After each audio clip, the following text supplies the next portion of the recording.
attention. She only made it 2 days, what a connection. It's like you'd do anything for my affection. You're going all about it in the worst ways. I was into you, but I'm over it. Ooh, rock me, Amadeus.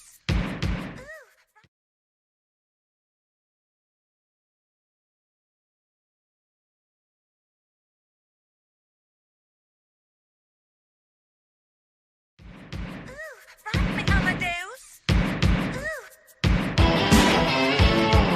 Punk up. Punk up. Punk up. Punk up.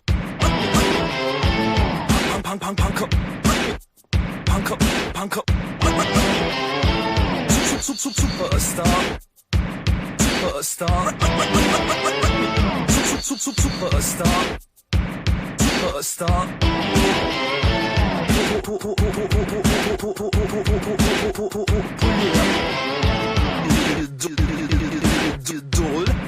Idol.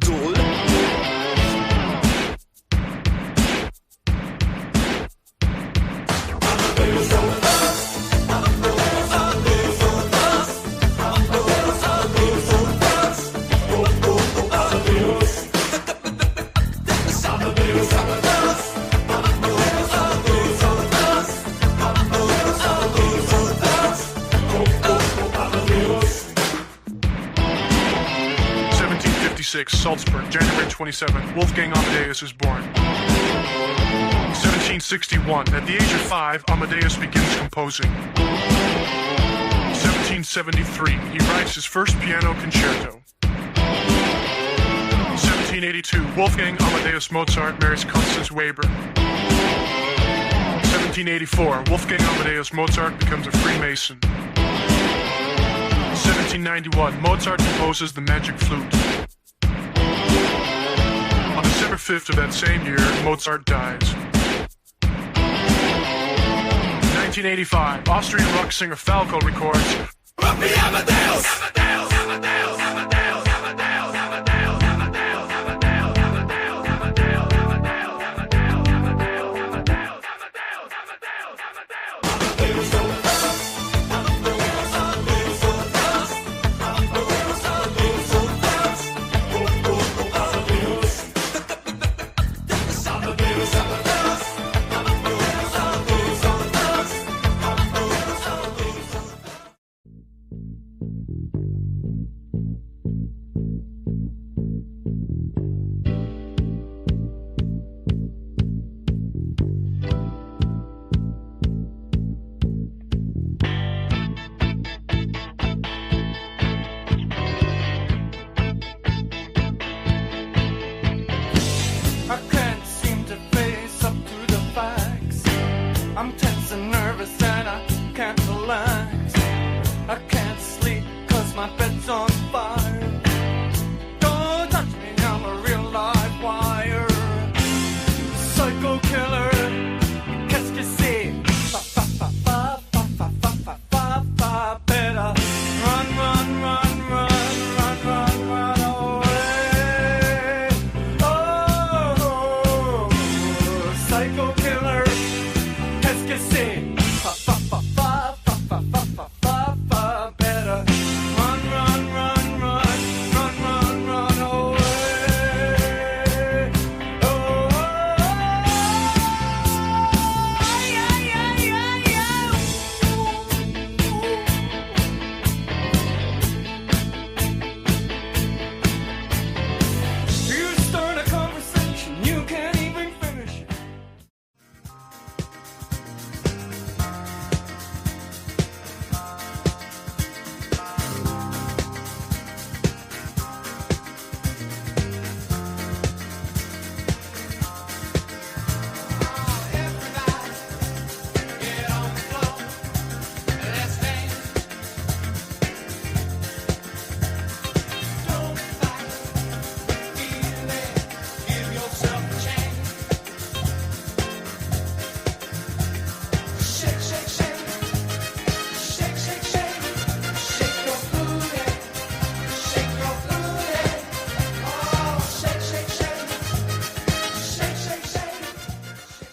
And we lost it all today. Tell me honestly, would you still love me the same? If I showed you my flaws, if I couldn't be strong, tell me honestly, would you still love me the same? Right about now. If I judge for life, man, would you stay by my side? Or is you gonna say goodbye? Can you tell me right now? If I couldn't buy you the fancy things in life, shawty, would it be alright? Come and show me that you don't. Now tell me, would you really ride for me? Baby, tell me, would you die for me? Would you spend your whole life with me? Would you be there to always hold me down? Tell me, would you really cry for me? Baby, don't lie to me. If I didn't have anything, I wanna know, would you stick around? If I got locked away and we lost it all today, tell me honestly, would you still love me the same? If I showed you my flaws, if I couldn't be strong, tell me honestly, would you still love me the same?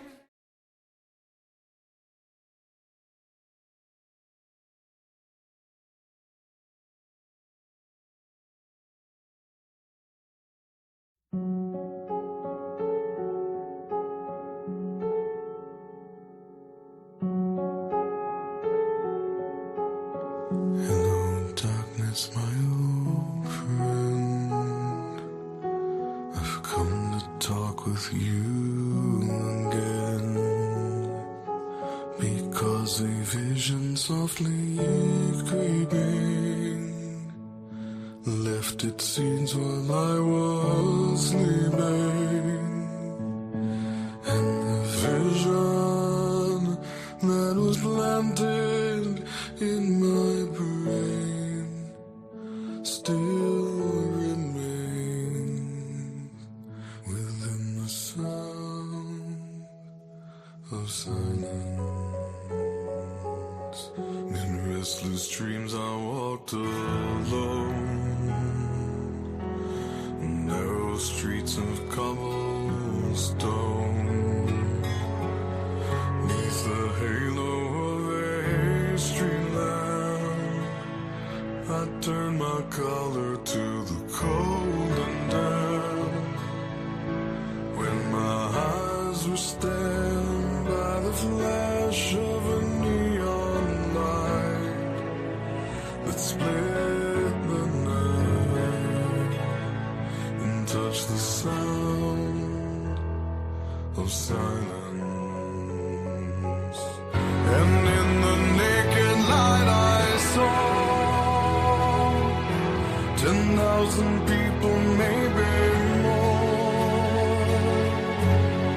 People talking without speaking, people hearing without listening, people writing songs that voices never share, and no one dared disturb the sound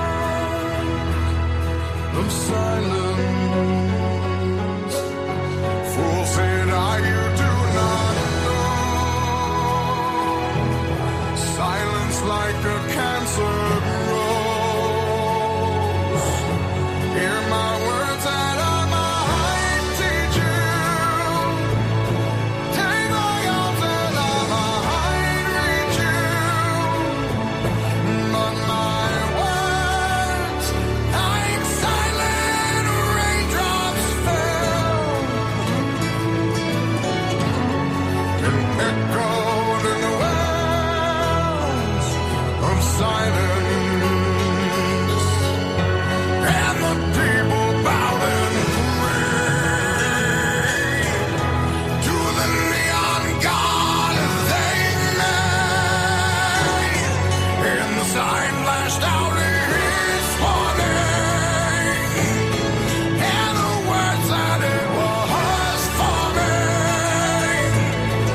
And the sign said the words of the prophets of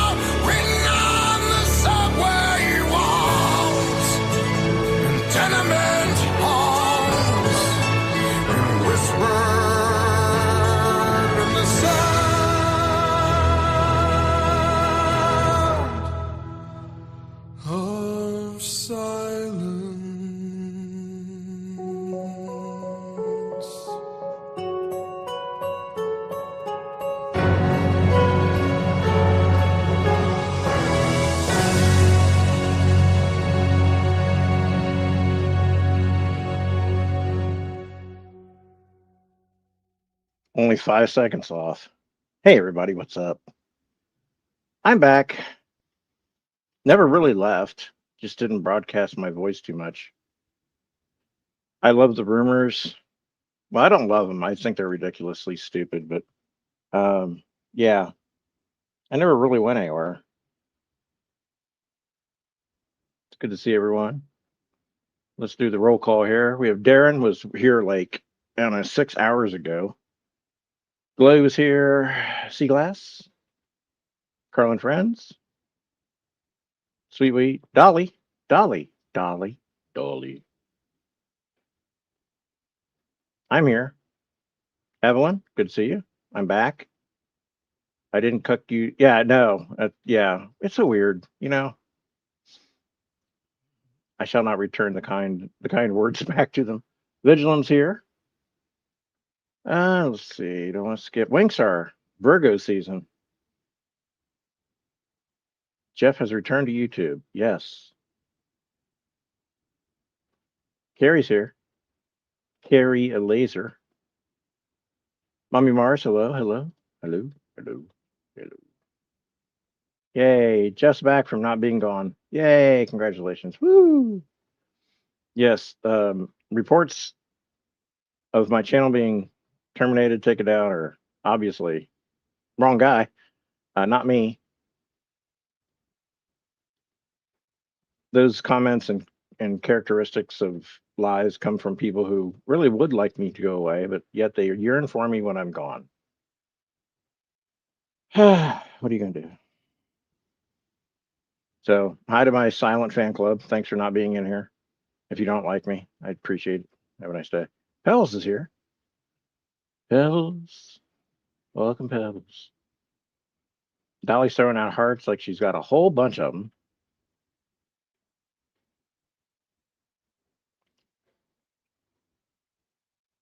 Let's see. I think we have a lot to catch up on or nothing at all. So we've done the attendance. We've done the. I think what we need is we need a StreamYard link.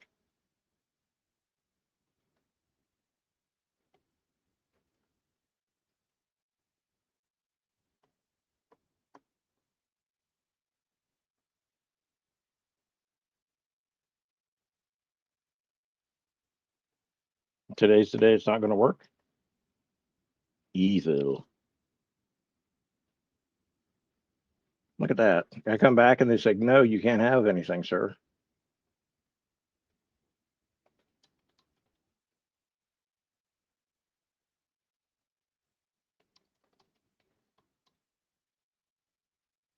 We'll try that. Gary has a headache. Gary has a headache. Okay.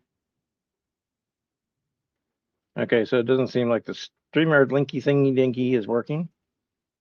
So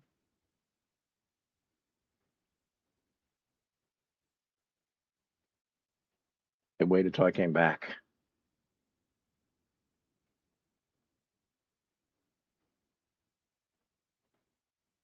Let's see.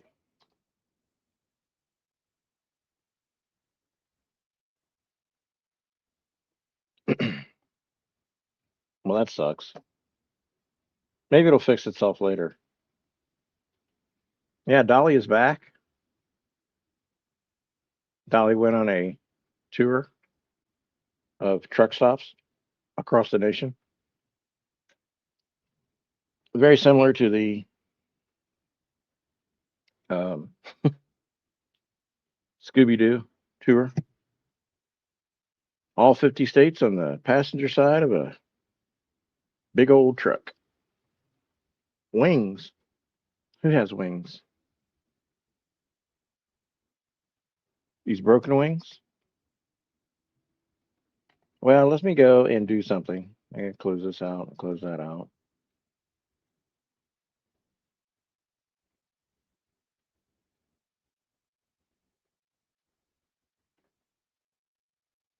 And I will go and put the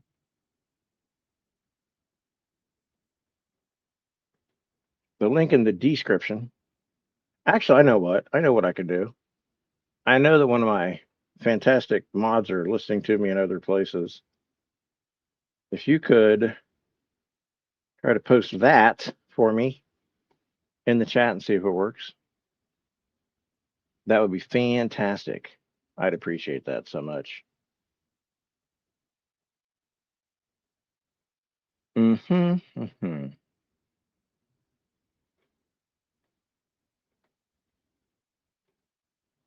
And if you go look in the description for it, it'll be the second link you'll see. All right, we'll get through it.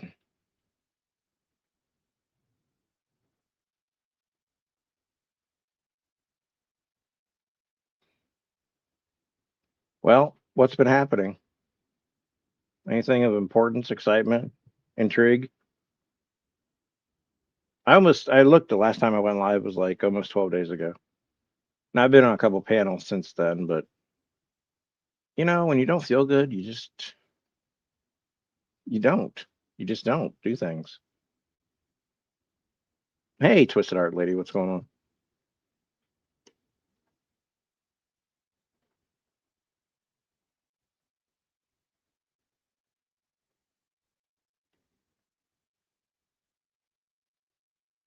Sweet Weed's here.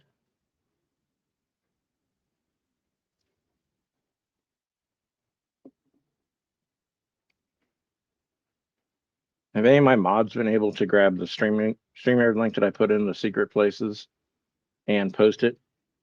Just wondering if it's working for other people, not me. Because we need a panel.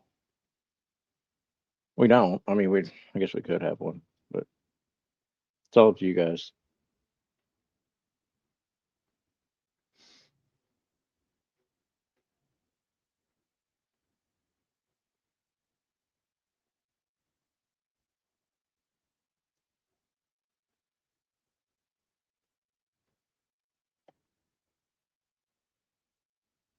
Yeah, I tried that. And it didn't take.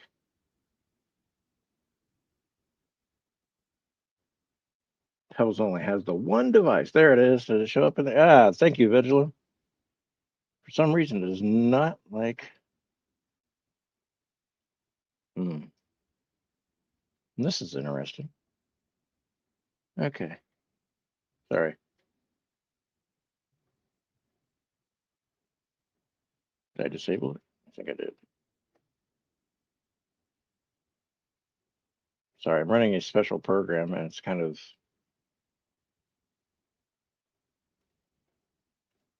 It's really not letting me do it, is it? Okay, whatever.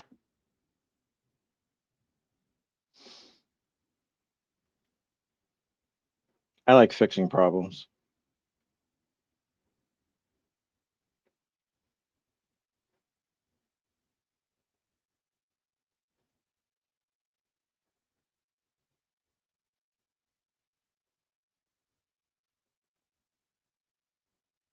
That's okay, Evelyn. I know your work. That's fine.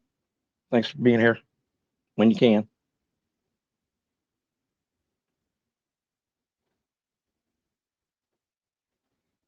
Alrighty, so link is pinned. Well, not pinned. The link is available. Let's see if I can do this way.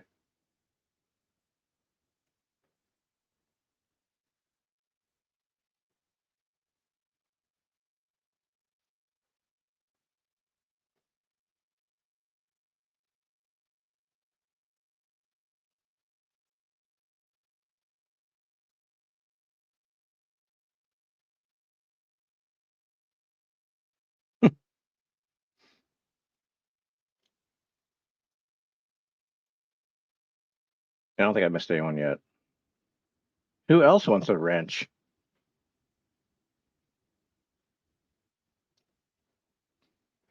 Hey, Lady Scrapper, I dropped to 5th place. Always I will come back in. I'll make it back to 1st place. Don't worry. Fear not, you. All right, let me go and do something else. Because I want that pin so I don't have to keep posting it.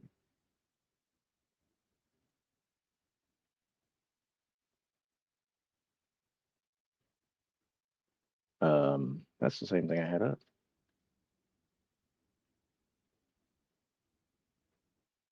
I would love to pin the link too, and I'm getting to that here in a minute. I've been tinkering. So henceforth,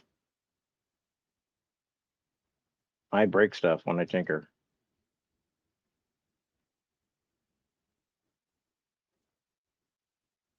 So you guys tell me what you want to talk about. We'll talk about it.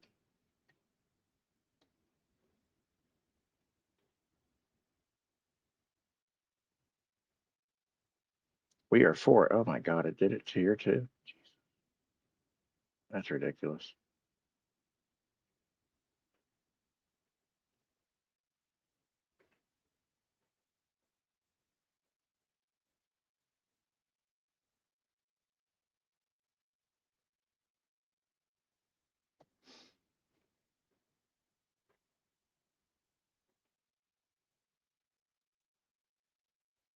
I'm so confused right now. What just happened? Okay, sorry.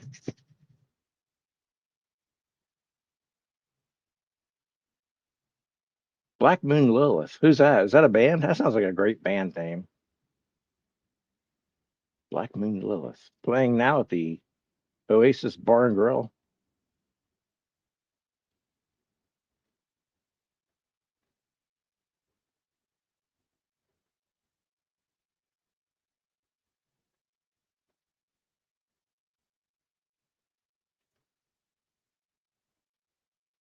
LV perfume. No, we don't try perfume. And no, you guys can. I just smell it and go.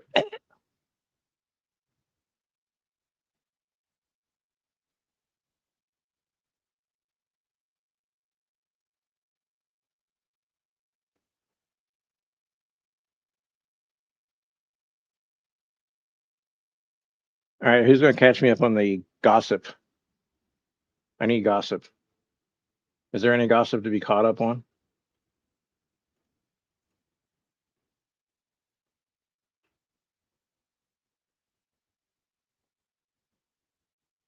My chart placement? Where do I look for that at? I may have to make a note. Also, I mean, sorry.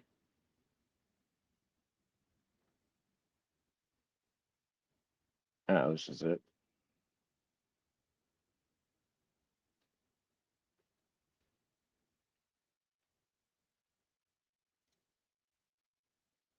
I'm not too big into star charts and stuff like that, but it is interesting to hear things.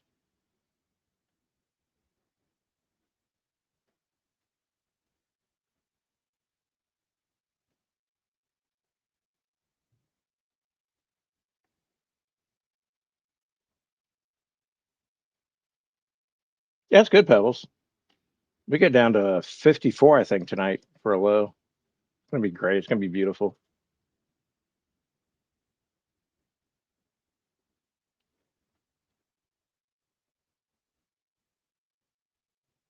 We're finally getting 2 days of no rain here, and we're very happy about it because it gives all the little towns and villages and cities time to clean up from the destruction.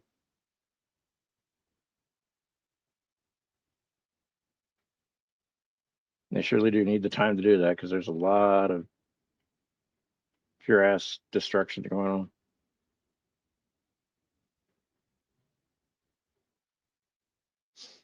Okay, sorry. I'm multitasking right now, but I'll be done here in a minute.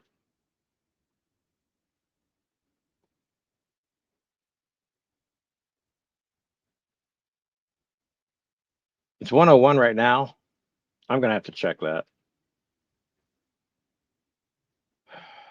You may live in the poo-poo ditch, but you're just a temperature mouthy. No.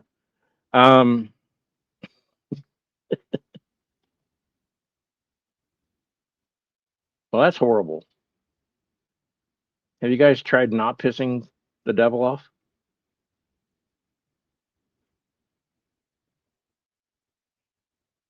Okay, message is pinned. Link is pinned. Go. Don't miss. Why? What are you going to do? All I got to do is turn up the heat a little bit.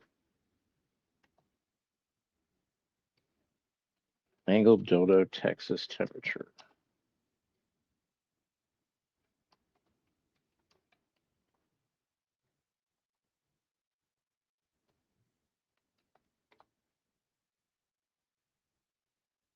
Nope, nope, you're wrong. It's below 100. It's 96.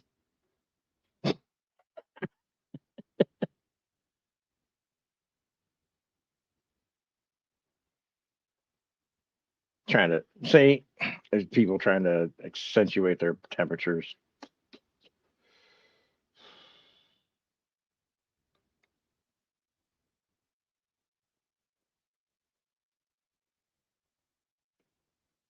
Well, thanks for fixing whatever you fixed, Twisted Art Lady.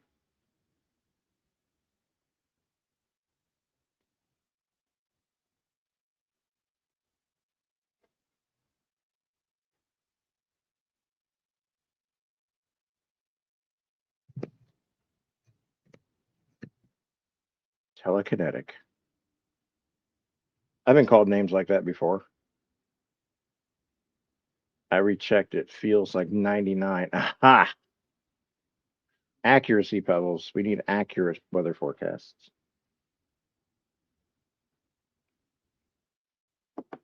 None of that sundial shit.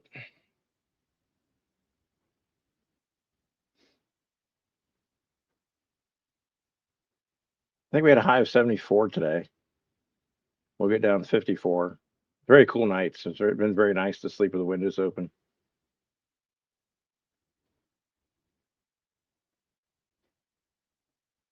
It is ducking hot. Peking duck. I gotta go back and see if Wingstar showed me where to look up the chart thing.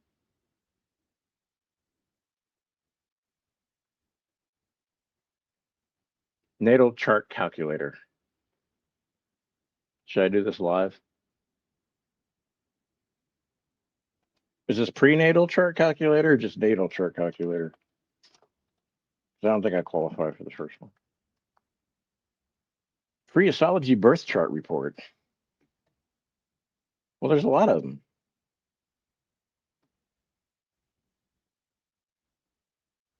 Glowy high. We have cities underwater. Well, we did. I think some of it's receded. You want to know my Mars and Moon? Yeah, that's very private to me, Wingstar. I did. Well, I did, and I'll tell you. Coffee Nuts here. She came to hear about my prenatal chart.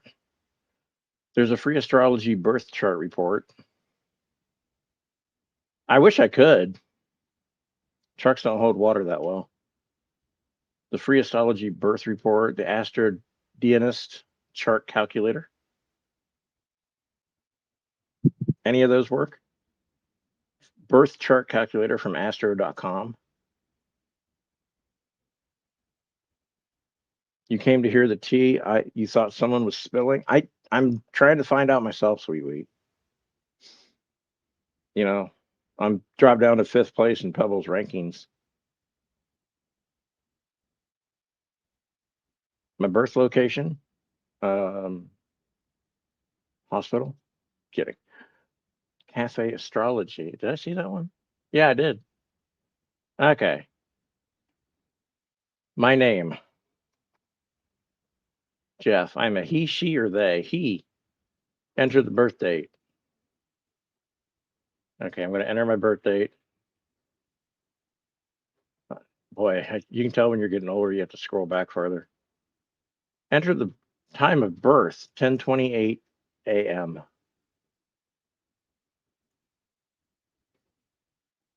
Yes, I know that offhand. Sorry.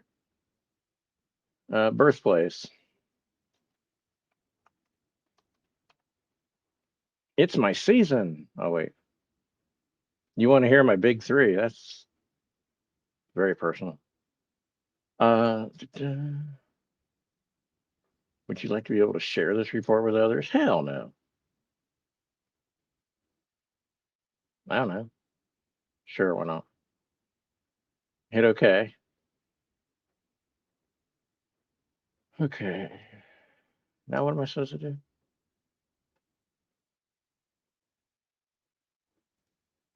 Enter city name. Oh, city name. Oh, I did that. So I can't even understand directions.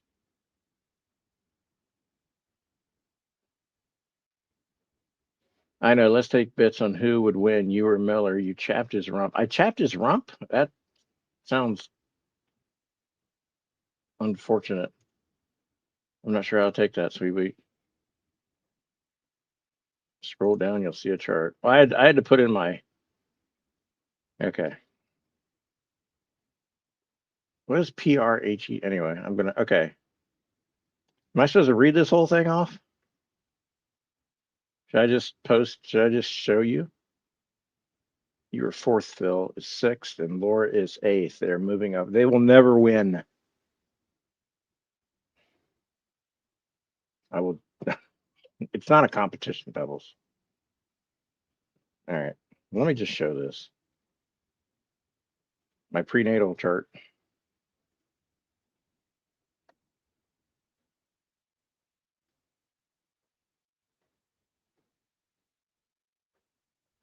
She said, don't read the paragraph. Man, I signed documents like that before. Yes, Sun is Aries. Moon is Pisces. Mercury is Pisces. Mars is Gemini.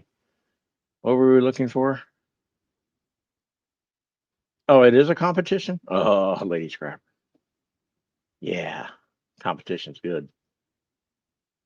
I made him frustrated? Me? How'd I do that? She said, God damn, you're so Aries and Mars and Gemini. Is that Wingstar? Is that good? Mars and Gemini, they're very good with fighting with words. Oh, you ain't seen nothing yet. Uh, um, Scary good? Ooh. What else is good? Chloe's a Gemini. I don't understand what it means when I'm in something. Am I? Okay. I don't understand any of this at all.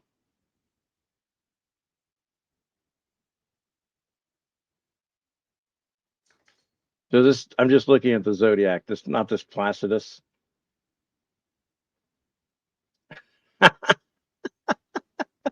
Evelyn, don't answer that question, Wingstar. Let her find out on her own. I think she already has, but she's looking for confirmation. Wow, look at the sun. The sun is in XI. Guys, it's like Elon Musk's kids being listed out here.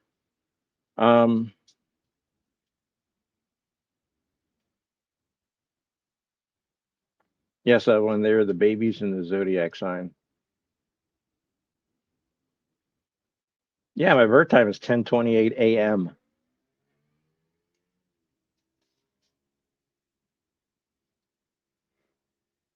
If you're Gemini rising, Jesus. No, just Jeff.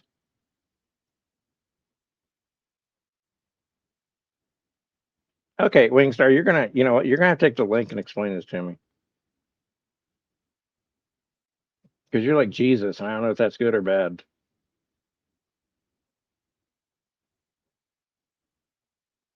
Aster Seek. I have to write this down. Tell you what, this feels much better than taking one of those. What 4-letter number are you? Or 4-letter thing are you?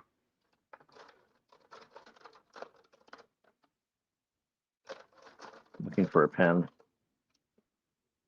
Or a pencil, dude. Oh, there we go. Hello? Hello, your in-house astrologer is here. Excellent. Makes sense for this, for me, for this. All right, let me zoom in. It's hard for me to see. Hold on. You want Can you, this top part? yeah, can you read me? Okay, so I know you're Aries at the 1 degree, so that's super Aries. That's like fresh off the gate. You're Aries, very fast, very energetic, very. You have a lot of ideas. Let me see here. Moon. Oh, your moon is in Pisces. Aw, I like that. That makes you creative and dreamy, and it kind of like calms down your Aries a little bit. But the thing is, you have Gemini and Aries. Like Gemini is your sun and Aries is your ascending. So like you present as a Gemini, which is very quick-witted, very smart, intelligent. You know a lot. You know a little bit about a lot, um, which is cool. Let's see here. Your Jupiter is in Pisces. That means you're protected, and we're proud of you.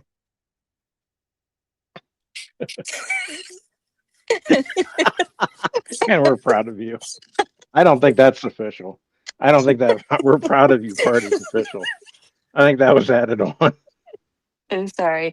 No, but seriously, like if you have Jupiter in Pisces, that's like a protected area. So like if people try to hurt you, usually like it like reflects back on them. And I actually have this placement as well, so I understand.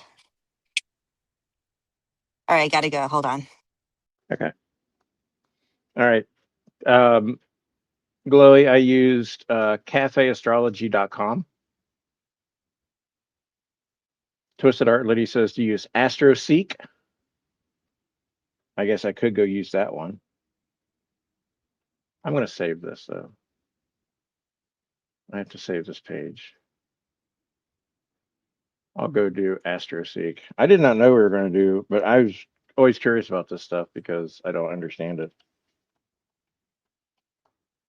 Evelyn, was this pretty straight on accurate?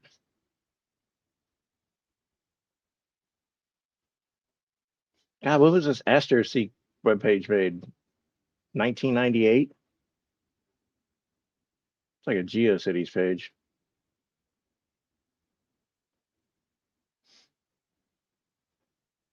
Yes, Aries are awesome people. Well, thank you, Wingstar, for coming up and explaining that. I'm still calling a flag on the "we're proud of you" portion of that diagnosis. But hey,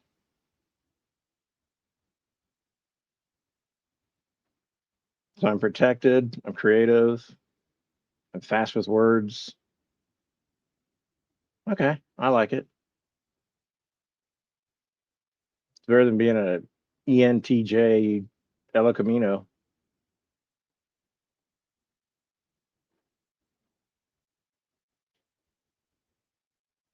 Now, I am not a professional stargazer reader. I'm not a stargazer, but I'm not a star reader. Um, I don't.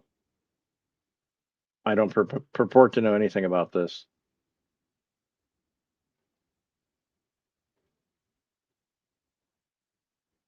Hmm. Where am I supposed to go on this site to do anything?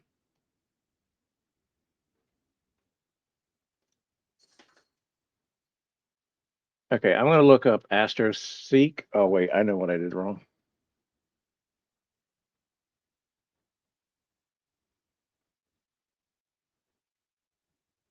Astro-Seek. That's better. Okay. Twisted Art Lady, are you here?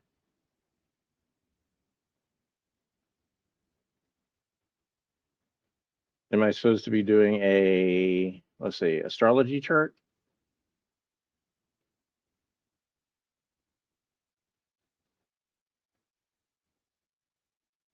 Ah, here we go. Date of birth. All right. See if this is anywhere near accurate.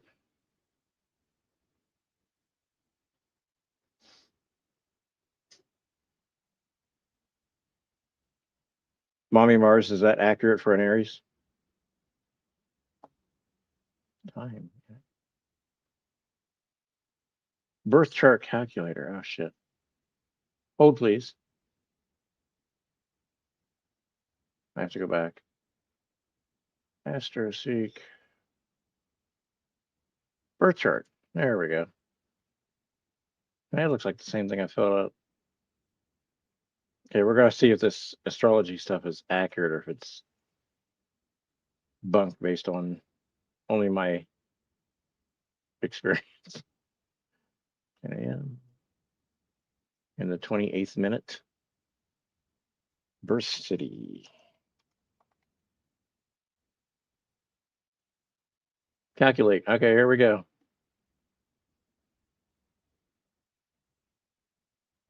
The hell?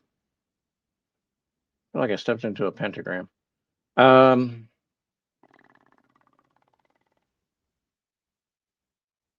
okay, I'm just going to show this. I'm sure it'll make sense to someone else because. Okay, here's my prenatal chart.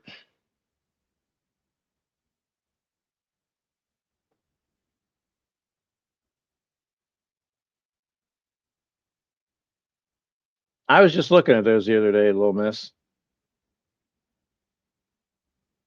I was actually looking at all this.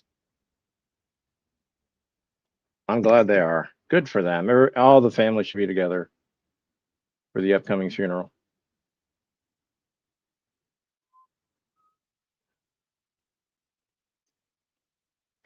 Okay.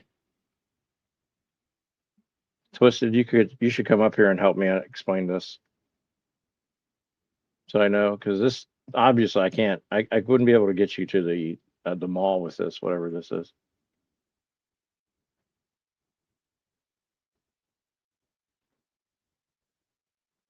Nunya's late. 31 minutes late. I'll just note that real quick. Scroll down. Okay, we're scrolling.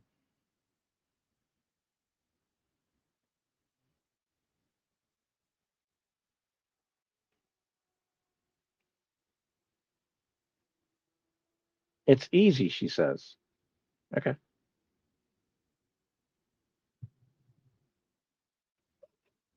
That he minutes. No, 31. You were late 31 minutes.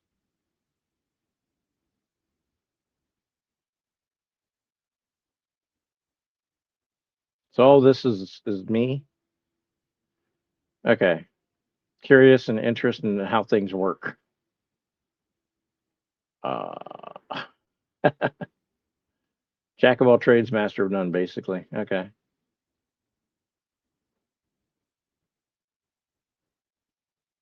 Curious, communicative, and mentally agile. Ah, see? A fifth grade teacher can bite my ass. They often observe their own actions and seek to understand or explain them every day. Okay, maybe not as much. Ruler of the ascendant Mercury in Pisces. I tend to act through subtle intuition and emotional resonance rather than logic or that one I disagree with a lot. Their sense of timing may seem mysterious. Yeah, that one works. Placement of leadership, visibility, and responsibility. Oh, God, no more responsibility. These individuals are naturally inclined to influence others through groupthink. I'm kidding, I put that in there. Or arise through their efforts in the public sphere. Achievement, purpose, and a desire to leave a lasting impact. Ambition is strong, but it's often fueled by a deep need to live in alignment with their true calling. Okay, then. Wow. So most of this is spot on, I think.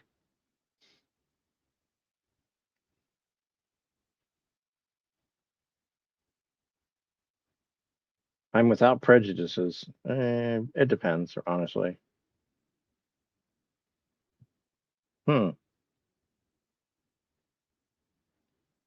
Work is often steady, skillful, and service oriented. Yeah, I wish. That part's not right. Cool. All right. So what all the nice things that Wingstar said about me? They're all true. Appreciate every one of them. I don't. Okay. So I don't hit this like 100%, but some of these I do see and agree with. All right. Well, thank you for that. I appreciate those two websites.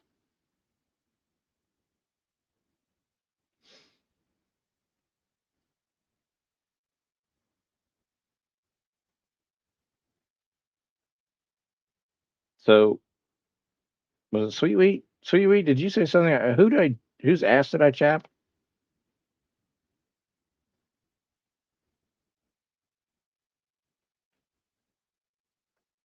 Cass is back. Cass, we haven't seen you in like 12 days. Where you been? Kidding.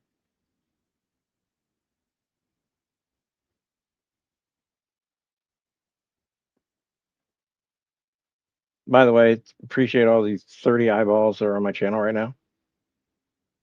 I know. You thought I was gone, but I'm not. Is this something recent? Is this like, do I have to go look? I don't really want to give him any attention because let me see if it's worth anything mentioning. What?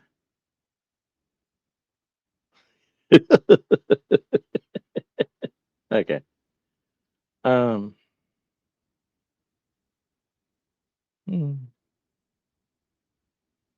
Huh?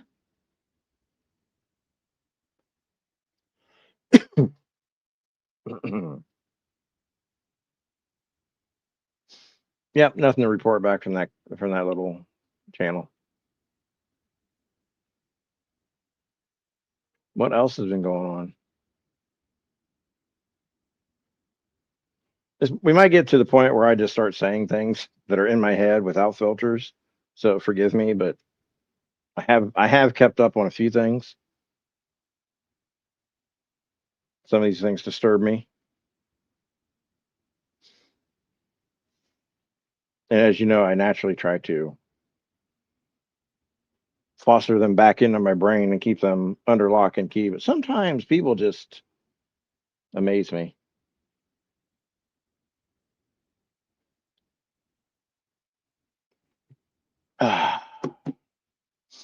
Let's see. I didn't take any notes when I was not really doing much of anything.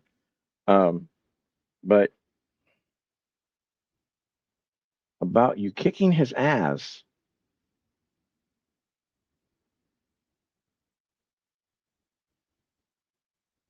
I missed that totally. Should I go back? Was it a post or a video? Wow. No, Jeff, you can kick my ass.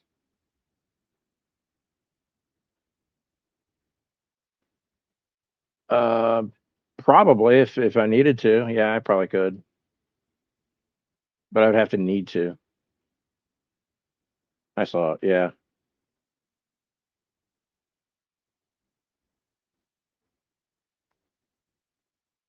Your Hyundai Sonata is not going to make it from Payrump and San Diego to Ohio without dying, so I won't probably have to worry about it. And you won't fly.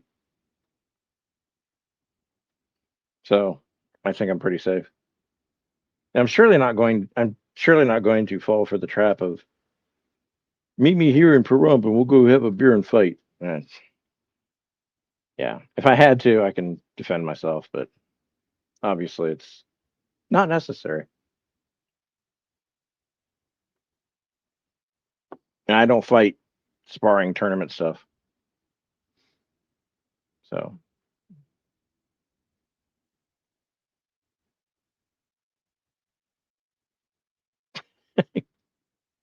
that's weird. That is so weird. Someone asked me a question. I mean, I'll definitely try to answer it. Oh, yeah, he clipped me saying I kick his ass. Someone asked me a long time ago if I fought him, could I kick his ass? And I think I could easily. Hold, please. Okay, sorry.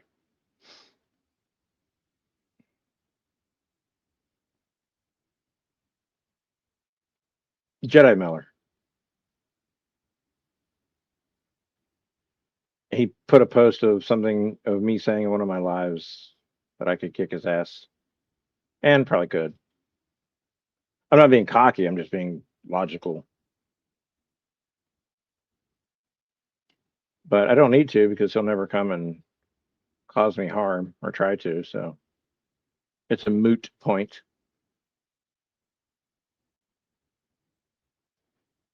Can we talk bed bugs and demons? I got to get this out. I may upset some of you folks here.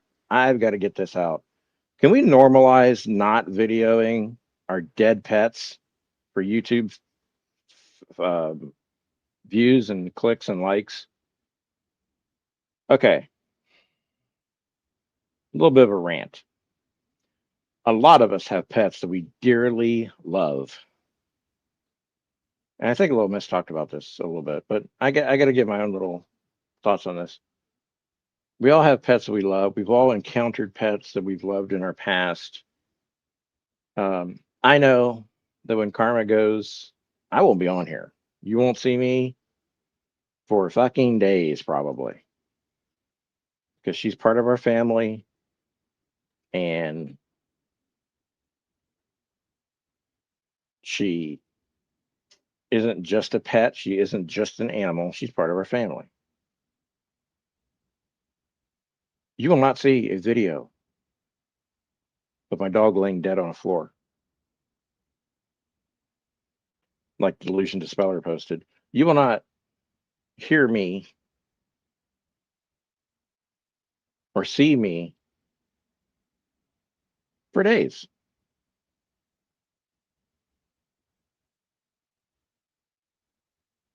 No, Little Miss, you cannot. It is sad. A lot of us have already lost pets. I've lost many pets in my life. A lot of us have lost a lot of pets. There is there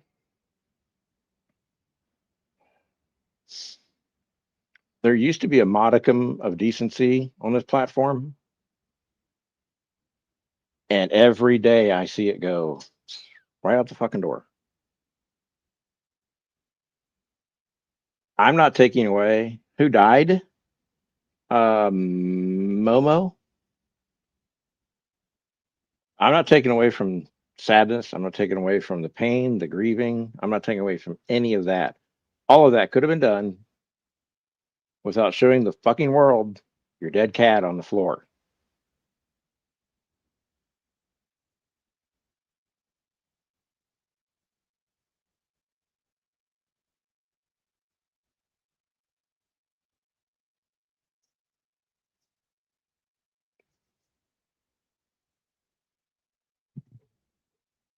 Yeah, it's not just, it's just not one person. Other people have done it. Um, First of all, I think it's against TOS, or it should be. No one wants to see a dead animal. No one should have to see a dead animal.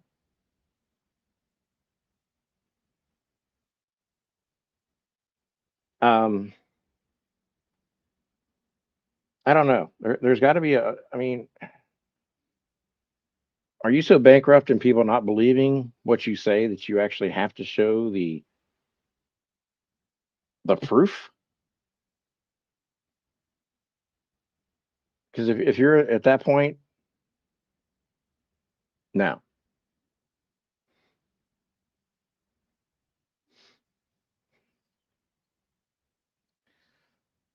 Um, if my friends did that,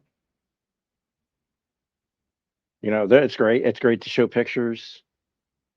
You know, post or pre pet dying.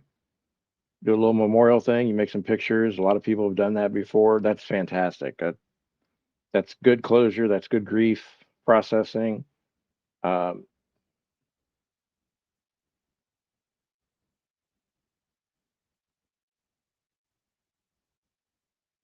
it's just not.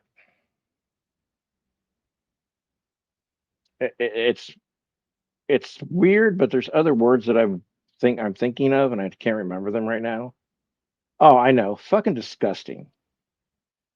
Um, I didn't need to see that, and everyone's like, "Well, why'd you go over there?"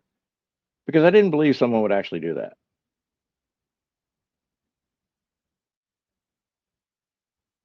My reaction was, "What the fuck?" That was my reaction. I'll just tell you right now.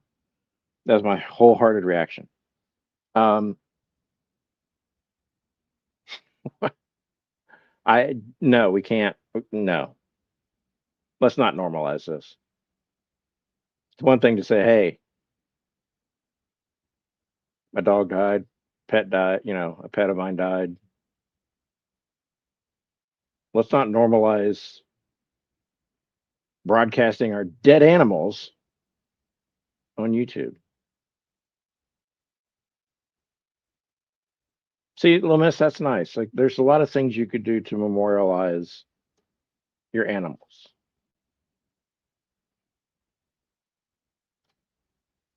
So,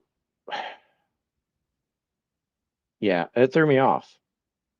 But to be honest, when you think about it, I wasn't surprised. And I feel bad for the cat. And I don't need to know. I don't need to know the details of what happened. An animal passed away.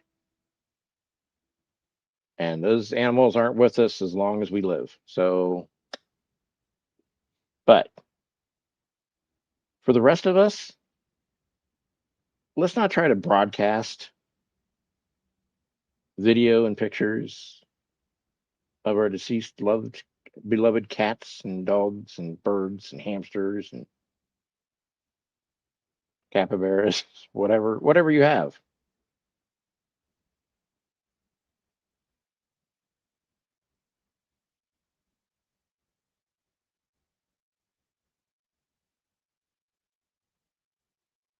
And I'm glad that Momo's not in pain. I'm glad Momo's not suffering. But can we just bring back a little decorum to this whole? I have pets. Okay, good for you. We'll share in all the highlights, the funny shit, the near misses, all that. But no, well, I'm not going to show it. Will refuse to show it. It should not be for public consumption. If anyone has a problem with what I'm saying, please come tell me about it, because kind of be like me live streaming a funeral.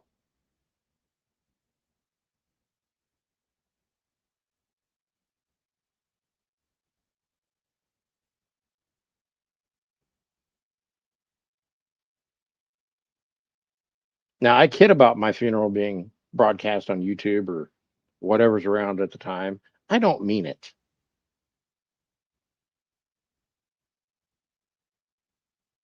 I don't want someone commentating over it like, well, he's laying very still. His hands are across his lapel. I know, whatever. Okay, that's done. Weird. No, we're done. I'm not. No, I would not show it to you guys.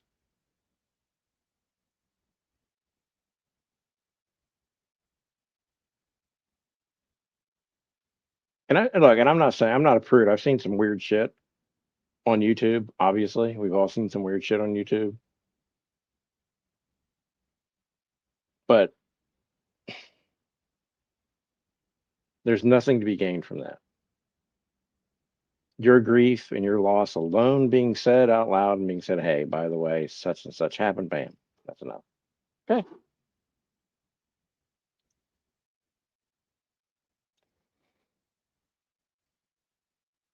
What else has been going on?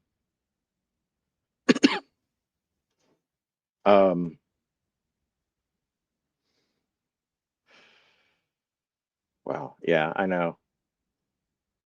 It's not the worst thing I've heard, but it's not the best thing I've heard either.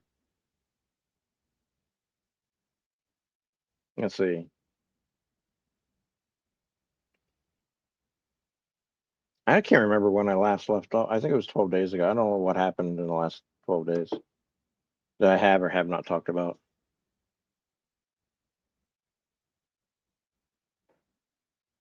It is almost fall, which means we should be in it's kind of like astrology, but it's like there's going to be like this, recycling of friendships and connections, and people are going to try to get, back with their friends and everything. I feel like that it's this time nearing autumn. I feel like that's always a good time. People trying to come back and do all the realignment of friendships and teams. Yeah, Lady Scrapper. Yeah, exactly. It's like if anyone look, here's the thing. I'm still old school about this. If someone tells me something, then I'm going to believe you until it's proven otherwise. Because that's the default, I guess, human setting that I have. Mommy Mars is like, get rid of fall so we can get to Christmas. Um, no, and Cass, that's exactly right. A lot of cats look very similar to other people's cats, and but um,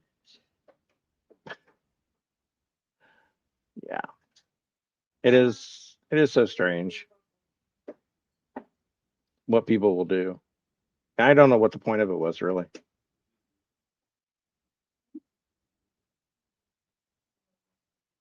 I just don't know. I don't know what else to say. I think I've said everything I need to say about it. So, um, fucking weird. I'll sum it up that way. Um, yeah. So I saw a comment up here. Um,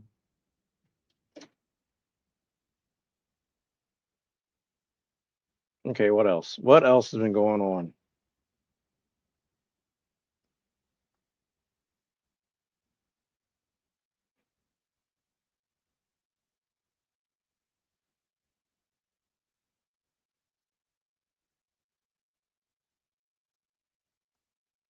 Trying to think if there's any. There's a lot of shit that's been going on. I'm sure. I don't know if I know about it. Casto hasn't filled us in on all the deets of her spill the tea moment a few months ago. Um, yeah. No, Cass, agreed. Yeah. I can believe you without seeing proof.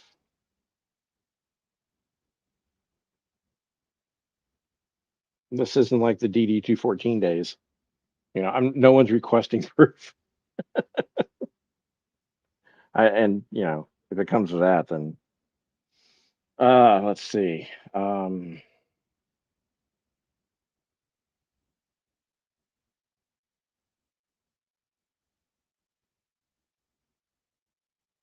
much in the weeds do I want to get?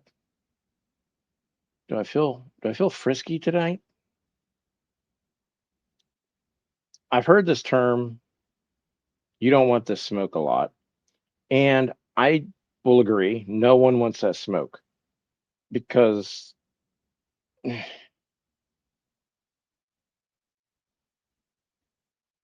Dory, I'm going to give you my 2 cents. And obviously, it won't be worth anything to you because you don't care. But I'm just going to say it for my own sake.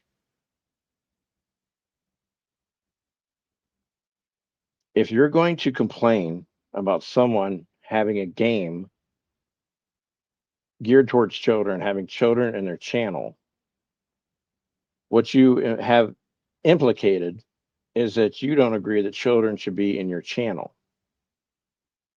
because problems can arise from that. So when one of your mods says, hey, there's a child here, child account with a whole bunch of children's videos and stuff, I block them.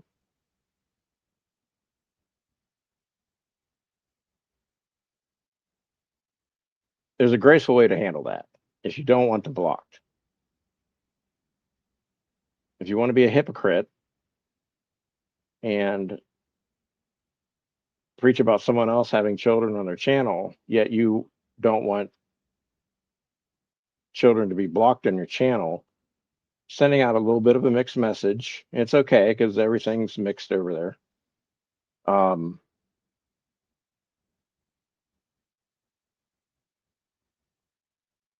This is where behind the scenes communication kind of helps, where you can talk to someone and say, hey, I saw what you did.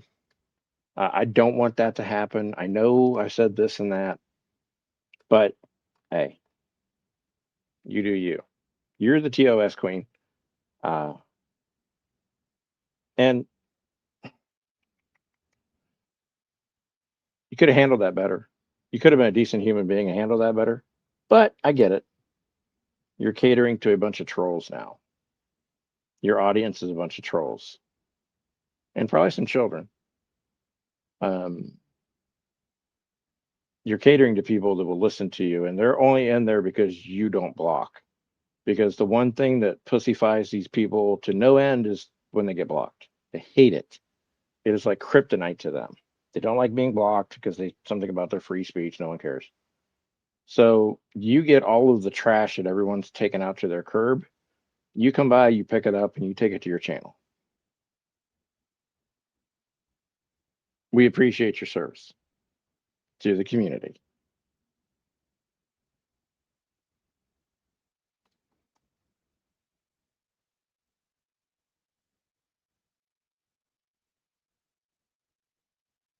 And I think people that live in glass houses that aren't their own should probably not talk about other people and the word felon. It's just a really weird look for someone that possibly didn't come across legally themselves at 9/11. And I don't know. We don't know the whole story, just what you told us, but we don't know the truth. I could make up stories too. Um, I get why you do the things you do. You're lonely. I've said this to you before. You're very lonely and you're very desperate for attention of any kind. You have the crew that you deserve over there now. You've lost some good people because you want to express yourself a certain way. We hear some of the things you say. And I don't care if you respond to this or not. Sometimes I listen, sometimes I don't. Sometimes I want to remind myself that there are still desperately seeking attention people in this world. And you're one of them.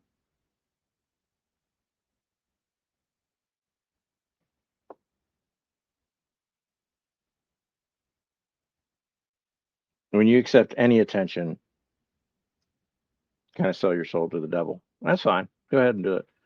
Um,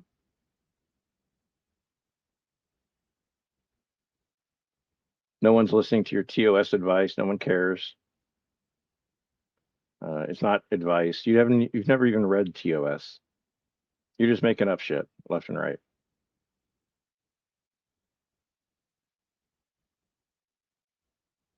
I would debate you on it. I would have a discussion with you and debate you on some of this bullshit you're putting out and trying to scare people that they're going to lose their channels.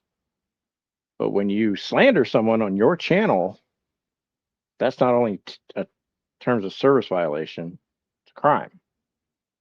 When you call someone something that's not true,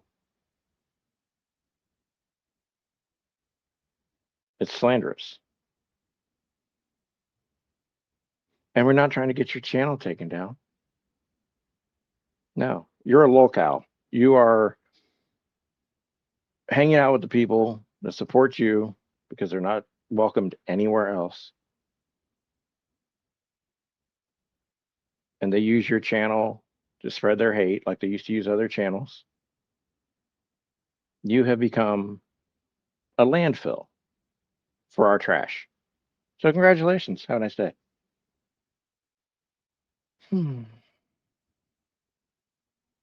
The chat went really quiet. Look at you guys.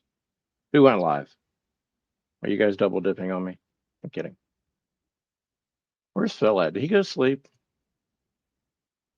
The hell is this?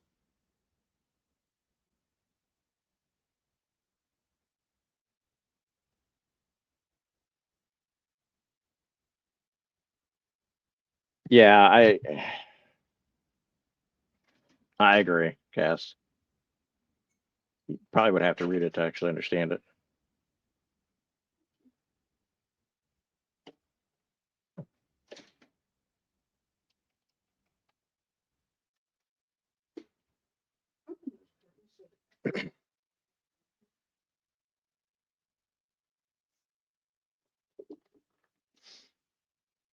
Phil, you want to come up? Catch a link.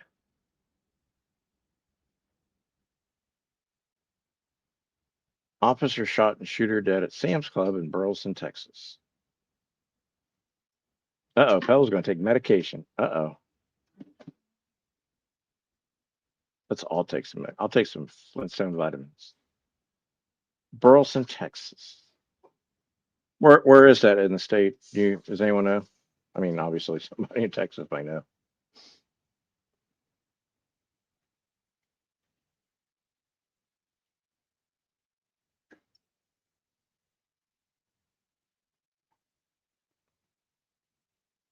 Okay, so about an hour away from near Fort. Whoa, okay.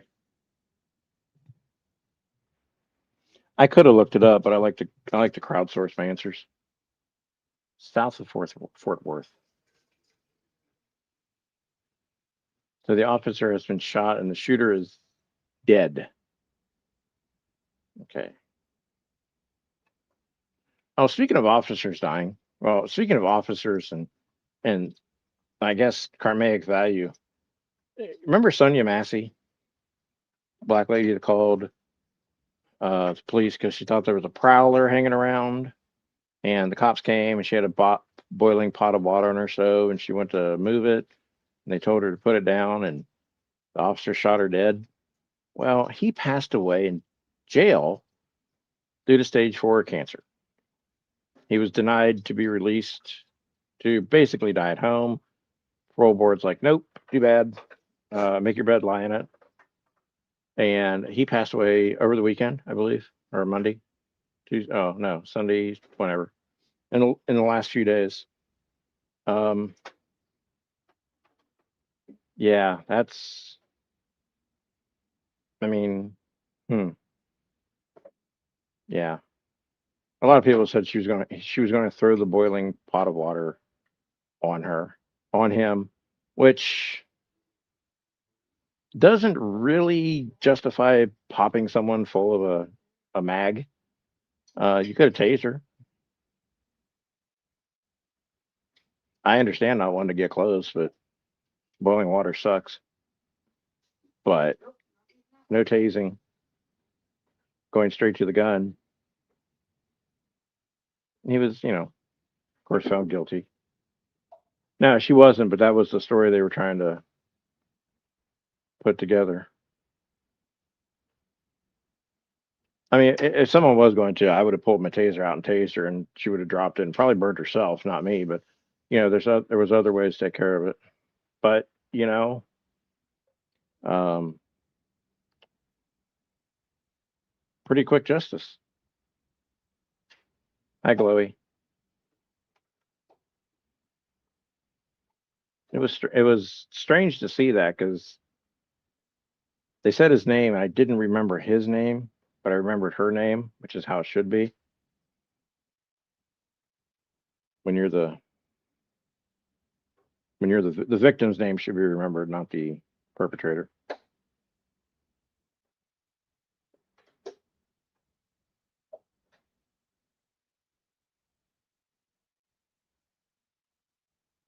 What else has been going on? How's the true crime sagas going? Are they doing well? Is everyone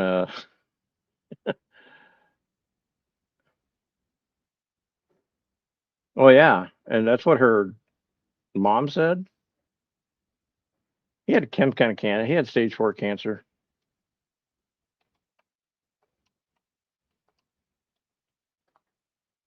Sean Grayson dies in prison from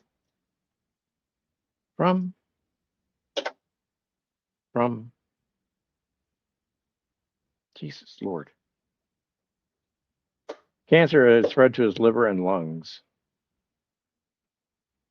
They urged the court for mercy and leniency, and they gave him the maximum sentence allowed. He's going to serve 20 years. He died on Sunday.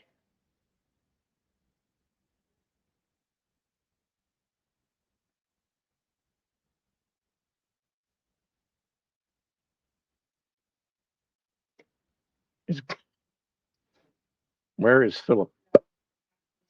He's in here somewhere. He's in the chat.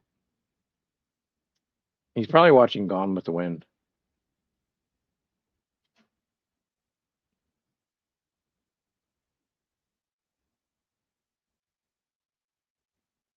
How long had he served? Let's see.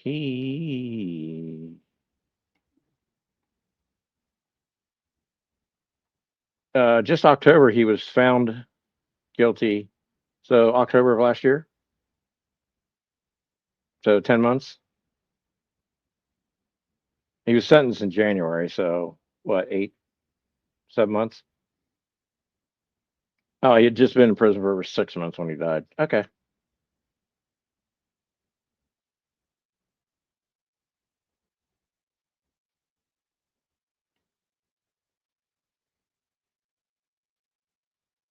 That's why people don't call the police anymore.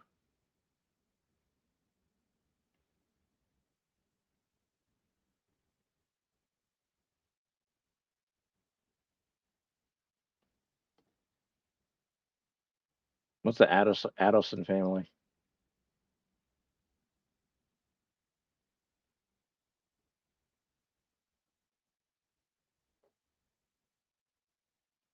This is the one thing I've never got into was like court cases. I don't know how people sit through that shit. Especially the reading of all the crimes and everything. It's like it's like that one part of the Bible where they're all begatting each other. Like, really? How much begatting can there be?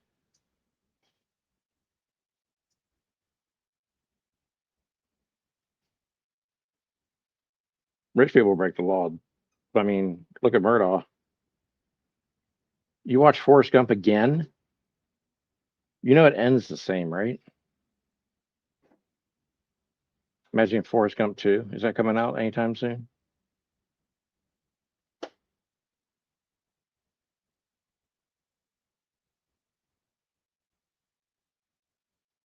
I wonder what she was doing. Carmen's very playful. She has her bony stuffed toy. I like sentencing hearings. I know it's morbid. Come on, Jeff, someone's life's about to end. Well, and I know some people get falsely accused and incarcerated, but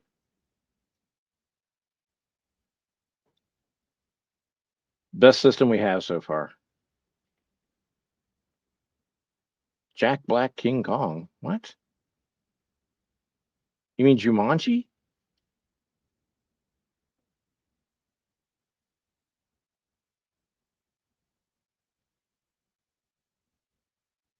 The court cases to me are very long and drawn out. The audio is horrible usually.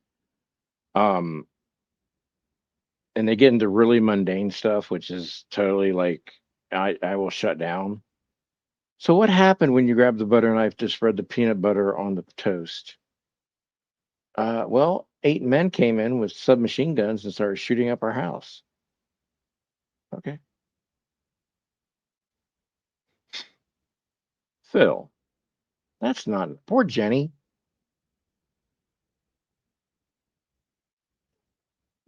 Vigilum, do you have a Jenny in your life? Is this all like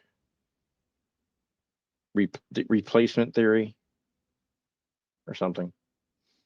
Are you projecting? Who's the Jenny in your life, Vigilum?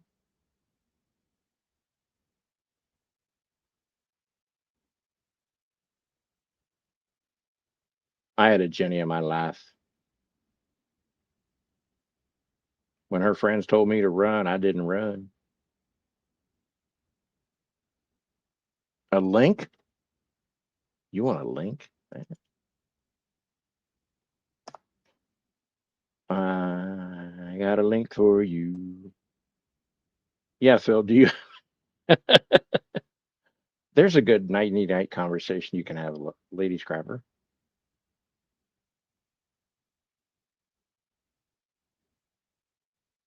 I'm sure Evelyn has commentary on my Aries hard-headedness.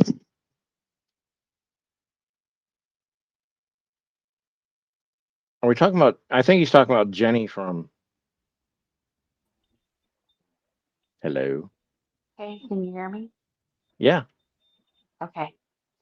I just wanted to tell you about the Addison case real quick. Okay. It's out of Florida, and basically it's a very wealthy family. So, um, we'll just start with a lady named Wendy. She's an attorney who married an attorney.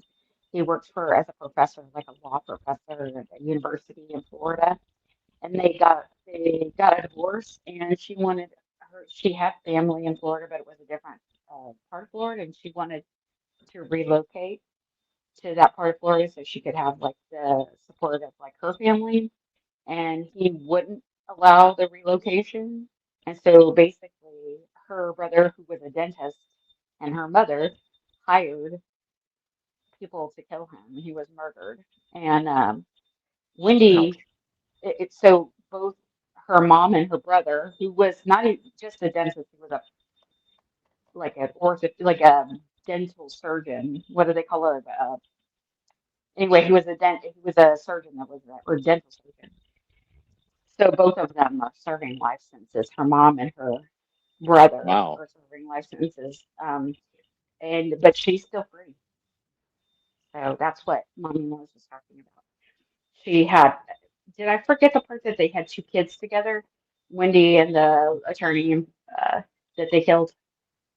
They have two Oh boys no. together, which was the issue. Is like he wouldn't let them. He wouldn't let her relocate with the boys. And so that's why that was anyway. They haven't admitted to murdering, paying people off, but there's enough like people flipping on each other. It took a really long time actually for either of them to get arrested, like years. Um, yeah, it's interesting because they also have like video footage of like the police. I think the FBI got involved and like their conference. They basically set them up and made them believe they were being blackmailed, extorted. Excuse me. Mommy Mars will probably find that funny, depending on what part of the trial she, because the orthopedic surgeon, or not, I don't know if I keep calling it, it's a the surgeon dentist. What do they call those? Oral The surgeon or brother. hygienist? There you go, oral surgeon. The oral surgeon brother kept calling it extortion, extortion when he was on the stand. He was on the stand for hours thinking he was going to be able to like talk himself out of it, like getting convicted. It was really interesting. It was interesting because him and the prosecuting attorney almost had like, I don't know, a playful kind of banter. I mean, she was definitely like nailing his nuts to the wall, but it was kind of a playful banter too. Anyway, so it's an interesting case. I keep trying to like not watch it, and I keep up on my algorithm. So I watch like, oh, I haven't seen because there's been many trials, like and the trial of her mom, and then the trial of the brother. But there are other people that were involved that they hired for the killing, and so those people have been on trial. So I think that they actually retried the brother for some reason. I don't know if he had a hung jury or maybe it was anyway. It's really interesting. Wow. That's a sounds like an involved case. hmm The boys are now much older. The kids, but they've grown up without their dad. It's sad. Yeah. That's Yeah, that's it. That's all I want to say. I appreciate it. Bye. Bye. Bye. Have a good night. Ladies and gentlemen, that was Autumn Leaves, aka Evelyn.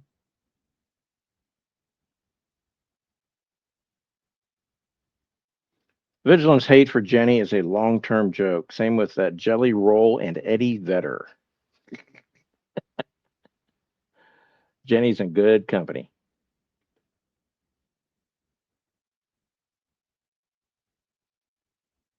I don't know how people get involved in this weird shit that they get involved. I mean, there's a lot of time. It's just it's only 24 hours in a day. Damn. Yeah, that was Evelyn. I'm trying to decide what's for dinner. I'm not over here trying to decide how to kill people and what can we get away with and The book Forrest Gump, Jenny mentions hepatitis C, which she contracted from drug use. The movie Forrest Gump implies HIV and AIDS. Diseases are like a box of chocolates. You never know what you're going to get.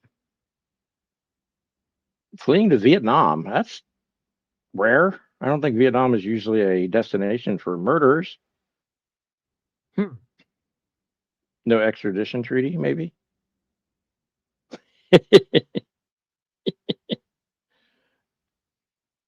Evelyn was at work, so she was up here for a bit, but and the audio was a little bit choppy, but I think it's where she was, or it's one of her 25 Bluetooth headsets. No extradition, Vietnam. See, I guessed that, so I figured that must have been it. Like someone Googled non-extradition countries, and they're like, "Oh, Vietnam looks fun." Like, why? It's okay. I didn't think you could really help it much. I was able to hear you. Thanks for explaining that because I can't keep. I Evelyn knows. I think we've talked about a few cases that I've been involved in. The Murdaugh case. That was. Pardon me while the loud motorcycle goes by. Okay, now I can hear myself talk. Um, Brenda Cass is, I think. Um, but yeah, they're just hard to. For me, it's just. I would latch on probably to the longest trial ever. I think OJ's trial really did it for me. Like, ugh, this is exhausting. I just wait for the verdict. Yeah, he's never going to get out. I mean, isn't he up for something else though? There's Dolly. Yeah, you love Daryl Brooks. I think you were going to date him. He's not going anywhere.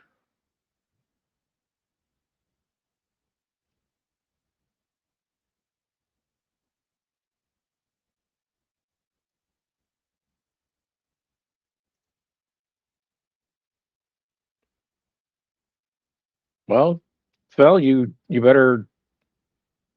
Or would you go cover it?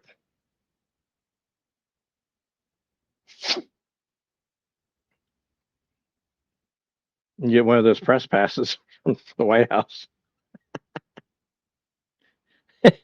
Remember they were passing those out.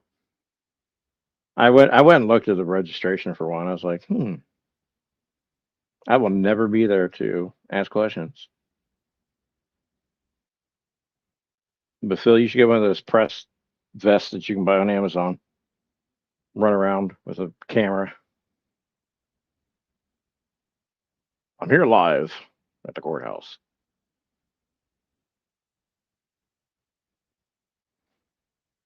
But isn't Alec? I guess. See, this is where I get because I don't keep track of this shit. Wasn't Alex Murdaugh always going to be in jail for the rest of his life, prison for the rest of his life? Like, was that? Or am I conflating two different things?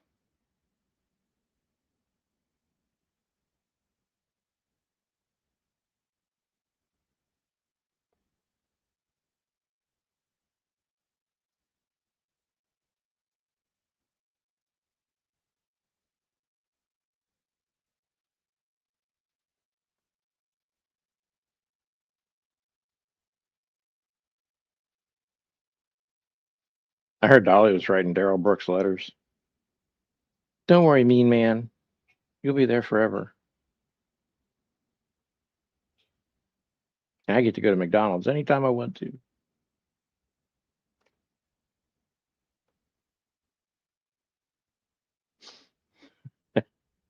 Okay, I'm gonna look it up. I'll look it up myself. Murdaugh.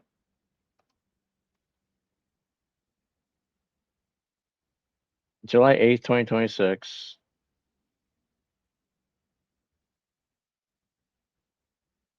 Okay, blah blah blah.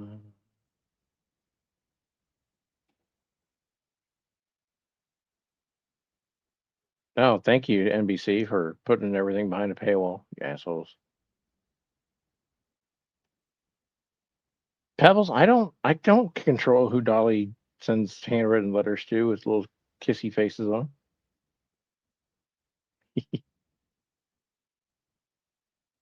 Oh, overturn conviction because of a clerk of court misconduct. She in prison? A multi-decade sentence after pleading guilty to numerous. Oh, so he's going to be like he's going to be dead. So okay, the numerous financial crimes are what he's serving a multi-decade sentence for. Okay. New murder trials April 2027. Okay. That's why he's going to be in prison regardless. Because he's old, he'll die in prison. Small town power. It's a nasty thing.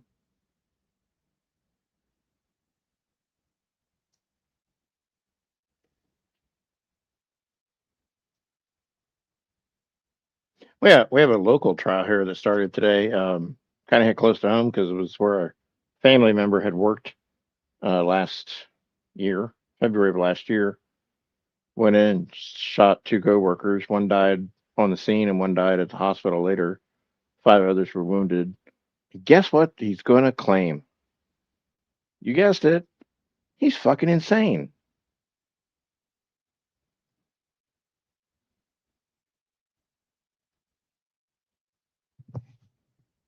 Yep. Reason of not guilty by reason of insanity is what they're going to try to get him on. Because he packed weapons, loaded them, had the wherewithal to understand that if he got here to talk to this person he had a problem with, he was going to shoot him in the head and shot the other guy in the neck. And then all of a sudden, he's insane. Well, guess what, ladies and gentlemen?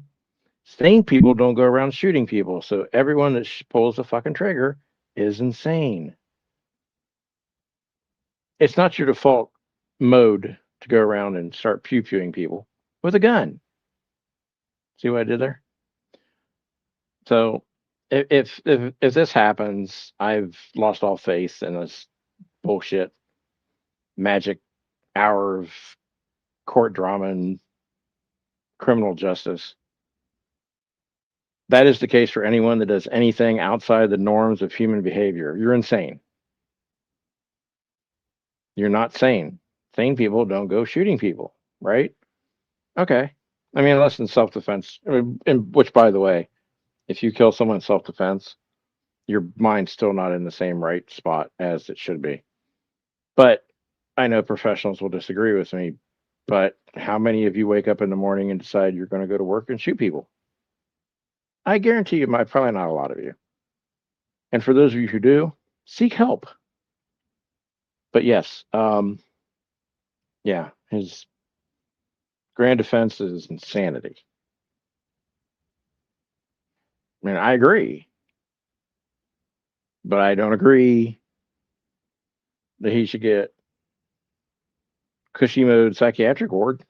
I think, you know. Oh, Phil, you got me there. Troll. Get up here, Phil. Take a link. I dare you.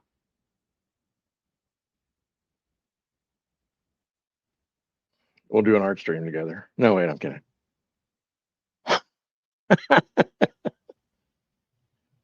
You work in Section 8, Phil. You know, actually, the technical definition of work is motion. Scientifically, you're still working.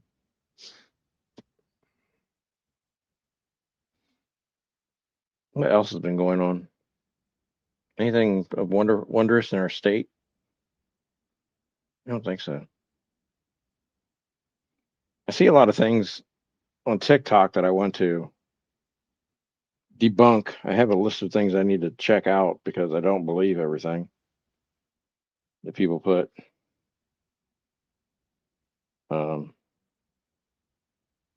See if I can go in there and find some of these. Maybe they'll be of interest. Well, they should. Of course. I mean, they should. I mean, I do not buy the fact that only the voices in people's head only tell them to kill people. That they never ever, none of the voices ever say, "Hey, run naked to your house. Hey, make banana pudding. Hey, take your trash out in the nude." You know, some of the weirder shit that doesn't harm people. Okay, what we got? I've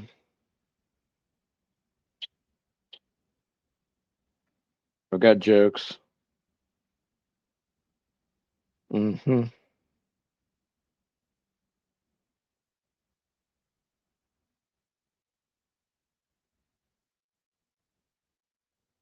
Not really easier, no.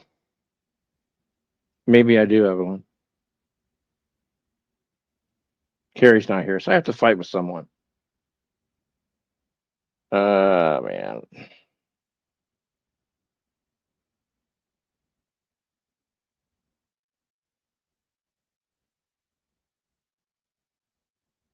Sorry, I'm trying to look through here.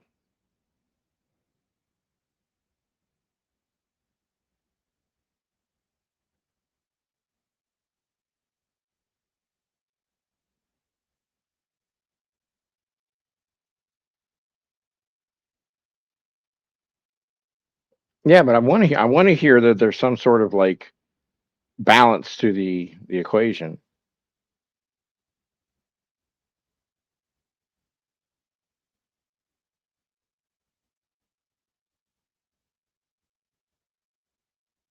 But the insanity defenses are like, well,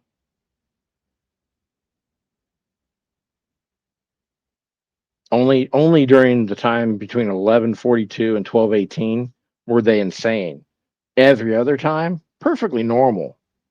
What happened between 1142 and 1218? Oh, they went to work and shot up a place. Oh, and then they reverted back to their natural form, which is sane and cool, calm, collected as a cucumber. Yeah, get busy, vigilant.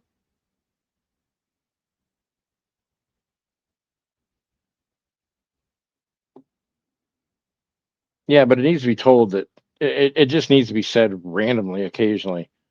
But yeah, sometimes the voices tell you to do some weird shit, like get up at 3 o'clock in the morning and make banana pudding.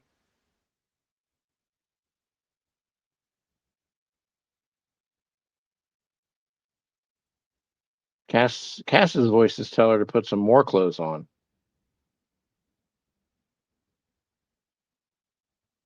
Now I know the audience has questions, Cass. We want to know we want to know why your voices are telling you that. Is that after the other voice told you to take some off or it's too cold?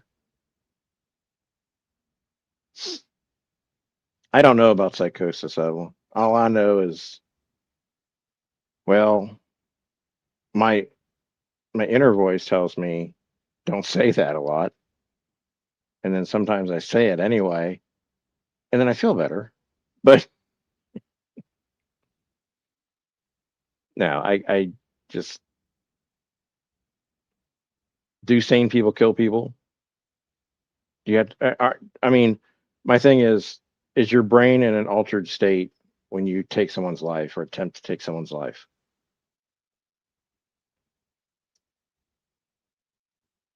Because I would really hope that sane people aren't going around thinking, I want to kill someone.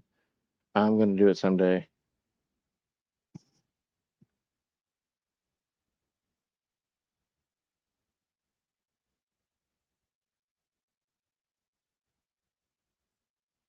I mean, I've seen crime reports that's, you know, here's the title, man sharpening machete at Subway. And lo and behold, there's a man outside the Subway sharpening a machete. It's not the quiet ones you always have to worry about. It's probably that guy with the machete.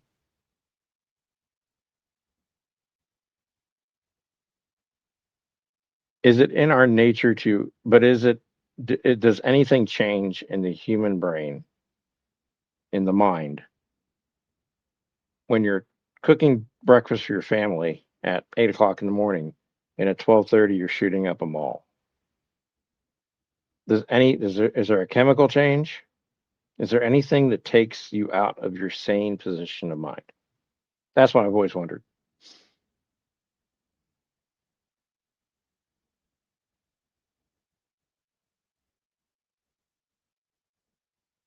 Cass. Not recently though, because man, it is not. I'm sure that it's cooler up there, but um,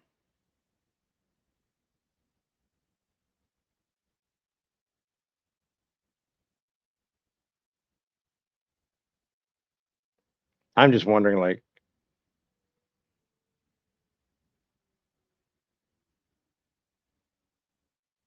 and again, if you are technically insane or mentally ill or whatever words you want to use with it, no one knew before. This is where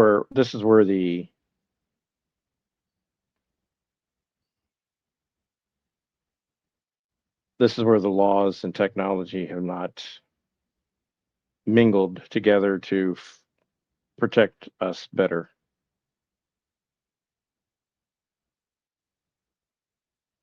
Psychiatrists and psychologists see children who meet the criteria for psychopathy, right?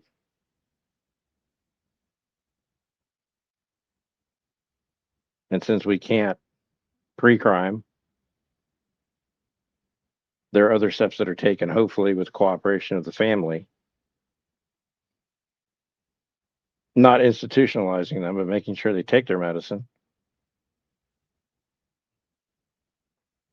It's not a really perfect situation.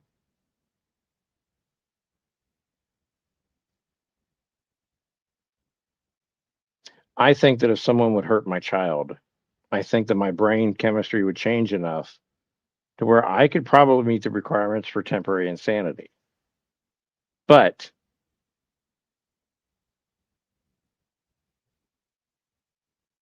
the voices in my head aren't telling me protect your child and do whatever you need to do.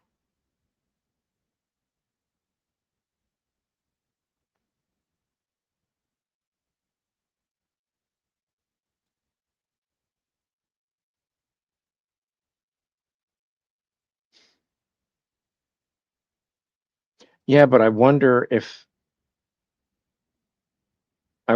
there was what I used to call this. If you second filed someone, which I know is morally and lawfully incorrect to do, if you second filed someone and just held on to that,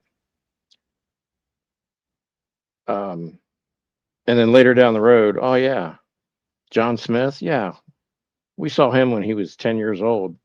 Tried to burn down his family's house, killed the pets, and tried to push his sister into a river.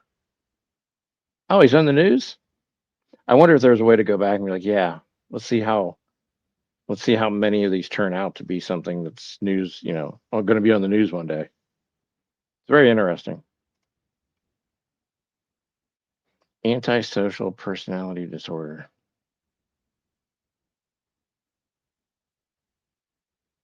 Vigilum's using lyrics now.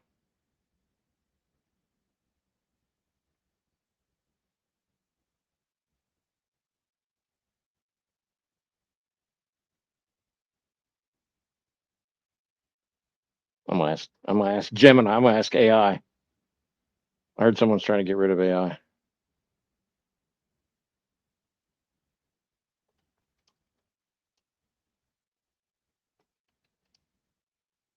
Don't tell me the answer. My aunt's a teacher, and in her classroom is a 5-year-old who yells across the room, "Why did you hit me?" Thank goodness there's cameras and audio in the classroom. She does that stuff when she doesn't get her way in the classroom. Yeah, we encountered a youngster like that when my son was very small. She would invent situations, which everyone saw was not true. It's unfortunate.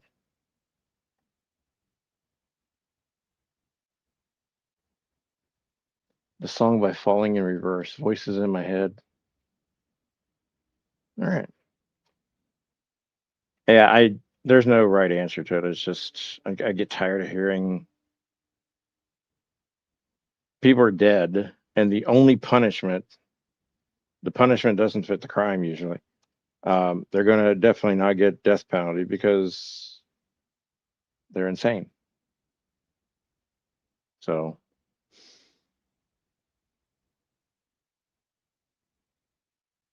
but no, I'm just tired of hearing it from these defense attorneys. It's the first thing they always try to pull out.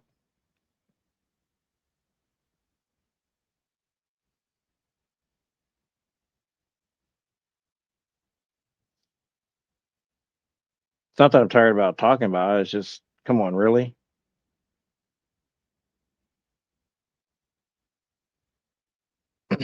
And they'll be released someday, probably. It's okay to remove people from society that are going to be a threat to society, given the fact that they've proven they're already been a threat to society. Time doesn't always change a threat. Some people are evil, some people are committed to harming others. They'll always find a way to do it.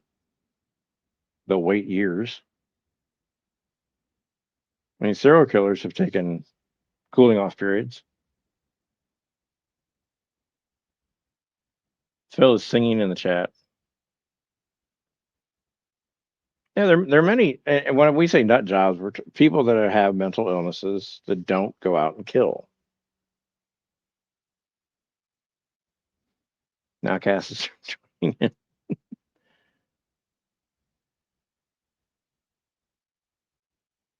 Oh wait, what? Sharp, shiny, tipped. Ouch. Cass, that sounds painful. Also sounds like you may have knowledge of this procedure.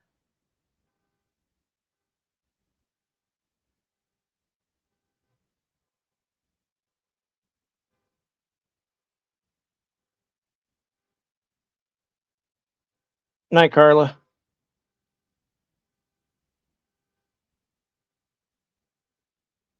Pardon me. I hear a car alarm going off. Make sure it's not ours.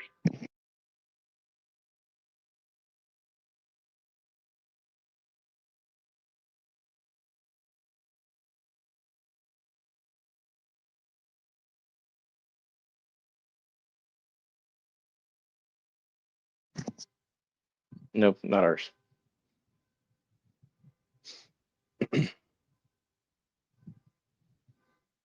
Carla flew by. She did. I know, Cass. They're getting weird, aren't they? The TOS. You should read it. Yeah, I don't.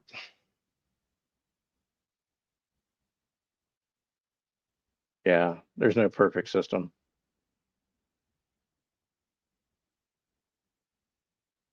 I mean, Judge Dredd showed us a different way, but that's not always perfect.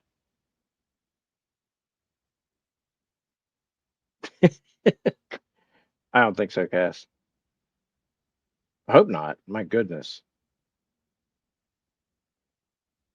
Minority Report was just showy special effects movie. You have two floating twins in a pool, and they're predicting future crimes. That's hokey. Might as well get the magic 8 ball out.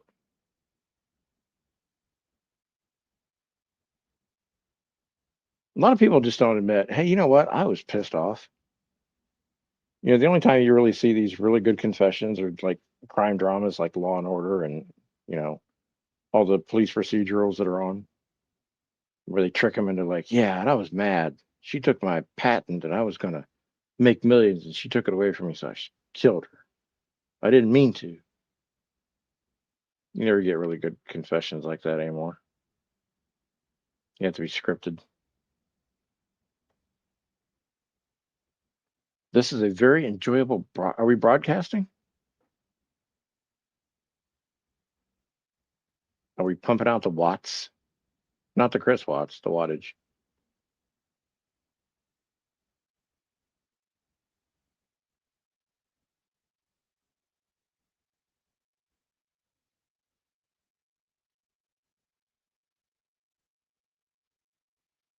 Yeah,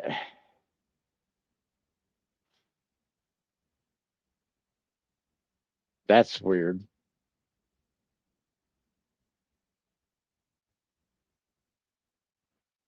I know people are like pro Luigi, but again, here's the slippery slope. If that's the solution you look for, and you have these heroes in quotes, I'm not calling them that, but that's what they're called in some of the public in the media. These heroes that fight back and try to solve the problem through assassination and killing, you create more problems because it's not always going to be the people you don't like who are going to get shot up by some, you know, hater. It's going to be someone you like. It's going to be someone that you support one day because it's going to be normalized. So, like when people talk about assassinations and, you know, why don't they just, people like Luigi, um, is a hero. He didn't change the damn fucking thing. You know what? More money was spent to protect the CEOs. Everyone's still getting fucked by the health insurance companies. People are still paying too much for health insurance. The rich are getting richer and the poor are dying. And the people in between are wondering when, they're dreaming of becoming rich, but they're also scared of becoming poor. That's the middle class. So nothing was changed.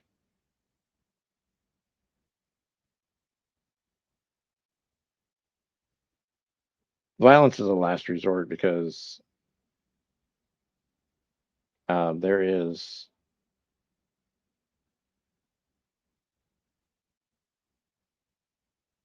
and I've always been taught that violence is a last resort because it is the end result. You have to accept that violence will always lead in a death or deaths, plural. And you have to be very comfortable and not plead insanity when you decide that violence is the answer and you get caught and put in jail, sent to court.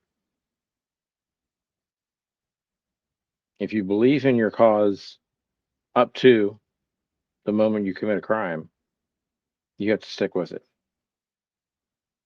You can't really change your mind and say, well, I was insane. We know that. We know you were because you resorted to it without thinking, what difference am I making? There's nothing changed. Health insurance company CEOs were provided more security, which cost the company more when they passed that on down, like the tariffs, they passed that down to their customers.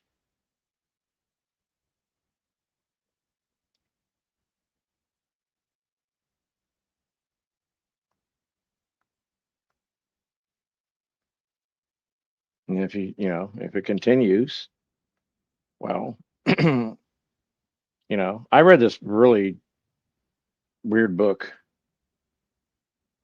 um, basically about AI taking over and making people see the world through its own eyes and the corruption that's around. And there was a lot of killing in it. There's a lot of um, aristocrats and the rich being eliminated, and it got to the point where one of the main characters, one of the protagonists, um, thought that was all there was to it. The villain of the story wasn't necessarily the guy that was commanding all of these vehicles and all these drones and everything to go around killing people. Um, but the real enemy was the fact that it was so easy to do. Once you enable someone, once you do it once,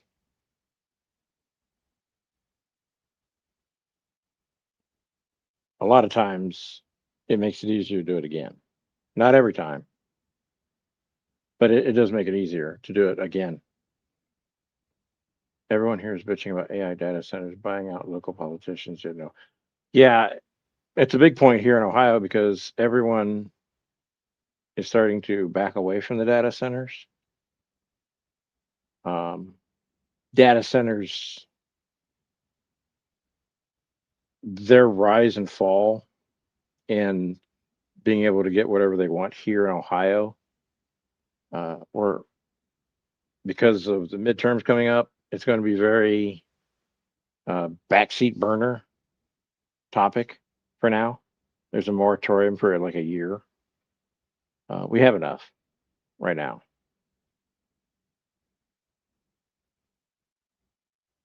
So a lot of the politicians here are start you'll see them start to back away from the topic. Like, no, we're good.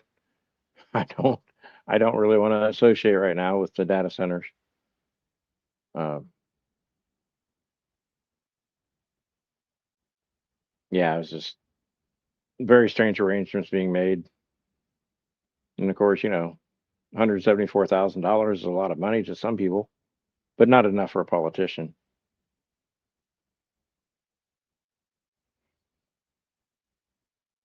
And they want more and more.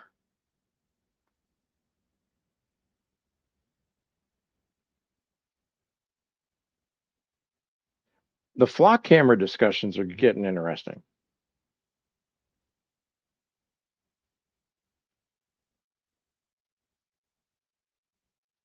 Well, see, Phil, all politicians can eat shit. Is the statement you made. So, hot yoke.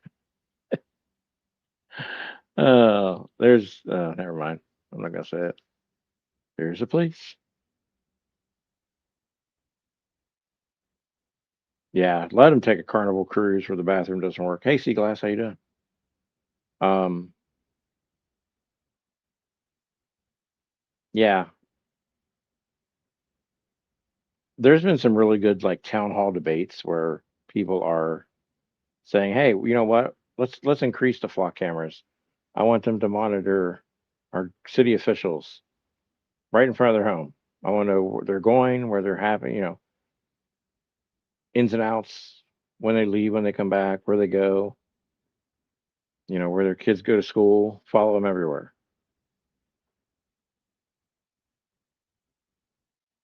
And I get it. I mean, I do see actually both sides of it. I do see that, look, we're already in a surveillance state. We've been in a surveillance state forever. The difference between what you don't see being surveilled and the flock cameras are out there. You know what they look like.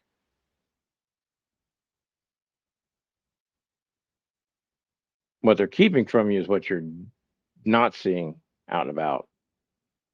Because cameras are very small and very tiny, and they can be put anywhere. When you step out of your home,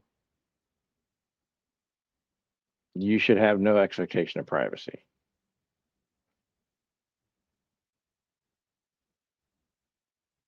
Now, if there's data knowing when you show up to home and when you leave home and everything else, there is concern about that. I get that.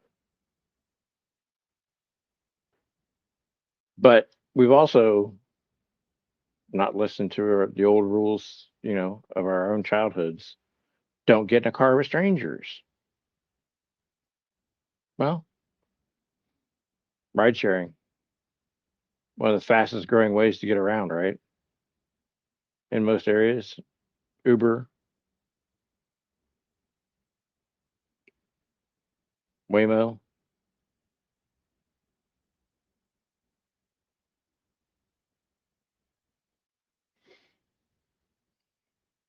Well, for removing a president, that has to come with numbers. And right now, there are no numbers to do that. But let me ask you a question. Who are we going to get instead? His Padawan, right? President Couchfucker. So, I mean, yes, if he, Trump was impeached, it's not like you get to put in who you want.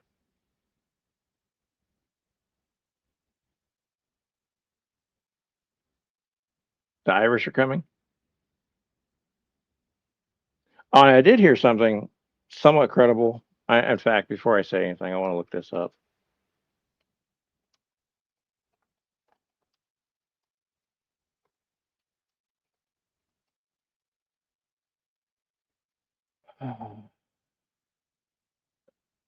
Okay, so yeah, I just verified this through 27 different. God, how many? Um,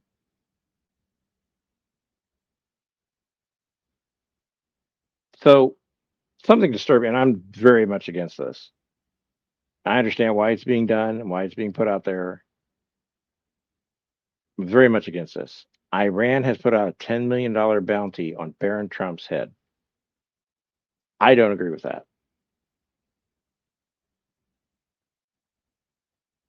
I understand why they're doing it because I think the rest of the kids are pretty much sacrificial to Trump, but I think Barron is the special chosen one in his thinking, and I think that's why they picked him. I don't agree with doing that. Um, and again, what's that going to do? More money's being spent on protection.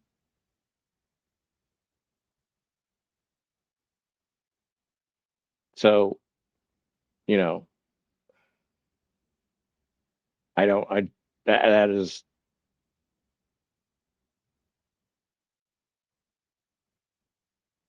horrible that they're doing it. Um, I see the psychology behind it, but yeah, Cass, that's a, yeah. So, cameras, the early cameras, I worked at a grocery store. We have, I think there's 53 cameras inside the store and 12 on the outside. They track you from the time you park to the time you take off, right? But you know what those cameras don't do? If you're an employee and you're parked overnight working and your car gets broken into, those cameras just didn't work. Did you get jumped and mugged on the way out to your car? Was there a shooting in the parking lot? Those cameras don't work. They're ironically down for maintenance or being patched during some of the most vulnerable and useful times. um, yeah, they're looking up ex girlfriends and boyfriends and weird shit.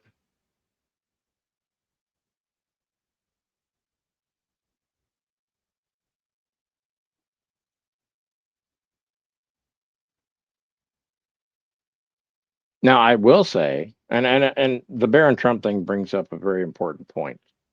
He's at a college, New York University, I believe.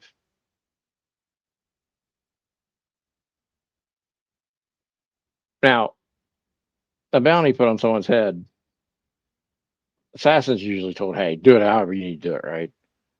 Sometimes it's make it clean, make it messy, make it spectacular. There's given certain instructions, certain messages want to be sent out through the act of assassination and termination. What about the rest of the students? This would be a great time. This would be a great time. This one, this one's good. It'd be a really great time for the Republicans to denounce the NRA.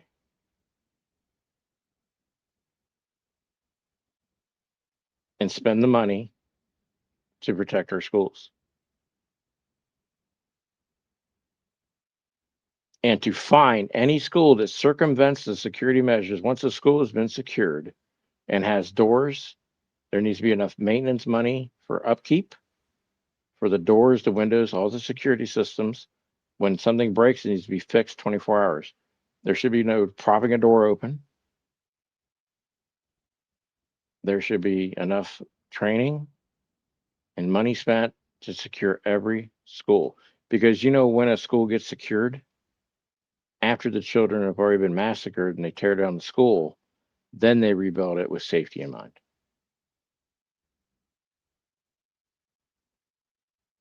Well, not considering their pocketbooks are not.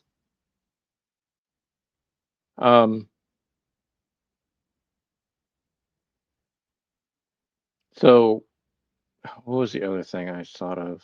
Something was said. There's so much that pops in my head now as I'm trying to go through my TikTok because I said a bunch of shit. Um,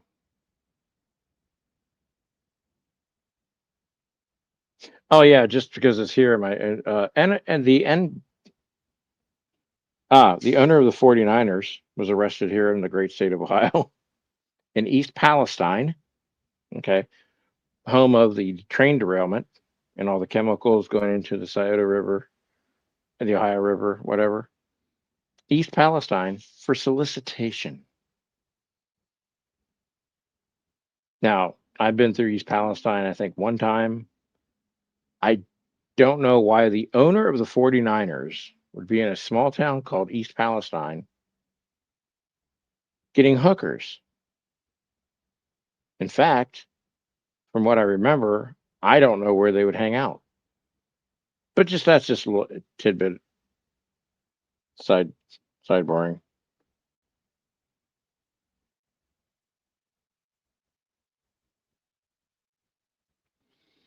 Not that Palestine. Yeah, so Deuce, I mean,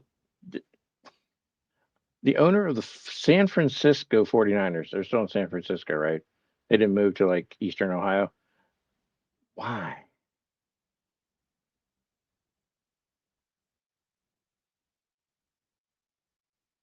But yes, Palestine should be freed.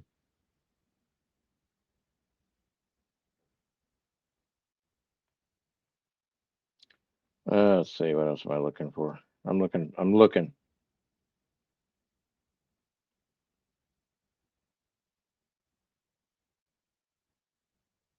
Oh, there was a rumor going around last week on social media, but we all know that some of this has come true. A warehouse locked employees in and called ICE because they believe some of their employees were illegals.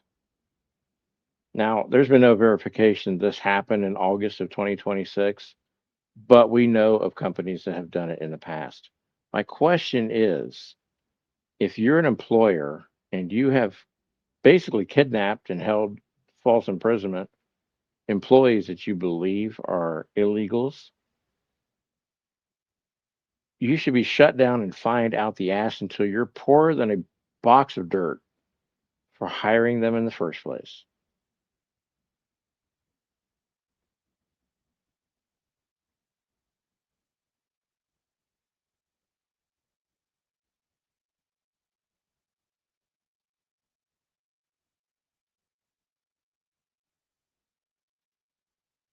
No, we have to use the words they use because it's very important to understand because it's congruent. If you are hiring people who then you decide to report to ICE for being illegal, didn't you also do something illegal?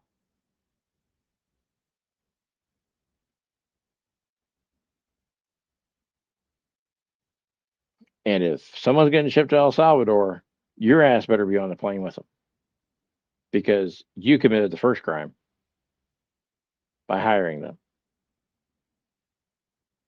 It always makes me wonder what happened to the business that did all this? Oh, well, they're just continuing, you know, they're continuing on like nothing happened. Whole brand new workforce of guess what? Because I'm going to tell you what, when a company gets rid of their illegal or undocumented workers, guess who replaces them more illegal or undocumented workers. So they keep breaking the law and breaking the law and breaking the law because Americans are too fucking lazy to go out and work in some of these jobs. It's beneath them. So they repetitively break the law and then they try to cash in by cooperating with authorities. And no one holds them accountable.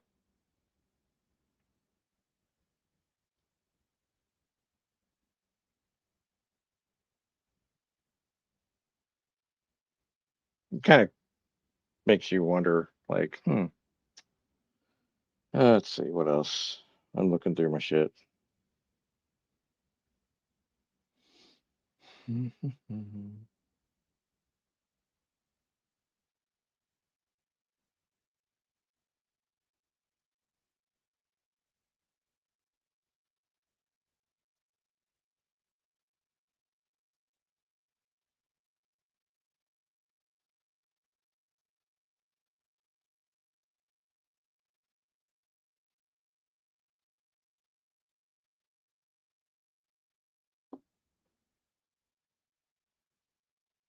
What else was? Oh, I'm just going through here to see if there's anything jogs my memory. Oh, cool thing. I think it's a cool thing. It's probably will be bastardized and made to be a horrible thing. Miller will probably have a commentary on it. No one cares. Some police departments now have AI body cameras that if they approach someone that doesn't speak English, they can instruct the body cam to translate into, say, Mandarin, Spanish. I think this is great because I think the language barrier is always one issue during traffic stops.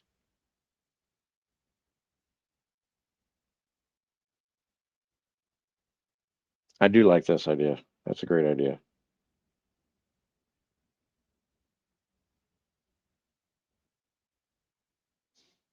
I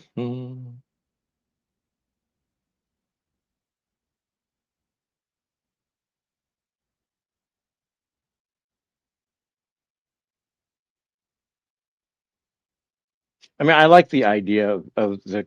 I'm big on communication, people actually talking and being able to understand each other. Um, yeah, I've seen those too, Evelyn. Hey, Morgan, long time no see. Yeah, I think it's a great idea to break down that barrier of language.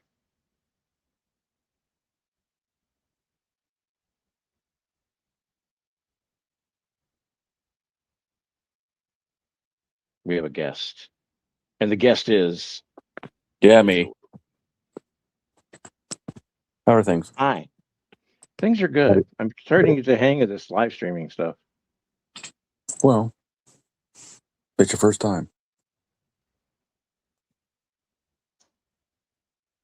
Hey, I got some music trivia for you. Oh, great. You know the Pink Floyd song "Brick in the Wall"? Uh-huh.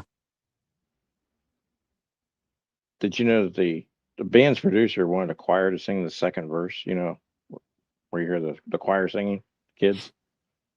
Yeah. He walked to it. If you've heard this, don't stop me because I'm gonna tell everyone else.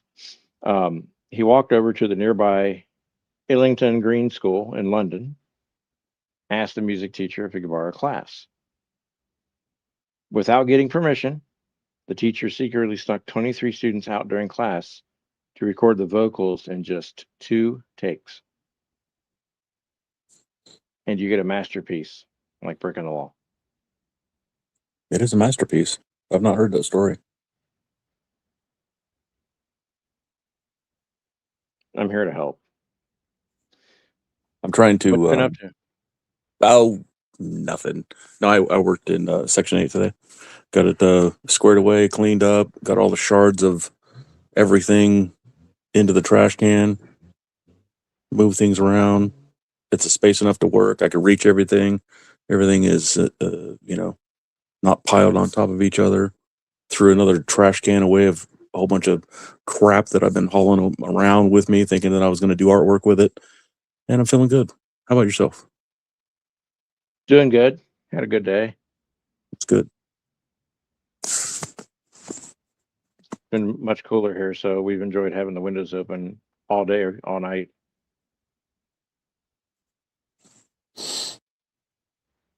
That's good. I can't wait till we can do the same thing. That's going to be great.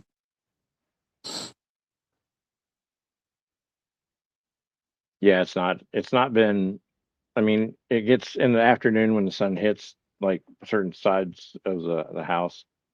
It's a little warm. You just close those little blackout drapes and cool as a cucumber. Yeah, I spray painted the inside of the windows black. So Black. black. Wait, who's calling who Morgan a pussy? Wait, what? Um,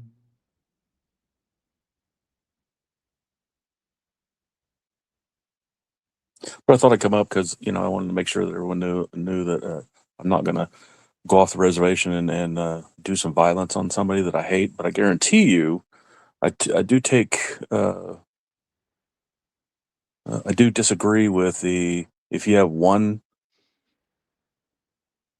Do I dare say target? If you have one thing in mind, like you only want to do, like you only want to, like I think the dude, what was his little name? Chuck Mangione. Is he the one that shot the dude? Luigi. Chuck Luigi. Luigi Mangione. One's a musician. One's a murderer. Yeah, murder. Yeah, I just sort of I think that I don't. If he wasn't caught, I think he could get away. Let's say hypothetically, I don't think he would have done it again. I mean, what set him up to do that was psychologically being pushed by shitty healthcare in his eyes. It works for some people. I don't see how, but it works for some people, and it doesn't work for other people. And there's a whole bunch of other facets, like how you can take pain. If you can't take pain, then you're more susceptible to, making rash decisions about stuff in certain situations. But I don't think every person that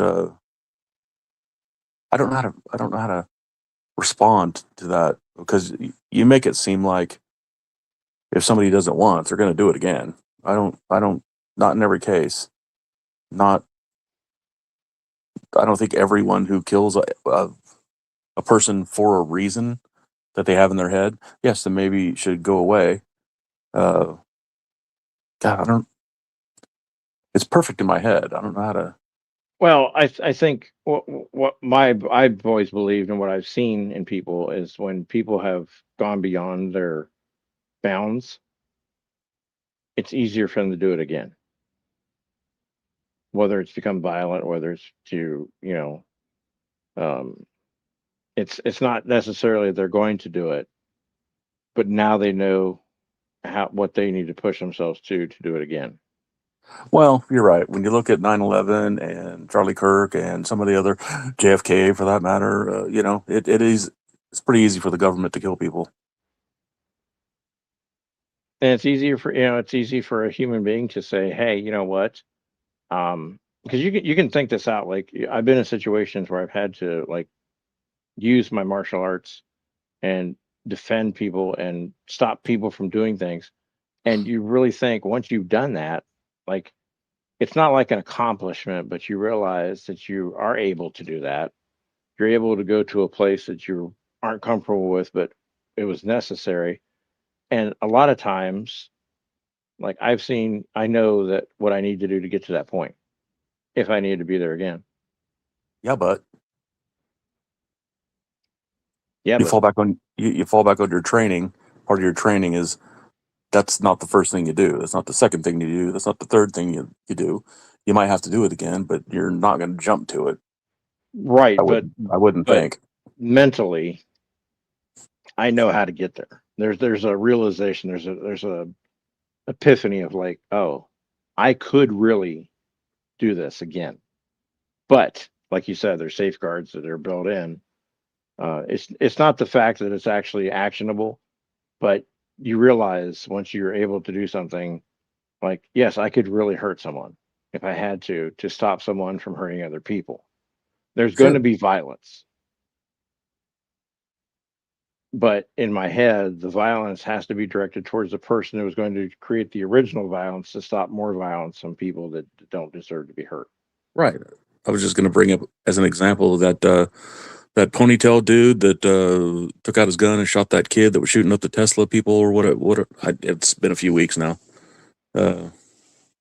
Just like everyone else here, I forget the news that happened yesterday. So there was some dude with a gun, and there was a guy he shot that was charging up his Tesla or something, and then he got shot by a good guy with a gun. At least that's what I thought. He was a good guy with a gun. I don't know. I could be wrong, but I don't think that dude's looking at like, well, I did it once, I'm going to do it again. Hell, the government probably put him in jail for discharging his weapon. So it's the way this administration works. So people like that need to be celebrated. Like someone wants to block Glowy. I wish we could. Is she being mean to Morgan? I don't understand what's going on. Friend dynamics are hard. Just like words. I don't understand friend dynamics sometimes. Other people's friends. I understand my own dynamics with friends. I don't understand outside. I swear I had way more things to talk about that was going to remind me. Damn. Maybe I just imagined it. Mean is Oh, their yeah. love So language. Right. love language? Mean is their love language. Hmm. I don't know. You're going to say something, but I interrupted you rudely. Oh, I know what I was talking about this. And again, I haven't been able to verify this actually happened because videos everywhere. But somewhere in Goodyear, Arizona, a company called ICE wants employees and locked them in. And there's some guy, it looks like Jeff Bezos, actually. And I'm going to tell you what, right now, there's one guy, I think this is fake because there's one guy, skinny white dude, looks like Mr. Clean. And there's a whole bunch of people pushing him and they're not getting through. No, that's not how that works. Hold on. I got to go out and say fuck you to the neighbors. Say it loud so we can hear it.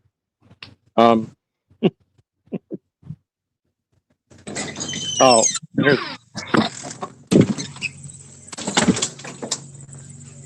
By the way, a quick life hack. If you're always running late, try leaving earlier. Leaving earlier gives you more time to get somewhere, which scientists believe may result in arriving earlier. So I got gems here.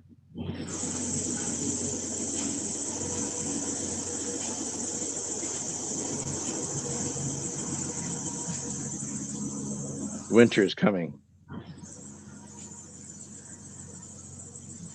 We were just talking about violence, and now Phil's going to go out there and emote.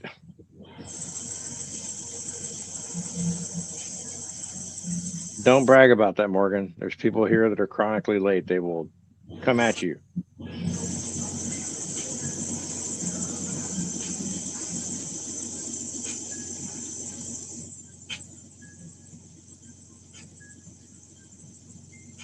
I think he did take the swim with him. Uh-oh. Lady Scrapper's got one eye covered. Winter is coming.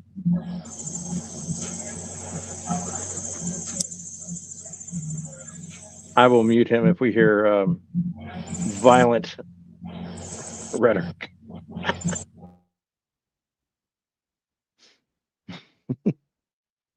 No, he muted himself. Oh boy. Now I can't hear. Can I mute him? I won't. Hey, you can take your car and shove it up your ass.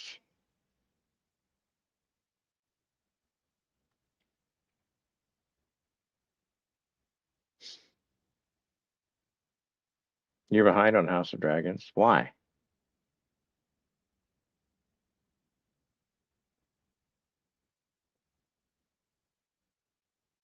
Let me catch you up. They all die.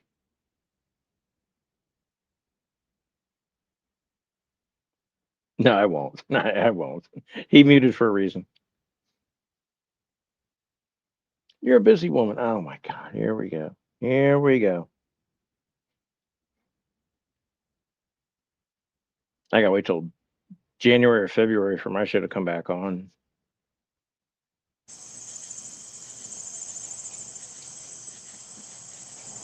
And spoiler alert, they all die in the end.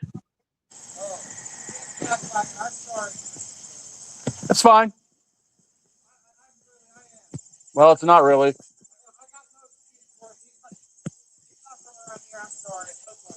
Okay. I don't really hear an apology. No. Shouldn't he apologize? No? Guess he was raised wrong then, huh?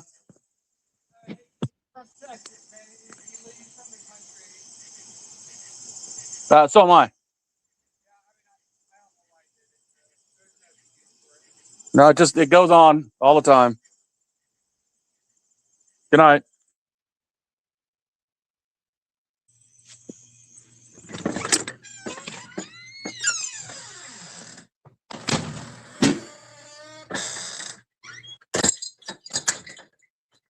Little fuckers.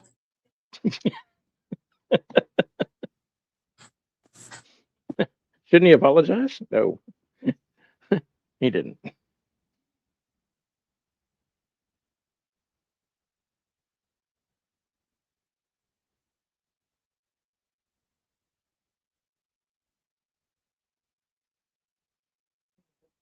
That was the drama. Phil brought the drama. Phil's gonna be on that neighborhood war shows.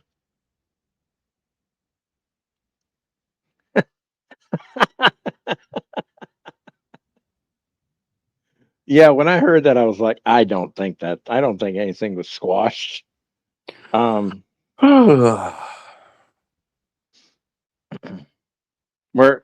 we judged your good night, and we're not sensing any kind of like sincerity involved. Well,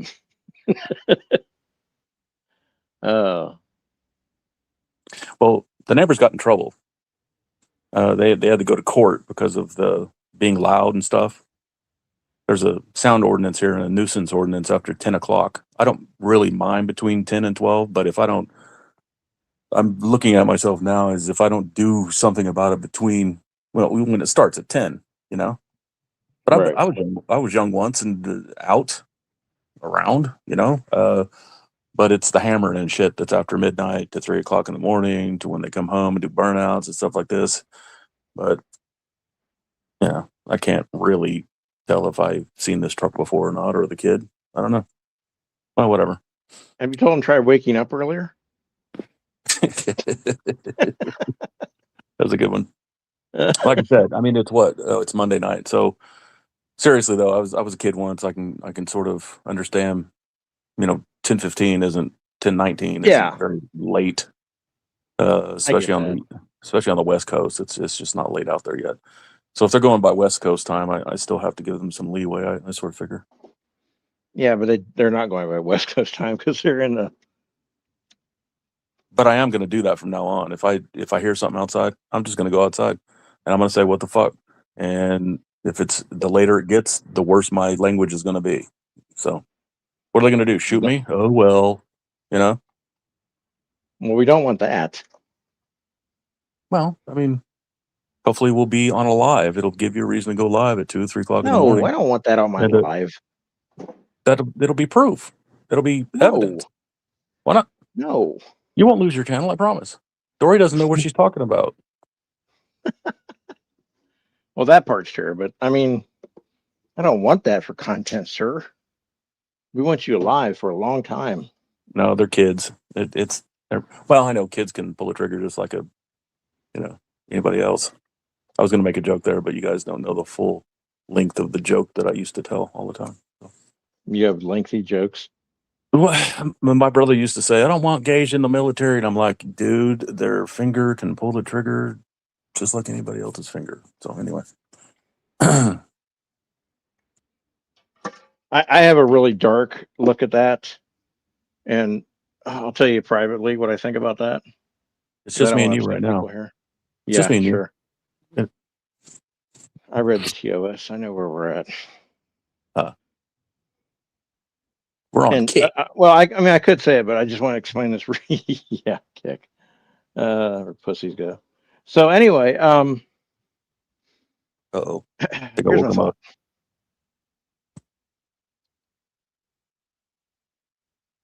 thought. My thought is for those people who are against gay people and to the point where they wish they were not around, you would think they'd want them to go in the military.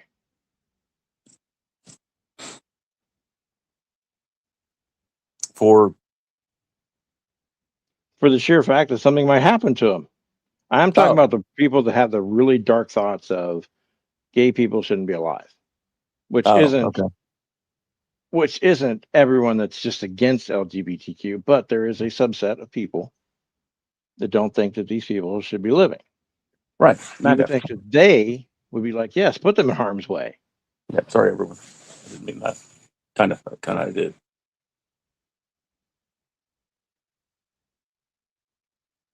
But you're right. That is dark. A dark way to look at it.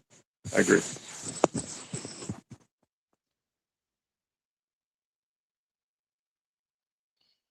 So it's just weird. Yeah, it is. So didn't mean to bring all that shit up. Sorry.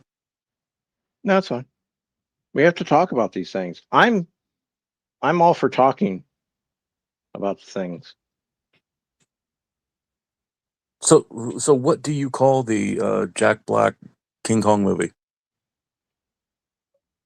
Um, Because you said Jumanji, and I'm like, no, I see King Kong and I see Jack Black. I don't know what years this was put out. I can kind of guess. 2005. Okay. He's a photographer. I don't like that particular version. We like to. I don't know. like Jack Black either, but Well, I used to like Jack Black until I heard Swishy's voice, and Swishy ruined Jack Black for me. I can't watch him in anything without not liking him anymore, and it's all because of that voice. I liked They when he sound- got in a fight with Tenacious D guy, the other band member. Yeah, that's pretty cool. That was pretty good to see on stage. I was like, yeah, Kevin, oh Was boy. it Kev, what's his name? Kev. Yeah, maybe. I was like, ooh. Kyle? Yeah, Kyle, Jack that's- Black and Kyle Gass.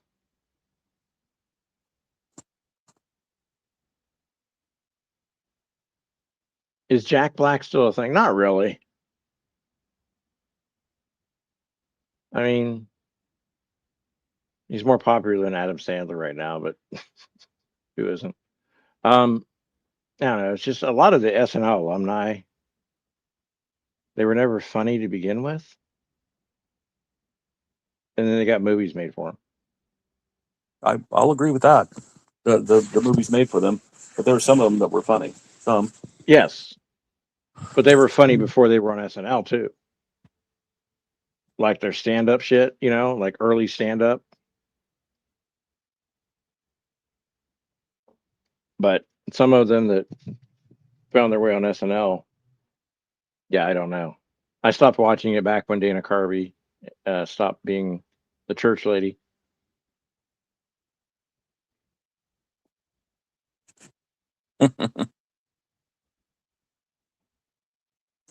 Didn't Dana Carvey do a George H.W. Bush impersonation, 1,000 Points of Light? I remember that one. Read my lips. No. Did he also do? Did he also do? What was that one dude? Oh look, they're defying me with the engine and the tire irking. Irk. So classy. We got a bunch of classless fucking young twerps nowadays. God, I sound very old, don't I? I sound like an old man now. He did Hans from Hans and Franz. It's true, yeah. The grumpy old man. and massive head wound Harry. Oh, Ross Perot. Yeah, Ross Perot, that's it. That John Suckett sound. Oh, he also did Joe Biden and Elon Musk. Wow. I could see him doing a Biden. I do too. Seaglass. Big man in a little coat. Big man in a little coat. See, I didn't like him. That's fine. Well, and the thing is, he was loud comedy, what I considered loud comedy, Mhm. and it worked. It worked for him for most of his audience, right? I just particularly didn't catch on to it. It wasn't naturally funny to me, but that's fine because I don't think Mitch Hedberg's funny. Damn you. That's a personal affront. And I don't think that George Carlin was comically as funny as he was right about shit, and it made you laugh because it made you uncomfortable. Like, oh shit, you're right. Like he did say some funny shit, but some of the thinking that he made you do, the laughter came from, oh yeah, shit, he's right. Yeah, that nervous laughter where you're like, he just made me Really? think. Huh. And Yeah. that was nervous to some people? Well, the nervous laughter where you realize, oh, yeah, he's right. Other people were like, yeah, I agree. There was always this laughter, but it wasn't necessarily comic laughter.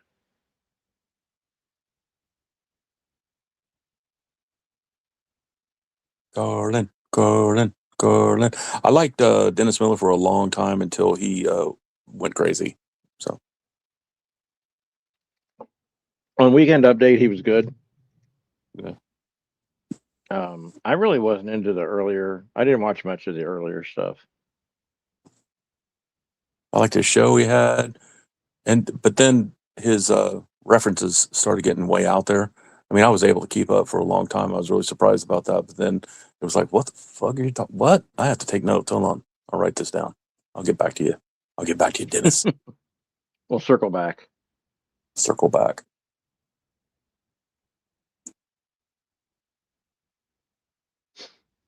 I don't know Yeah, there's. who I like now. Funny man wise. I don't know. I tell you who cracks me up. Nikki Glaser.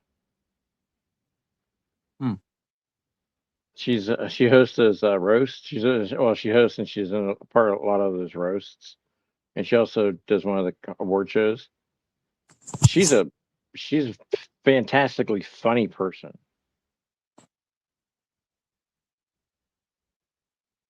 Seaglass can't stand her. I mean, I can't stand her. I mean, no, I'm not gonna back down. Uh-oh. She is annoying. I can see why she's annoying to some people. Fight. Oh, look, Nikki Glaser is backstage, everyone. No, not really. Can you imagine that?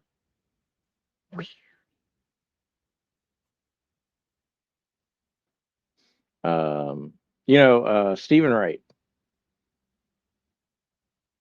I consider it stupidly hilarious comedy. The monotone deadpan voice. I only saw him mess up one time. Really? Do you laugh?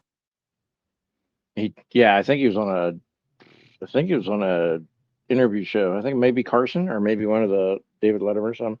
But he was trying to deadpan it, and he kind of,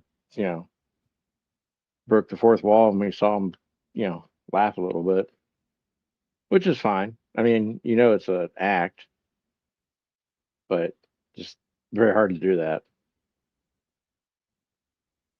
for a comedian to not laugh at their own jokes. I think it's a discipline. I think Miller's hilarious. Who? Miller. Well, who's that? Oh, you mean like Jedi Miller? Oh, I thought you were talking about like Dennis Miller. I'm sorry. Jebediah Miller. Jebediah Miller. Jebediah Miller. I'm gonna get a video. Hey, Padawans.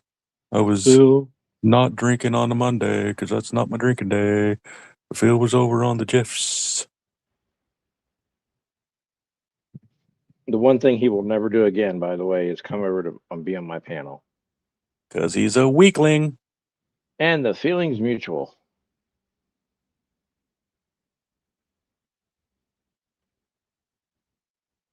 Kind of broke my brain there for a minute. Why? Who's a weak? Oh yeah, Tig's good. I like her. Yep. The I haven't seen her woman from Star lately. Trek? Yeah, it was before the Star Trek stuff. I don't think I've watched any of that stuff. Well, I can tell she's a good. I can tell she came from a comedic background because the way her characters on Star Trek, her character on Star Trek, I should say, very sarcastic. Oh, so it's the same. Cool. I'll have to watch that. Yeah. Is this my new channel? No, it's the same channel that's always been since it's been my channel. Never But- got shut down. But he doesn't like liars. So Yeah, why did he just lie?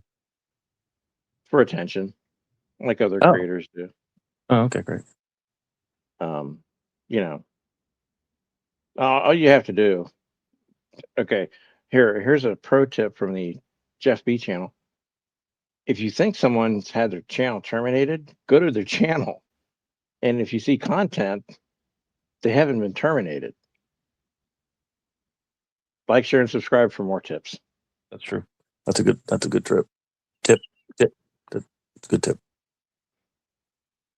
Yeah, I was gone. I wasn't feeling good. There was a week where I was trying to recover from some blah, and heaven forbid, the same person that says that I shouldn't be live and shouldn't be on YouTube obviously missed me so much that he had to create fantasy land stories about what happened and where I was.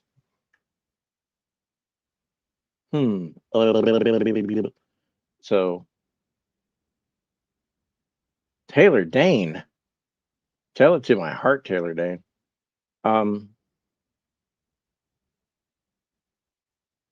Yeah, I know some people were hoping that I heard a lot of things happen while I wasn't really active. I was accused of a lot of things and ad Were you? nauseum.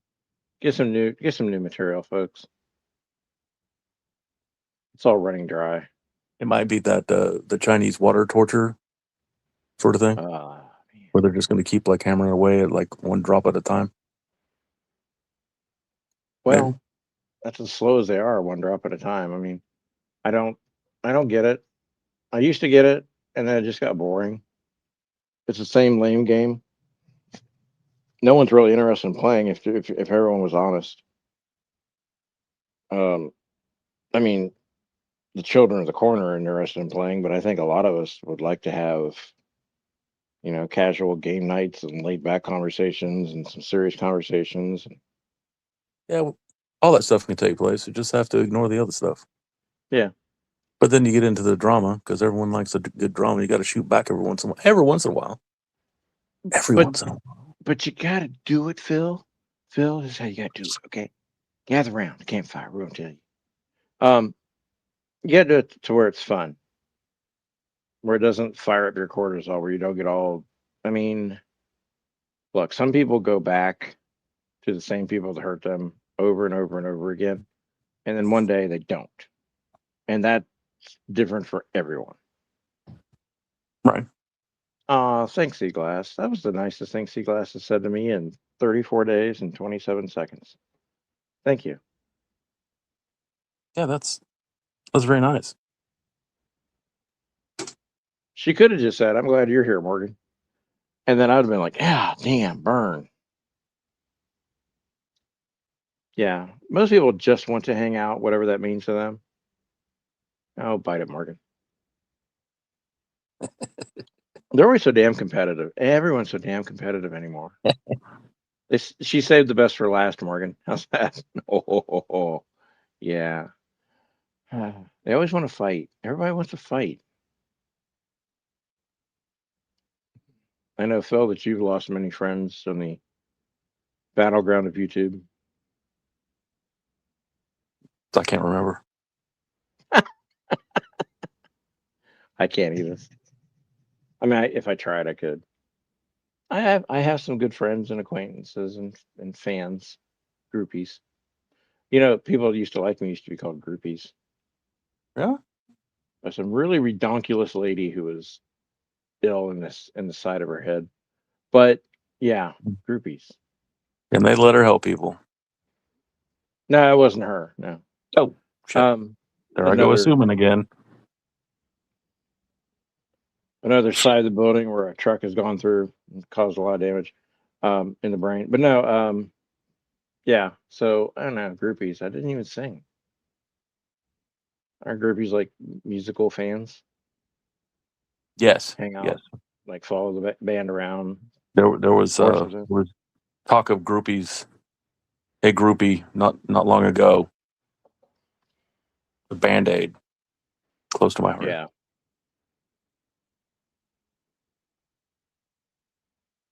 If you can lose them, were they worth having? See, that's the thing. At the time that they're friends, they're worth having. And sometimes we go through that phase when they're not our friends, regret. Like what used to be. Because as mad as you are at someone, there were some good times.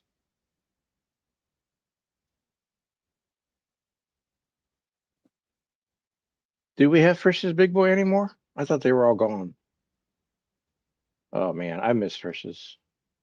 We do have White Castle close by. Our rest areas are pretty nice, I will say. I usually don't feel like I have to disinfect my shoes immediately after exiting.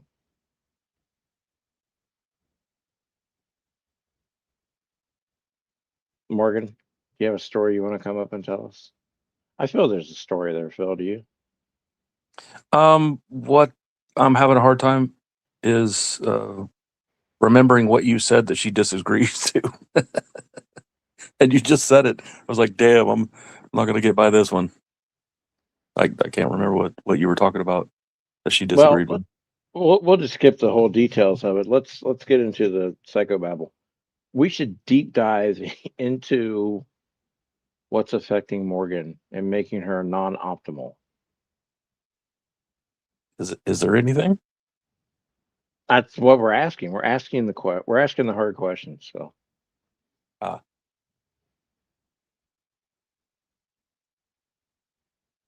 Well, they are very safe rest areas, as far as I've seen.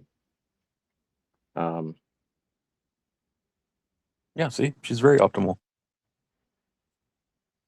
She's hitting on all cylinders. That's another way to say it. She is checking the boxes. I'm here for most of you, not all of you. If you're listening, not all of you I'm not here for. But I'm trying to keep it real, Phil, okay? You're doing a good job. This is pretty real. Are we hitting the good points? Are we maxing the flow of goodness and positivity? Yikes! Is that a trendy way of saying things? Saying stuff? Flow maxing. Are we flow maxing? Max douchiness. Yeah, Max Douche. Sounds like a name. Sounds like a character. Yeah. His stage name is Jim Jordan. Oh, I was going to say something to you about Max Miller. That's why Max was hitting in my head. Are you familiar with Max Miller? I've heard the name. Not recently. Republican representative here in Ohio. Likes to beat his wife. Oh, hold on. Yeah. Bernie Moreno's son-in-law. Another senator here. So he missed the deadline to withdraw his name from running for a re-election. He's pretty much secured the Democrats another seat here in Ohio. Because, yeah. Mr. Son-in-law is not the famous and protected that he thought he was going to be from Southern Ohio mafia law. So, yeah. So what does that mean? So he's gonna get a job. even though he's a piece of shit. Is that what I'm Well, he hearing? has it. He has it. He's going up for re-election because he missed the deadline to withdraw, which he was very, very strongly suggested to just drop out. And he'll be up for re-election as a representative for the congressional district. He's only been around for like 3 years. He should be shunned. I don't think the voters are going to fare too lightly with it. Take him to. They're going to take him out to the pasture, pretty much politically, So good. and show him the back end of a horse, and tell him Oh. to pat its butt really loud. And then Max Miller runs a cooking. This Max Miller? Shit. But he likes to hurt his wife, which is the daughter of a senator here in the state. Yeah, see, there's all sorts of wrong stuff there. I know I don't know the whole story, but if she's still in that house, that's wrong also.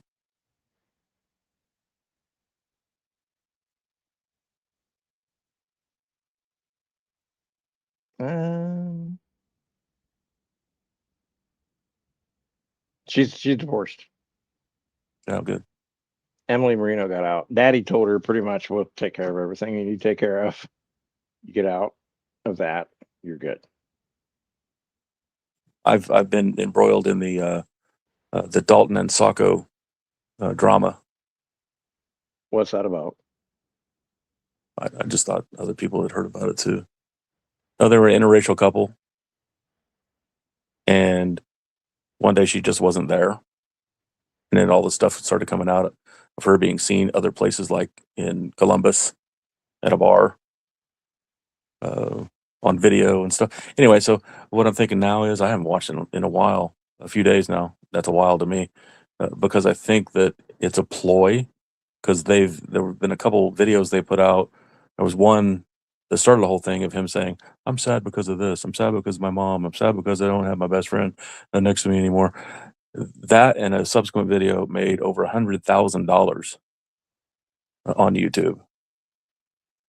And now I'm just thinking that it was a ploy to get paid. Well, Oh, is this Max Miller, the dude that broke the collarbone of the kid? yes. Yeah, he needs to be. Yeah, he'll be. He. I don't have anything nice to say, so I'm just going to keep it to myself. It involves a spear gun and gasoline.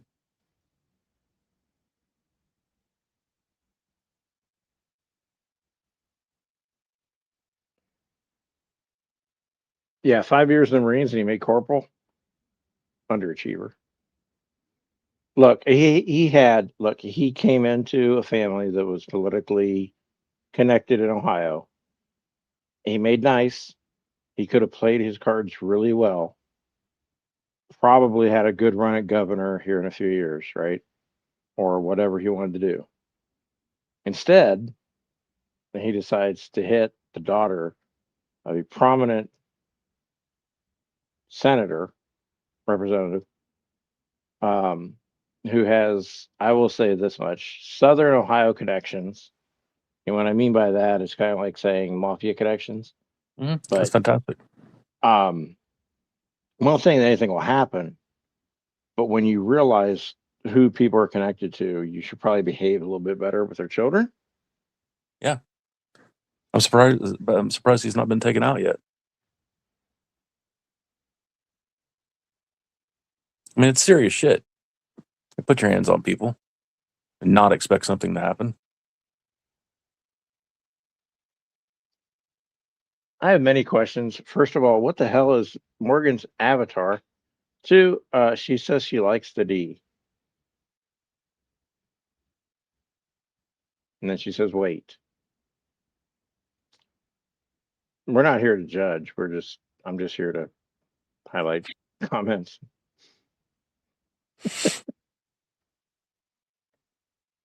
Yeah, I don't get it.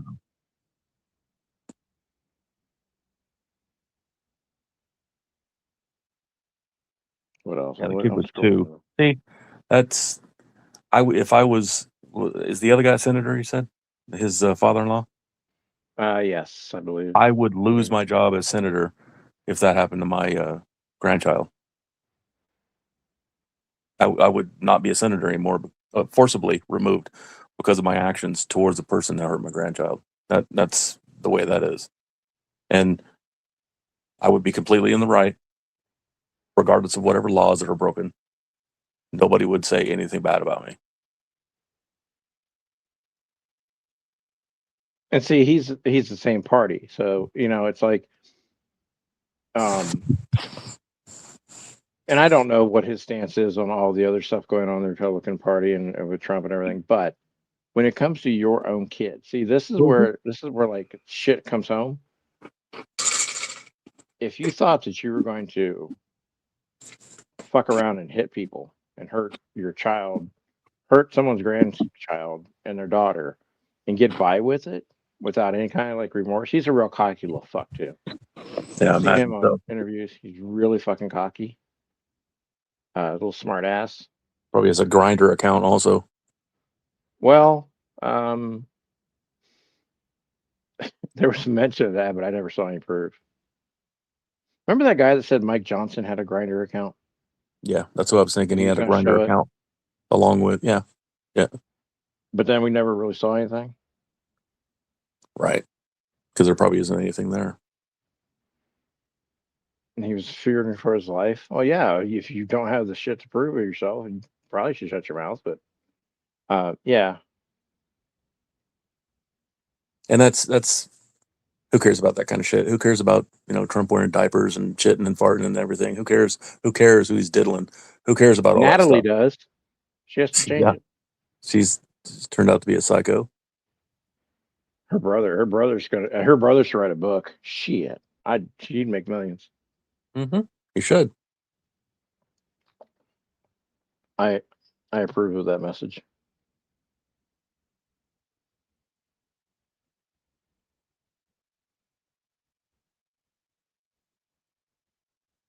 And King Kong's getting ready to get it. A whole bunch of biplanes with machine guns Oh. flying through them. I got to show you guys something. Oh, good. This is Marino just defended Natalie Hart. Well, see, when it's his own house, it's fine. Okay, let me go here. Okay. I can remember how I typed this out. There was an instructional video on how to do this.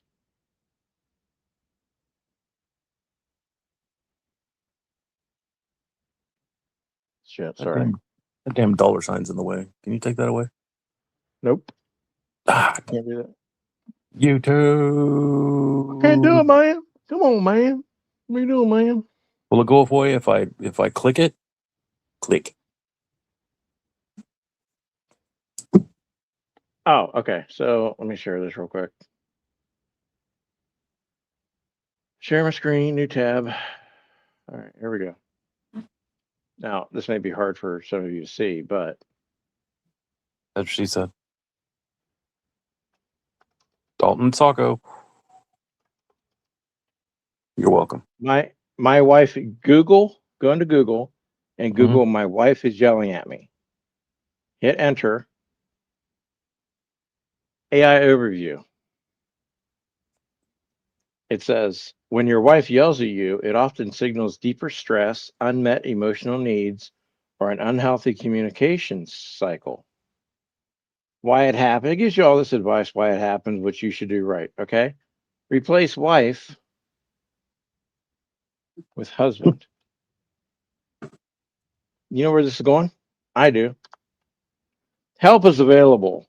Speak with someone today at the National Domestic Violence Hotline.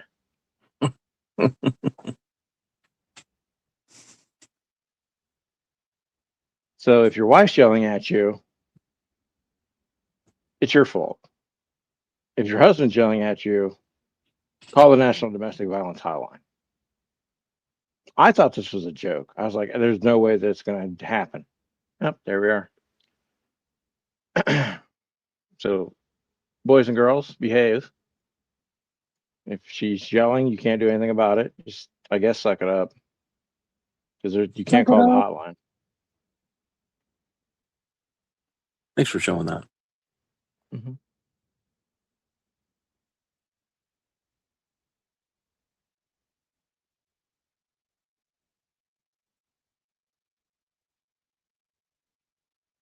Morgan, what do you mean? Phil, are you getting Spidey sense tingly vibes from Morgan's comments? I feel like there's a story here. I think we need to dig further, or maybe not. I was muted. Why was I muted? I wasn't outside talking to the neighbors. Let's see.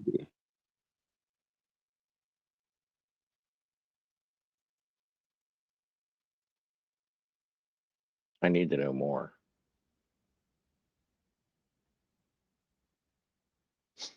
No, I really don't. But I just thought since I'm back from my channel being terminated, Miller, you're a dumbass.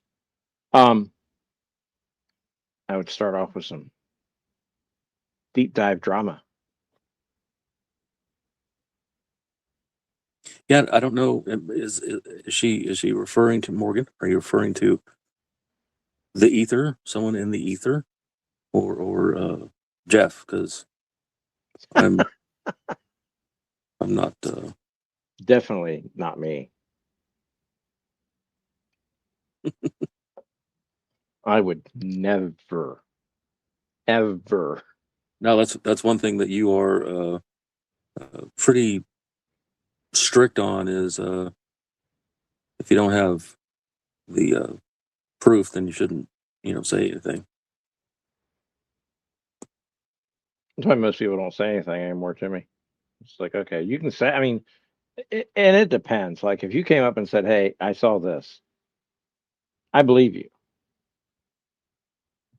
But a part of me also wants to see it, to have it, in case I need to use it or rebut against it. It's like, I understand. Thank you for telling me, but I need to see it. And I will be completely transparent here, which is kind of hard because I'm thick. The when it comes to having the research done, having receipts and doing research on other bits of evidence and stuff, I don't care to put in the work. So I can say something and it could either be bad or not bad or good or not good, but I still can't ever. I thought about this today. I was listening to Necessary Conversation or something, anyway, and I thought to myself, how though? How do I trust myself when I thought it was pretty good at sensing good and bad in people. I mean, I don't know what my ratio is here on the YouTubes. Maybe somebody has that stat someplace, but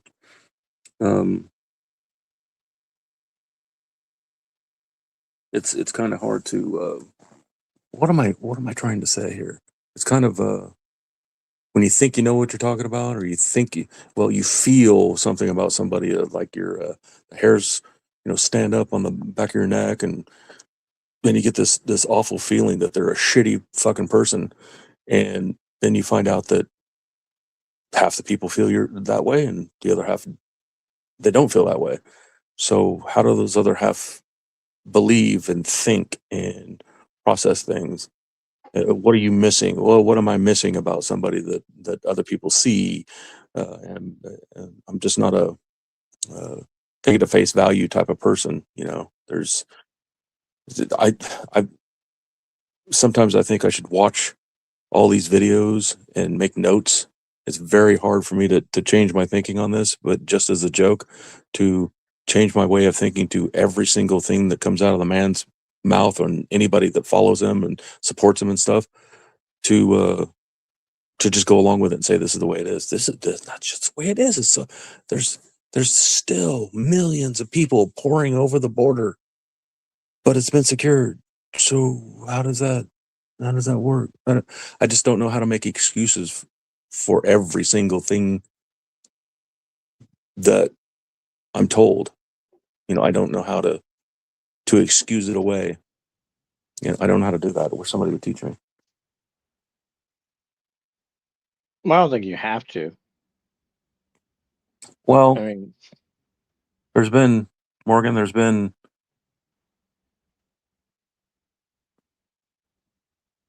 examples here yeah.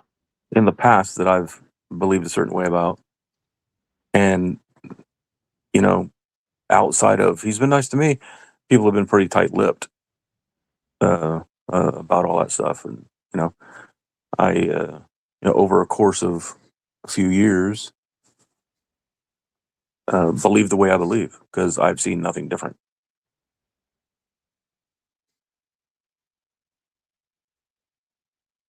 Yes, I believe that. Yeah. I don't have the member roles to the KKK. I can't do that. That's just something but they hide themselves, so how can I possibly do that?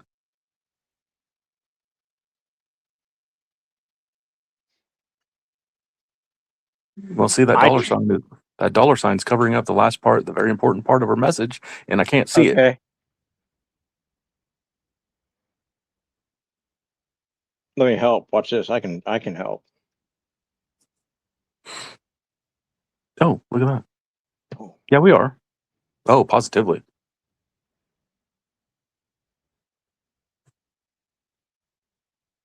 Yes, positively so. And I have been, but it's my feeling. So I mean, am I supposed to? I guess. What is it? Learn to control and not say those things out loud. Yeah, that'll do. Yeah, I just fixed it. Turn off the dollar sign. I wish. It doesn't bother me. Oh, I'm on a computer.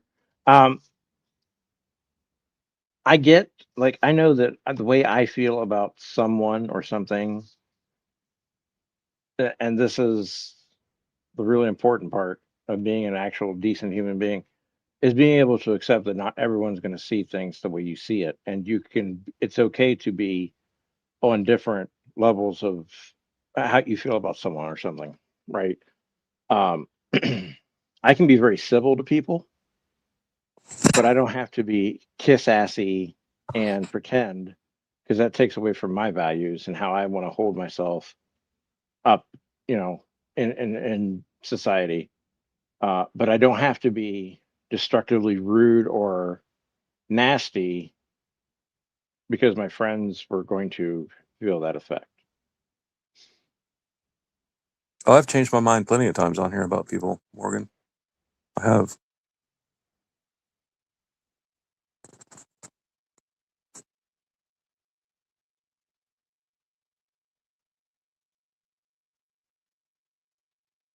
But I did at first. I had to correct people when it came to me, and now I don't give a fuck.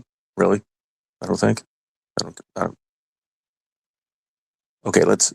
At the very least, it doesn't bother me like it used to, which is much more healthier.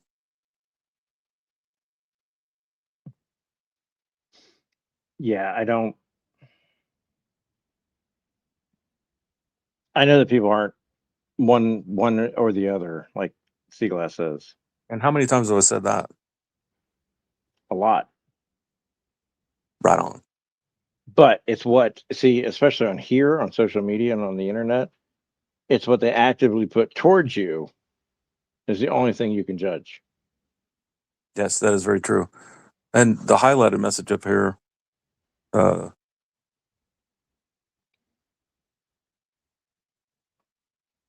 Yeah.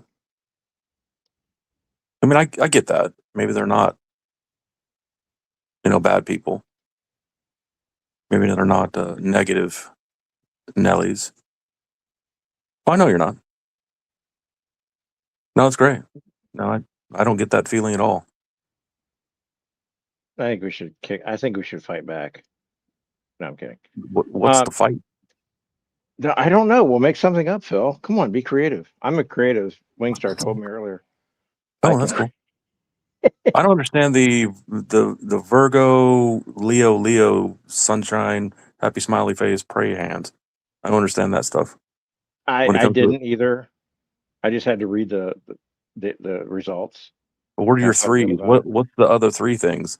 It's like, okay, I'm a Virgo, but and am I in the house of the rising sun and the I don't know I don't know I'm what I'm in Mr. talking about. Miyagi's dojo in Pisces, but I'm also in Mercury retrograde with Mars while cooking an omelet in Mesopotamia.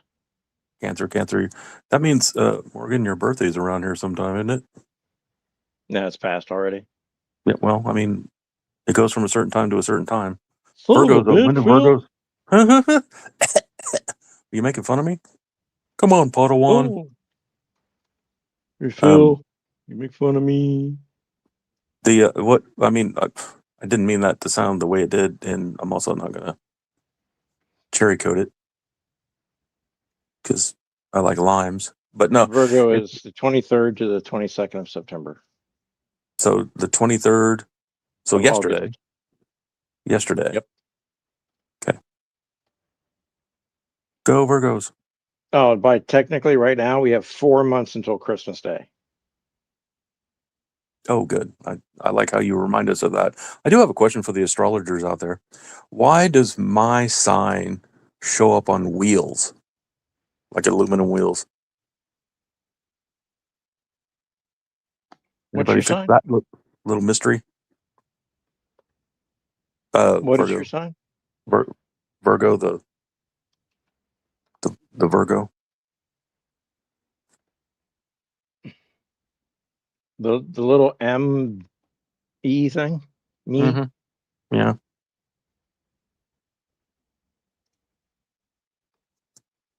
On wheels? yeah. I've seen it on many wheels my entire life, and I've always wondered why it's on wheels.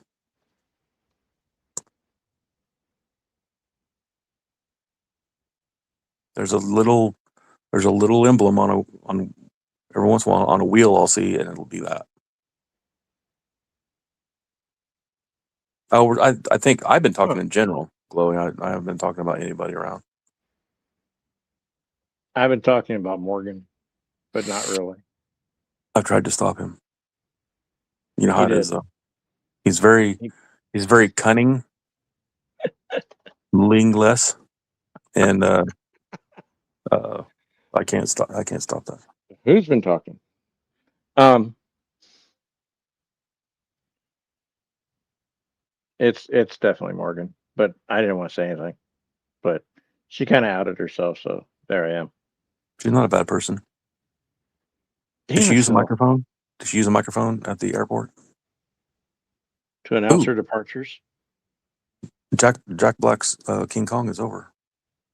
Oh man, I was hoping it was a 3 DVD set. And I was hoping it would have the early black and white one, the 1977, I think, right around in there with the Twin Towers, and then a new one. I didn't care about the new ones. I just wanted to see the two old ones. it's But very once sad that again, that girl got killed. no, I didn't even see that. What girl? And the newer ones, the King Kong and Godzilla ones, that have been out. Wow. There's a Is it because girl. they're giant? Yes, she was deaf, and she played a deaf character, and Hmm. she was killed in a car accident about a month or so ago. Oh, in real life, IRL. Yes, Okay. IRL. Tenacious D, Wicked Game.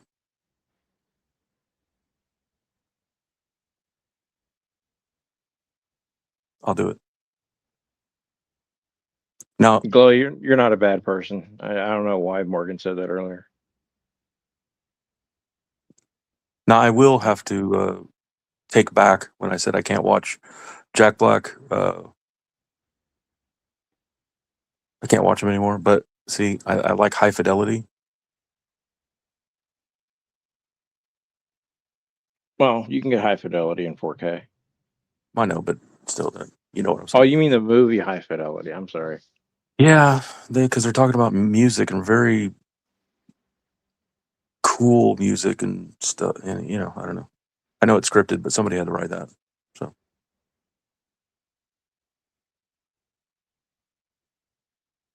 Why is she mean to you? I don't know. What you two need to take a link. We need to solve this. I can step down, but I don't hear Carla. So Well, she I think she went nighty night. I like how she said, "Hi, Jeff. Good night, Jeff."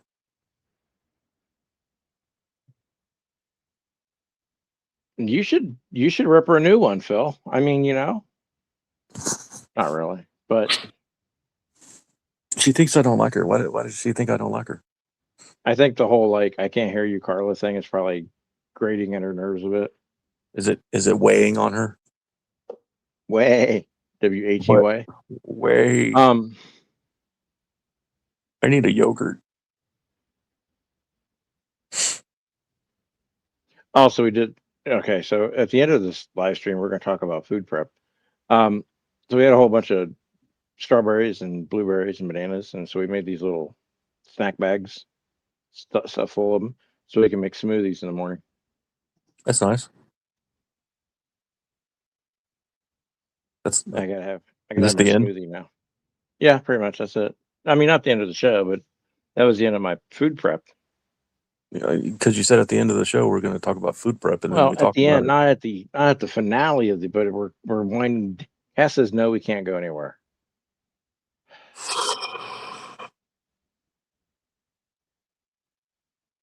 Cass wants us to do a 12-hour marathon. I thought about doing that once, and then I thought about the reality of no. Sure. I'd have to be like doing it for some kind of charity work, and then I would never be collecting money for that because I've seen what happens. Oh no, Janie's here. Janie. I mean,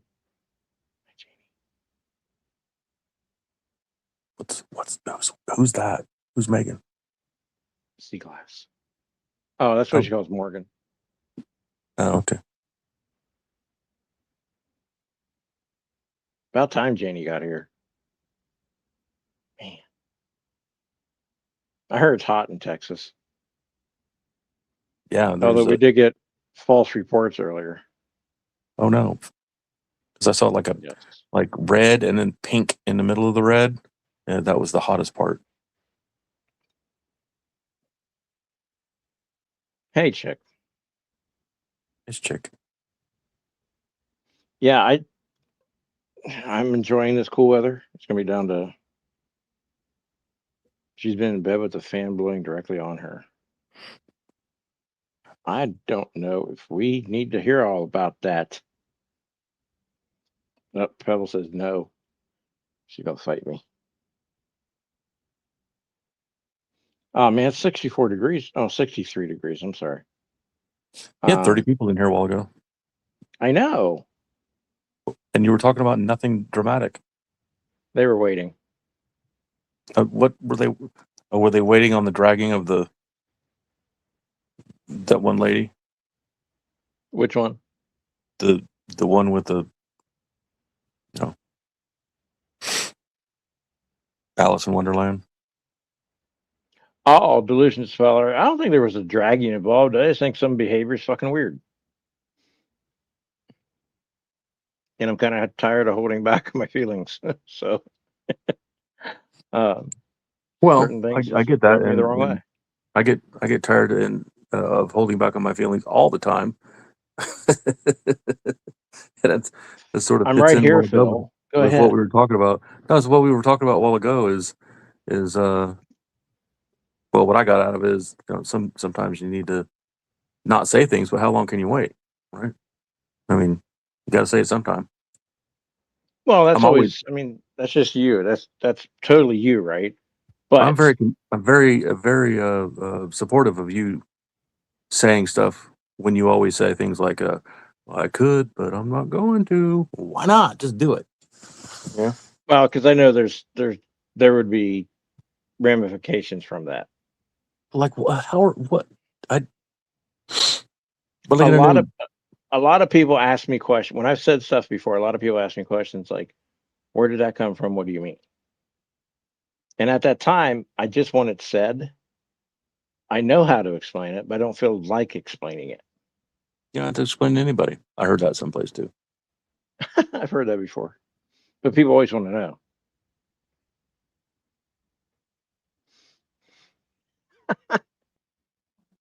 Yeah, I know, Morgan. We talked about that at the beginning. I'm like, why? Mm.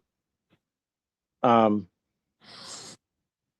now, I just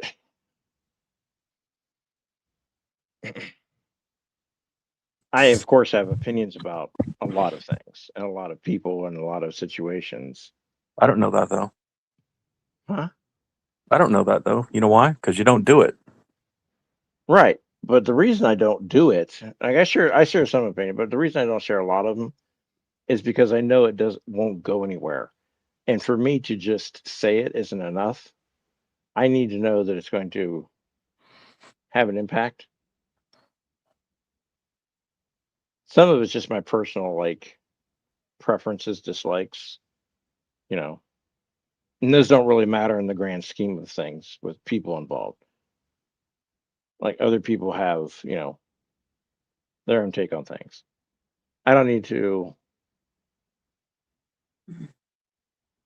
I don't need to impose my thought process on everyone all the time. Well, it's called a conversation, right? Yeah, but you know what?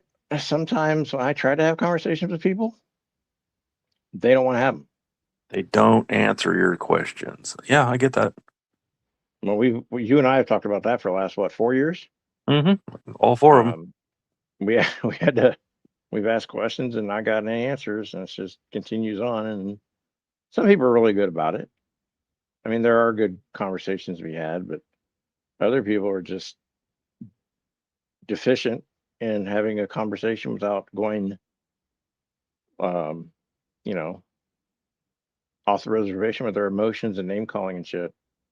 That's why I said if everyone could promise me that they could have a political discussion without turning into nastiness and show yourself on cam and name calling and all this bullshit. But I know that it won't happen unless you're all agreeing on the same thing and you're all on one side. I know from experience for years that if it goes on long enough, it turns into hate and name calling and I'm prettier than you, cam up, and all this other stuff. So I'm like, yeah, there's just no. What? See glass. Right on. Yeah, it's funny. I understand that. I don't think I could have a conversation about any political stuff because to me, the political part of what's happening now is only policy. And I don't know very much about policy. I know a lot about the fucking shitty characters that make the policies that ruin shit, but I don't know very much about how they're signed and how they're written. I know that most of the time now Trump draws an outline picture of a little girl and signs his name where the pubic hair is supposed to be, but that's just him. That's just the way he does things. See, I devolved.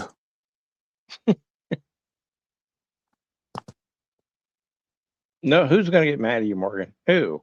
You're not in that other group that gets mad at you for saying things you're not allowed to say. You're in a free group. She's in another group. Well, I don't know. Okay, then you don't know. Mm-mm. Now I'm going to get blamed for knowing what you don't know. Vicious circle that we live in. Now, I mean, look. Here's the thing. I know that if you and I disagree on something, and I express an opinion or even a fact, sometimes I misconstrue the two on purpose to make a It's fun point. that way. It's fun that way. Because I make points with words. Because Wingstar says I'm very good with words and crafty, and I believe her because she seems like a good astrologer person. But I know that you will have a conversation with me. Like, why do you feel that way? What was up with that? Why did you seem very passionate about what you're speaking about. What's going on? You'll come to me and say, you'll have a conversation. That's what I enjoy the most. That's what I get the most out of. I don't like going back and forth. I did that in kindergarten, first, second, third, fifth, 10th, 12th, a half year of college, you know, just being a sarcastic person going back at people. But I don't, I don't need to know this, Morgan.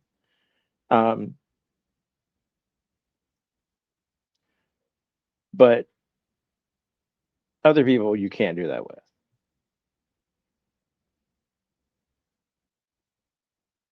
And so I'm just, yeah. Other people have shown me through their historical data that they are not conversation worthy. Hi, Darren. Yeah. Darren's here. Oh shit, we've hit the big time now. I mean, it's funny. I say I don't know much about policy, but when I listen to a lot of stuff all the time, and I really try not to listen to if somebody says the fake media. Well, I want to go check out and see what's fake about them, and then I want to find out where these people get their news from to see how fake that is. But I've come to the conclusion, not today, but I've come to the conclusion before that everyone lies to make their side look better, to make their points look better. I mean, some of the people that were on Meet the Press, what's his name? I don't know, dude with big teeth. Can't remember what his name is. Tim. Meet the Depressed. Yeah, he was a little smarmy piece of shit, and Is he a it just host so or a happened. guest? Is he a host or guest? No, he was a guest yesterday. Oh. Yeah, yesterday.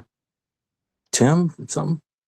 I don't know. Anyway, Tim Scott. Tim Scott. Yeah, he was a smarmy, lying, shitty, gloss over the not answering any question, type person. So strange. Well, it's not strange. It's normal. It's normal now, but it's just so weird to see it happen right in front of you. I mean, ask a question, completely gloss over it and ignore it and deflect and go on and down the way. He needs to be like kicked off the show right now. It's just, okay, if you're not going to answer it, get off. See ya. It's too bad that these people have to watch out for their advertisers and blah blah blah and all that jazz. It all goes down to money. Can't have a good conversation because of money. I have a question about this. Did you watch any of this Fauci bullshit? Fauci? I watched a little bit of it and I couldn't believe how they were treating him, and so I stopped watching it. He's on his own. He's not going to have me watching him. Well, it's a joke. Didn't they fine him for didn't they do something to him for not answering questions? I don't know if Jim Jordan got him for contempt of court. I can't remember. Yeah, He was they threatening. brought him on contempt of charges, right? I think so. Why isn't this being done for everyone? Because they blame him for everything that happened. They blame him for getting rich during the time that the COVID was going on. And my thing is, they worked for the fucking guy you guys are sucking a dick on. He worked for he was just like you, a cog in the American dismembering machine that is the Trump administration. He was just another person going along with whatever until he didn't. And now that's why people are mad. I'm all the way down to Trump supporters at rallies and stuff. They're like, yeah, man, you got to hang him. You got to, let's put him in jail. It's ridiculous. It's stupid. So a committee voted 8-7 to hold him in contempt of Congress after he said, I plead the fifth over 100 times. Mm-hmm. Okay. Here's a rule we can follow really well, because this is really easy. Phil, do you like the color red? Yeah. I mean, I plead the fifth. The answer would be yes, right? Yeah. Okay. What we've taught people to do is to say every word except yes or no. We get these, well, you don't understand. See, back in 1756, when a woman baked bread in her oven, like, what are you talking about? Like, if you don't answer it each time, there should be a fine. No, because he is afforded that privilege. Not in all Senate committees. The Fifth Amendment is not held up in all committees, actually. Then why There are wasn't he kicked very, out? Why wasn't he taken to jail right then? Because of the follow through of the weak fucking people around, which is who I have a problem with anyway. Is these weak people around? well, You're impeached. So what? There's no teeth in that. Who cares if he gets impeached 15 times? I tell you what, here's a change. Here's a real radical change. Give the Supreme Court police powers to be used in certain situations.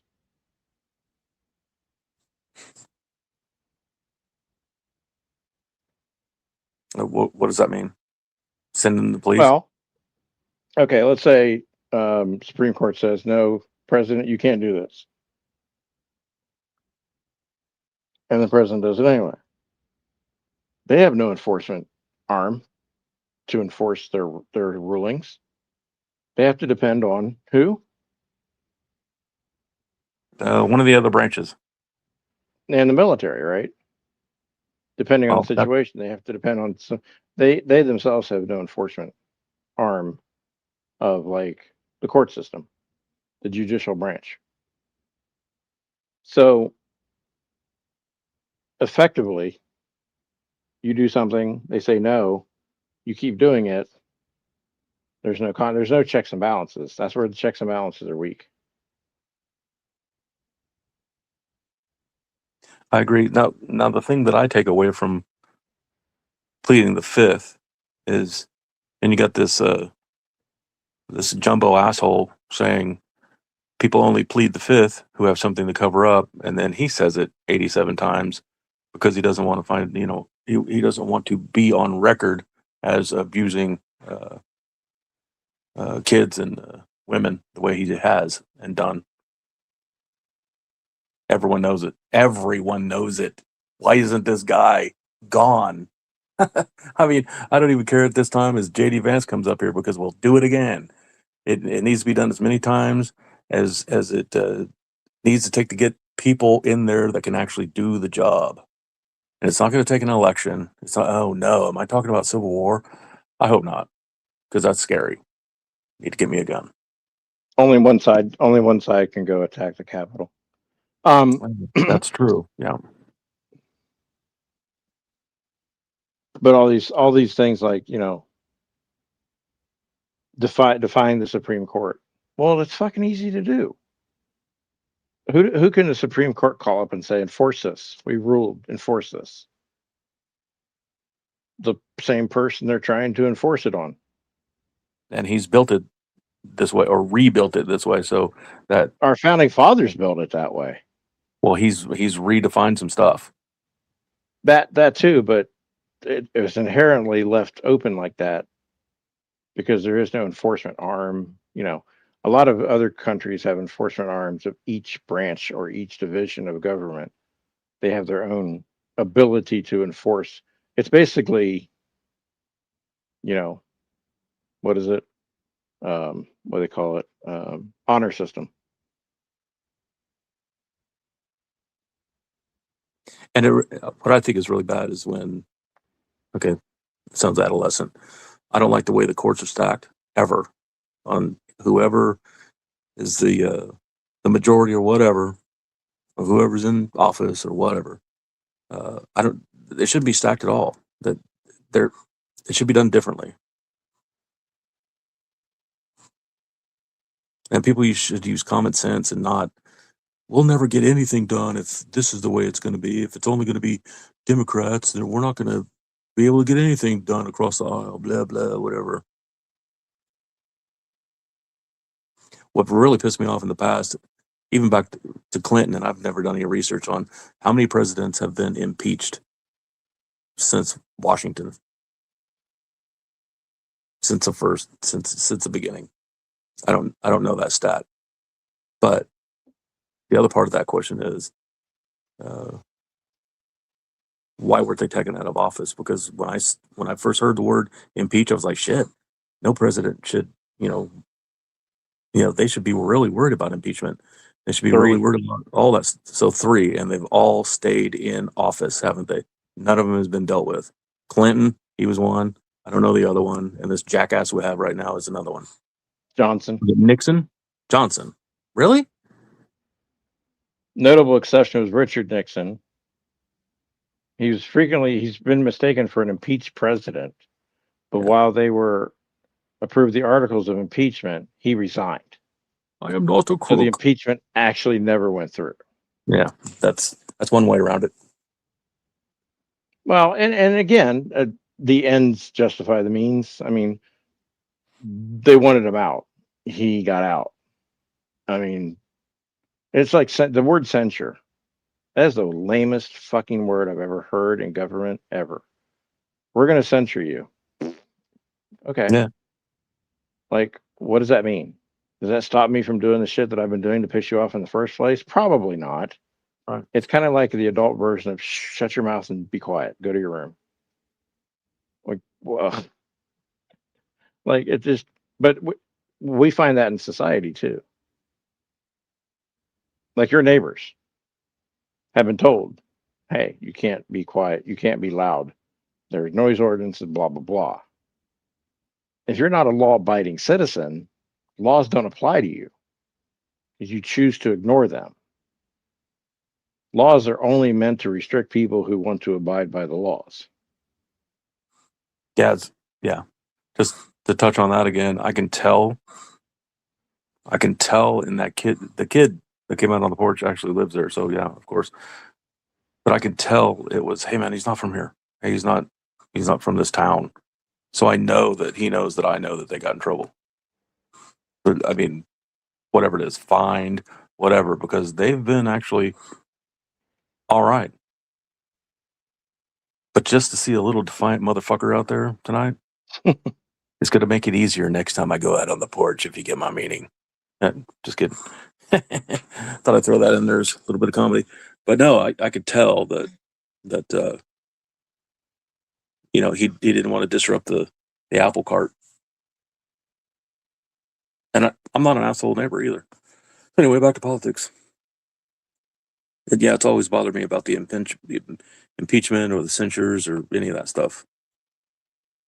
And that's why I don't mind when I hear things like what Iran's wanting to do to Barron, or when I see somebody on a roof or whatever. I don't mind it.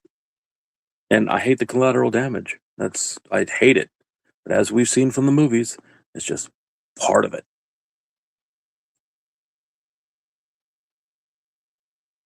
Sucks. What are you gonna do? I don't mind it.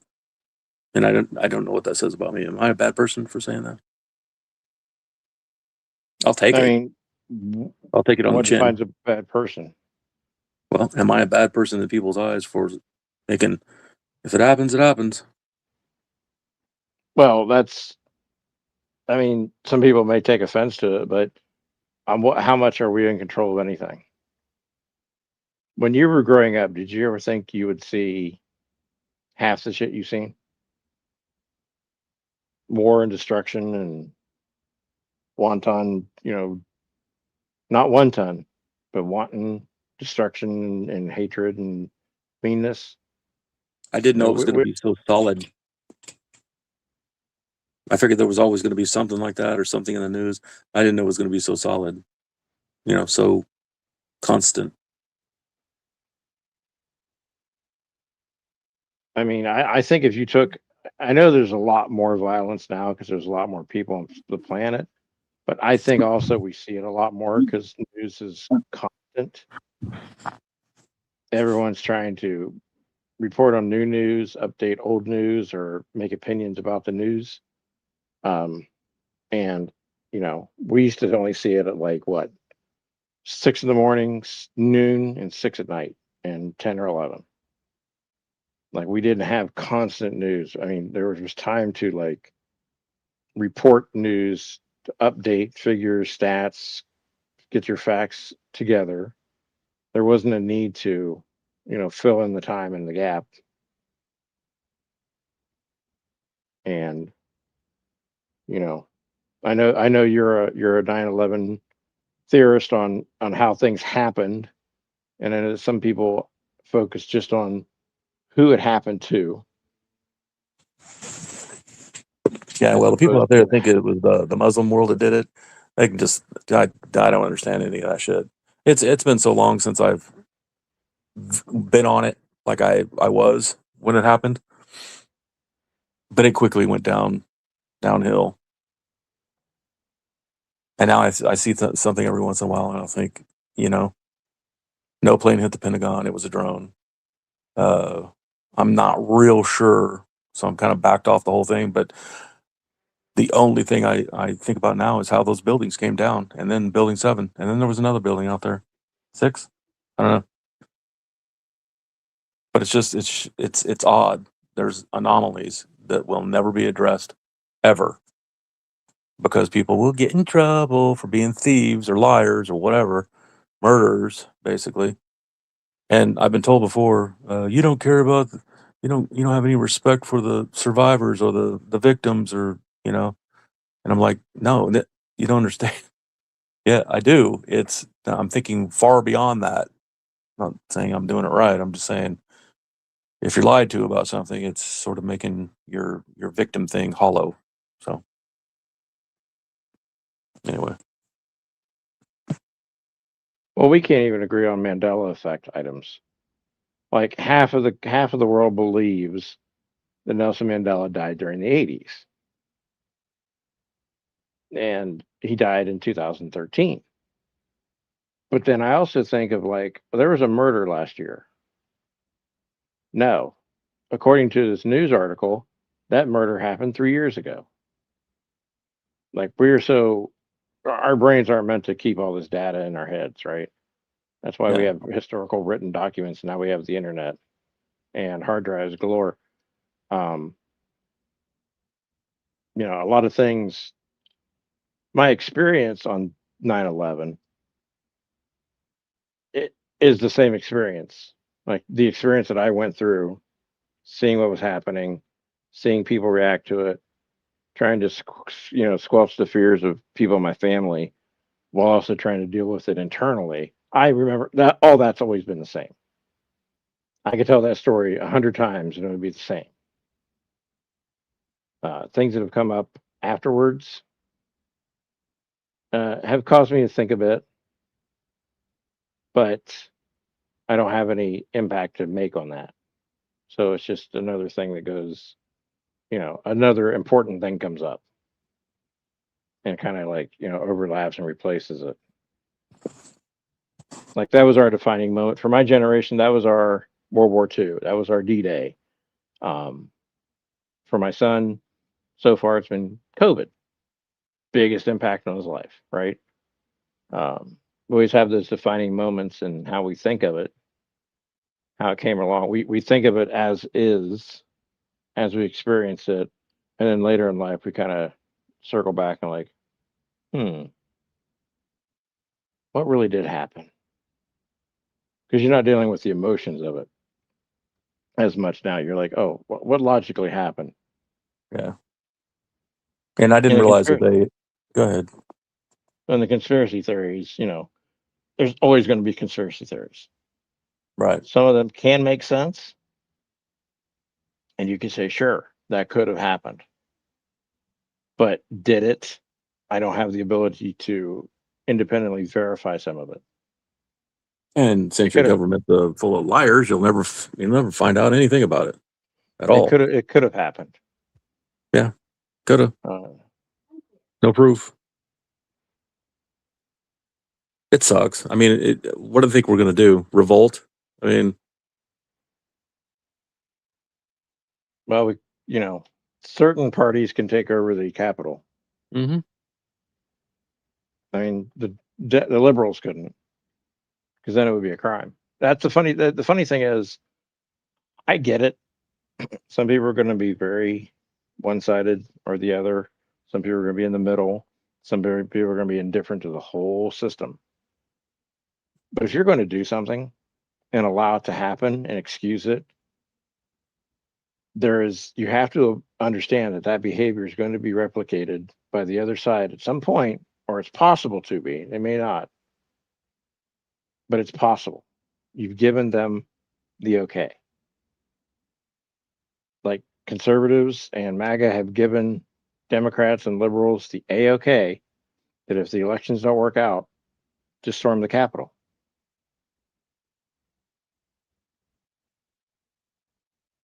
But And will it's they? not right either way. No, but I mean, no, and hopefully not. But either way, whoever does it is wrong. It's not a matter of who. Right. They're It's terrorists. a matter of what. They're domestic terrorists. And they're all basically committed treason. Yes. If you think you're right, that's the thing about law. If you think the law is wrong, you still should obey it until you can get it changed. And sometimes that never happens.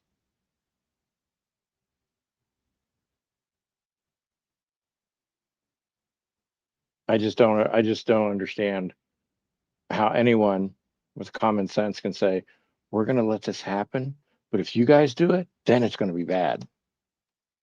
That is kindergarten mentality. Like, only I can do that. Only I can get away with throwing something at you. If you throw something back at me, I'm going to scream really loudly and say you're a bad person. Like, you want to talk about insanity, is expecting to get by with something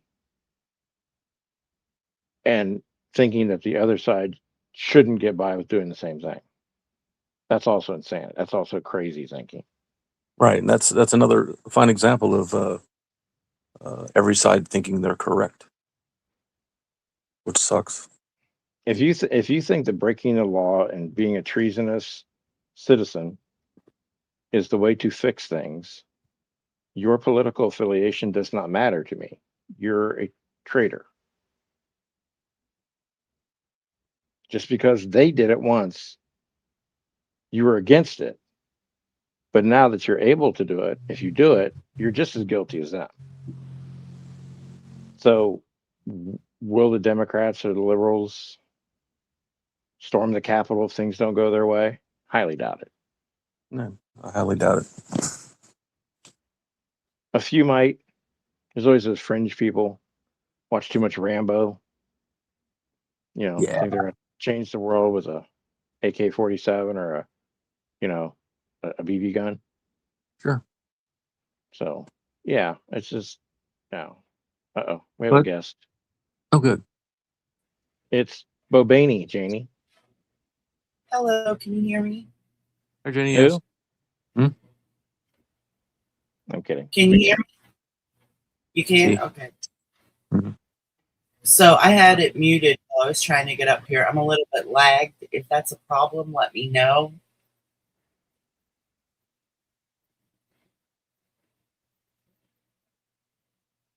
Hello? No, it's not a problem. No, it's not a problem. I was going to joke with you and say, oh, well, I'm getting ready to end it. You're really Oh. lagged. I'm kidding. No, I'm kidding. Go ahead. Well, I don't know what you said like immediately before I got up here, but you were talking about how, it sets precedent when one side or one person does something and then you don't let the others. And then, there's a lot of examples of that going on right now, which I wanted to point out, if I can, if it's not going to be too disruptive or whatever. Disrupt. Okay. So the first example would be the whole thing with putting the 10 Commandments in classrooms. And here's where the slippery slope comes in. Again, this is why it was never meant for church and state to meet, because they want to put the 10 Commandments up. So now what happens is they set precedent that religion is allowed in school and to influence school curriculum and all of that. So how do they say, no, you can't put now, Muslim teachings or Jehovah's Witness teachings or Catholic teachings or God forbid, satanic teachings. Any of the Well, religions. they're all religions, but the thing about it is the people that push to have the Ten Commandments put back up or put up in schools uh, think this is a Christian nation and think that Jesus, is the Bible is the history of this nation and blah blah blah and all that. Jesus has his hand on Trump's shoulder, so they're warped, and it's weird. You're right. They should put all the text all over the walls, and then that would be silly because it would cover the walls. So anyway, Exactly. The thing is, with a true Supreme Court, like that's not rigged, if it were to go before them and they were to find that it's okay to put up the Ten Commandments, they would also find that it's okay to put up any religion's documents in a classroom. That would be the way that would have to work. And we all know that is not the way it would work in the world we're in right now. Because again, like you just said, they are assuming wrongly that we're a Christian nation. We are a nation of absolutely whatever religion you want to have. That was kind of our whole thing. And if there was one thing I could go back in time and change about the way that the Constitution and our national documents were written, it would be that they would take the word God out completely. Because everyone wants to assume now, all these centuries later, that God is a Christian God, not just a generic figurehead of all people. agree. I don't think they foresaw that happening, but it did. Everyone just now thinks that, well, it's in the Constitution. It's in our Pledge of Allegiance. It's on our money. In God we trust. God bless the USA. All this stuff. One nation under God. But that's a generic God. That's just a figurehead, and that God is supposed to include all religions, not just a Christian God. Another place where I see becoming problematic is with, and this one might be more hush hush, you might not want me to talk about it, and if you don't, that's fine. But in the abortion realm,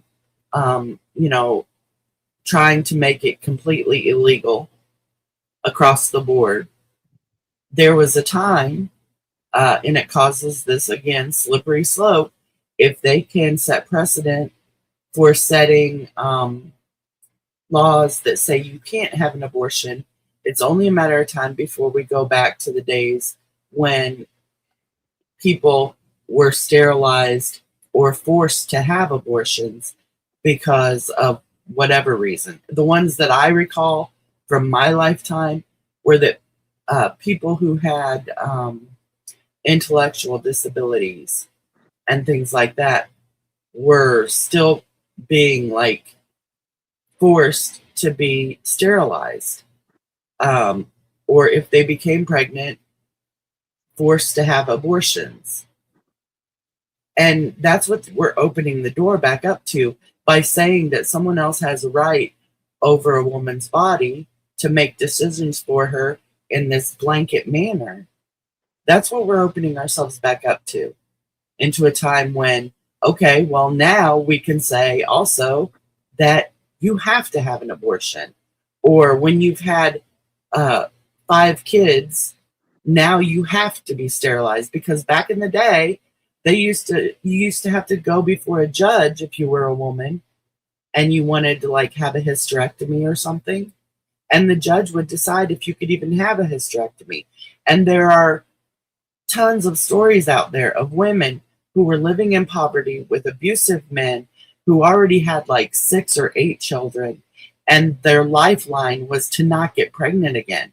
That was the only, and this was still, in the 70s, back in the days when women couldn't have their own bank accounts, their own credit cards, their own car. They could have no property still in their names. And the only way a woman could get out of these situations was, to raise her kids and not have more. And we're starting down that slope again to where they can go back to where, once you've had so many kids, and let's say on welfare or whatever, if you want to keep getting welfare to feed your babies, they could start forcing you to have hysterectomies. Or they could make it where you have to go back to court now to get permission to even have a hysterectomy or to get on birth control. And these are fights we've already fought. We've already made all the arguments for these cases and found that it was unfair, unjust, and we're fighting them again. And it's ridiculous that they don't see that it opens all these doors. Everyone's just like, yeah, I agree, never have an abortion. Well, I'd like to live in a world where no one had an abortion too. Making it a law becomes problematic because I'm not living everyone's life. I'm living my life, and I know my circumstances. I don't know everyone else's circumstances. And I see it opening a lot of stuff back up that we thought we had come to agreement on, that it wasn't right to sterilize people against their will or make it contingent upon whether they could make a good case in front of a judge if they could use birth control methods. I'm sorry, I'm talking so much and I'm starting to get like, my throat's getting dry and all that. But I don't know. I just unloaded a whole bunch of crap on you guys. What do you think? Well, I'm a big fan of this renaming shit ever since we started naming like gulfs and lakes and shit and how they. So I have something to suggest to those of you who deem yourselves pro-life. Oh, there's your neighbors, Bill. Can we rename this? Can we be a little bit more truth social about this? Can we rename it to pro-birth? Exactly, because that's what it is. Pro-life. If you're going to use a woman who's basically dead and keep her alive as an incubator, pro-lifers, tell me where that baby is right now and how well is that baby doing right now. You can't, because you're only worried about that baby being born. After that baby's born, it's onto the parents or the guardians or whoever. None of you are involved in caring for that child's life. You're only invested in the birth. You don't know about that baby. You don't know what the fuck's going on with that child, and you never will, because you're only invested in growing the crop, not feeding people with the crops. You're not interested in what happens to the crops of childbirth. You're just worried that if the corn grows and gets out. So let's be honest, you're pro-birth. Yes, a baby born, but not a baby provided for. Because they don't want to provide for the child through life's ups and downs, God forbid whoever has that baby now finds themselves without a job and needs assistance, SNAP benefits or something. Well, no, they shouldn't get SNAP benefits. They should be fully funded for the child through 18 because they were so invested in that child being born. So look, sometimes, yes, people get pregnant, mistakes happen, they don't use birth control. It's their fault. Sometimes they just didn't plan ahead. Sometimes it's not their fault. It's forced upon them through abuse and rape. But if you're going to call yourself pro-life, life doesn't end at birth. Like, remember the life begins at conception?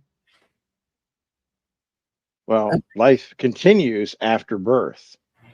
So if you're pro-life, find the funds for that child to be taken. If you're so invested in making sure that their mom stays enough alive to be an incubator, at least have the decency to put the kid through, I don't know, the first 5 years. So we're saying the corn is the baby. The crops, yeah. They're only invested in planting the crops. They don't care what happens to the crops after they're full and grown and harvested. I heard corn and growth. Yeah. It was an analogy. But Yeah, it- and I understand, but it's the abortion issue has never left my brain because of every election cycle, everywhere, all the time, constantly. That's one of the issues. And you're right, but the smart people have made all the arguments. Okay, I can't even say that because there's smart people out there that consider themselves smart that are on the side of pro-life and no abortions whatsoever. But there's been all the arguments and all the fights, and then you get somebody that's coming along. Well, they're very strong on abortion. Oh, that's so wonderful! Praise God. And it's never ending.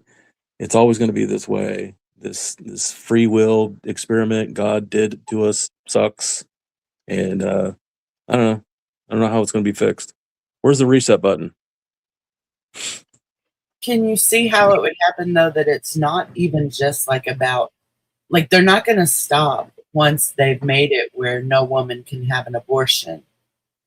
They will then start expanding that because they've set precedent on making a decision for another human being law, that if you're like, however many months you have to be around to find out that, say, your baby is going to be born with Down syndrome. Do you see Right. now how they can carry that to, well, now you have to have an abortion? Right. Because Or income level. It'll be shitty people like Caroline Levitt having babies, and not somebody that's not. because you've allowed them to set precedent that it's okay for them to have control over your medical decisions in your body. And When you once they say, get that foot in the door, you can't stop them. but when you say they've allowed it, how? By it being steamrolled over. That's what's happening. It gets steamrolled over in the name of Christianity. Abortion's bad. Exactly. We've been steamrolled over, and our government officials haven't stood up either. So, they're allowing us to be steamrolled over. But I recall when I was about probably 6 years old, there was a girl who had intellectual disabilities. Back then we called it mentally retarded. And I'm using it in a medical sense, so I don't feel bad for saying that. I think she was like 16 or 17 when I was about 6 years old. And her intellectual level was about the same as mine. So we hung out and we played dolls and we played Barbie dolls and stuff in my front yard. And I remember that she was gone for a couple weeks and I couldn't play with her, and I was really sad. And I asked my mom, and my mom said she had to go have surgery. And being, 6 years old or whatever I was, the only kind of surgery I knew about was like having I'd had friends who had their tonsils taken out before. So, I just assumed she had to go have her tonsils taken out or something, and she'd be back. And when she came back, she was like sickly looking, and I guess she had gotten a really bad infection and all kinds of stuff. But it turns out that years later, my mom told me that that she was one of those people who the law forced to have a hysterectomy at the age of 16 because of her intellectual disability. And when I found that out and found out that she almost died because she got infected and nobody was like prepared to help her with the kind of care she'd need afterwards. Like her parents did, but her parents worked and she didn't get like a full-time nurse. It was like a 6-year-old trying to keep herself clean when she went to the bathroom and stuff. It just was all kinds of wrong. And I can see that happening again. We ended that. There are still instances where people can take someone before the court and, become their guardian, their decision maker, and still make decisions like that. But it's very rare that that it would be done like that young. and against someone's better interests. It angers me. So, it's just like letting them get their foot in the door on this separation of church and state. I can see it going all kinds of wrong. And most people don't think that far ahead of the immediate decision that's being made. They think it's simply about the 10 Commandments. And once the 10 Commandments are in their room, everything's fine. They got what they wanted. There's their 10 Commandments. Now they'll leave it alone. No, they won't leave it alone. They just won't. It's always a foothold to the next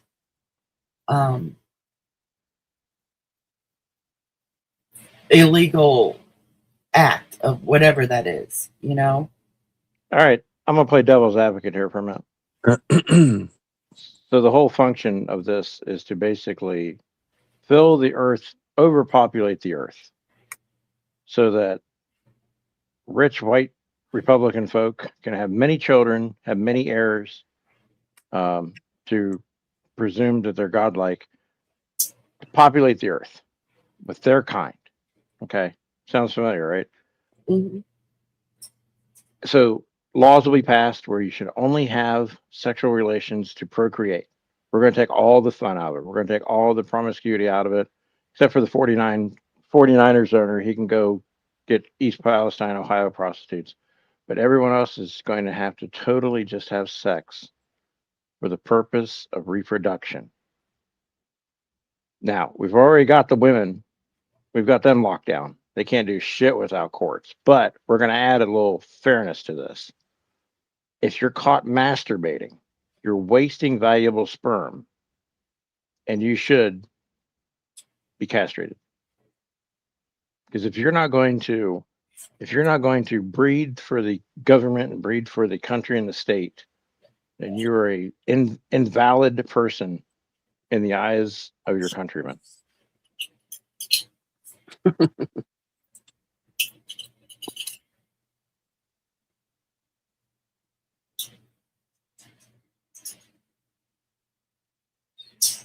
No masturbation.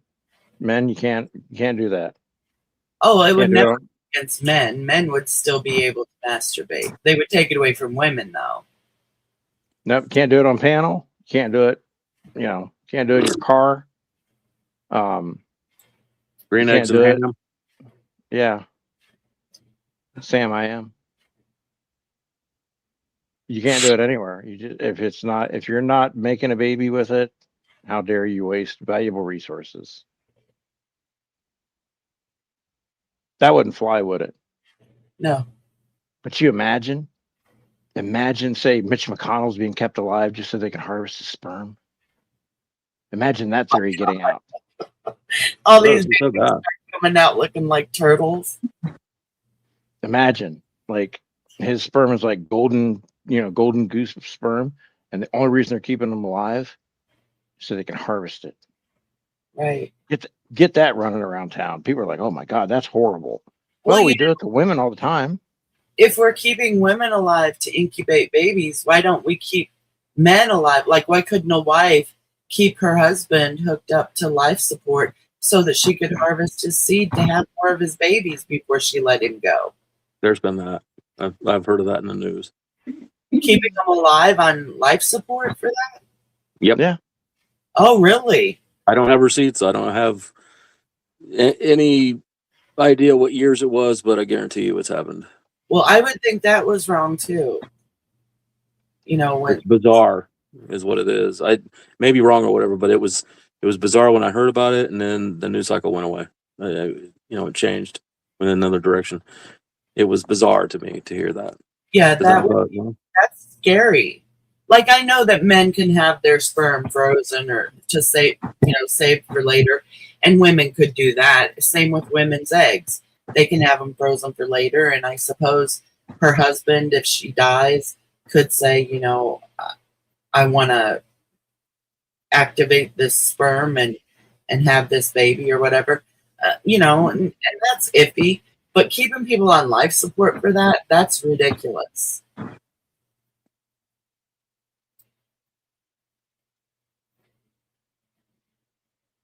I never heard that. Are you sure that wasn't an episode of some sci-fi movie where the women took over the earth and just kept like 3 men alive on life support so that they could procreate? It could have been that one series that was out. What was that? I Want to Believe. No, it That's- it was a news cycle. Yes, Amazonian women who take over the earth and they're like, we only need 3, you know. And then as we have male offspring, they'll go out and make the world plentiful. I mean, I'm looking at cases where they're like, someone's died, and they're like, "Oh, by the way, sorry, John, that you're dead, but we're going to harvest your sperm." And you know, where there's no, I mean, I wouldn't think of it to put in my last will and testament. No, I'm taking it with me. I mean, but like, if you just do it without permission, isn't that the same as keeping a woman alive when she should have died, passed away, and just to harvest a child out of them? I mean, like, That happens rights. more often, doesn't it? Where a pregnant lady is kept alive till the baby's born. yes, That happens all the time. yeah. Yeah.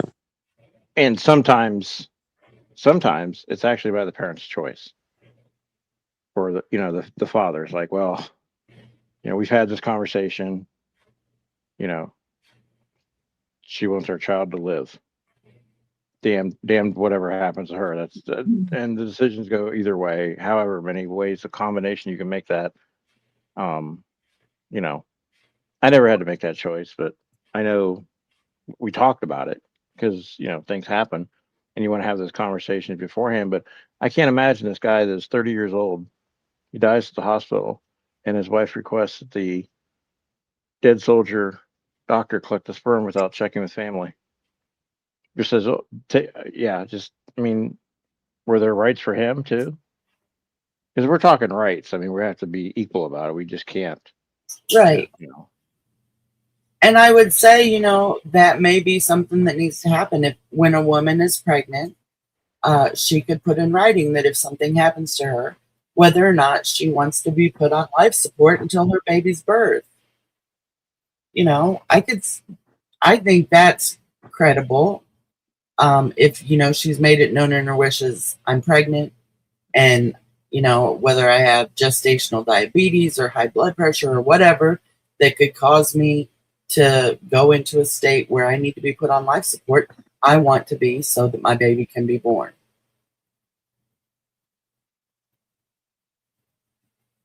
But if you don't have that in place and you failed to do that, I don't see that you get to make the decision about someone else's death.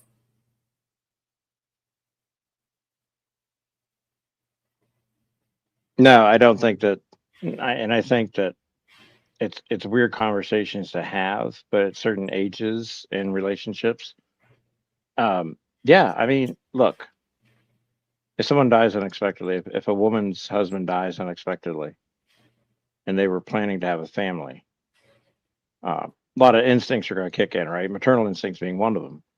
She's the surviving parent. The dream was to have children with him. Time is of the essence. These ideas and these decisions come quickly. Like, do it. Like, can we do it? And I mean, but like, there should be respect for the women's choices. Like, women should have a choice. I believe that. Hey, weird thing. I'm at 1% and I'm nowhere near a cord, so I'm gonna get off here. All right. Thanks for being up here. Hey, thanks for having me. Thanks for talking, Janie. Thanks for sharing your opinions and stuff. My pleasure. You too. See you next time. Okay. Maybe tomorrow. See you in 12 days. Okay, bye. All right, bye.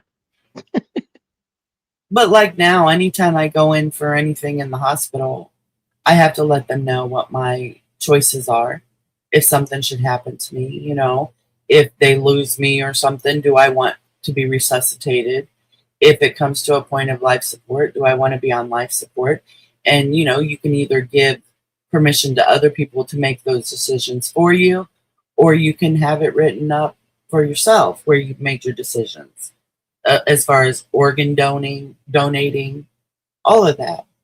So we do it for everything else. I would think that pregnancy is a time when, women should have the right to make those decisions before and even if nothing ever happens.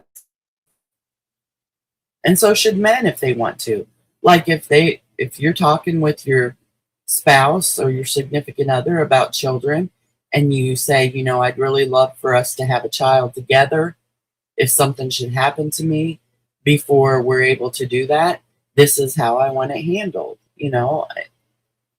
And why not? Why can't we be grown-ups and make decisions about these things? We don't plan anything ahead except vacations and weddings. Exactly. And they don't want us planning it. They don't want us planning having children.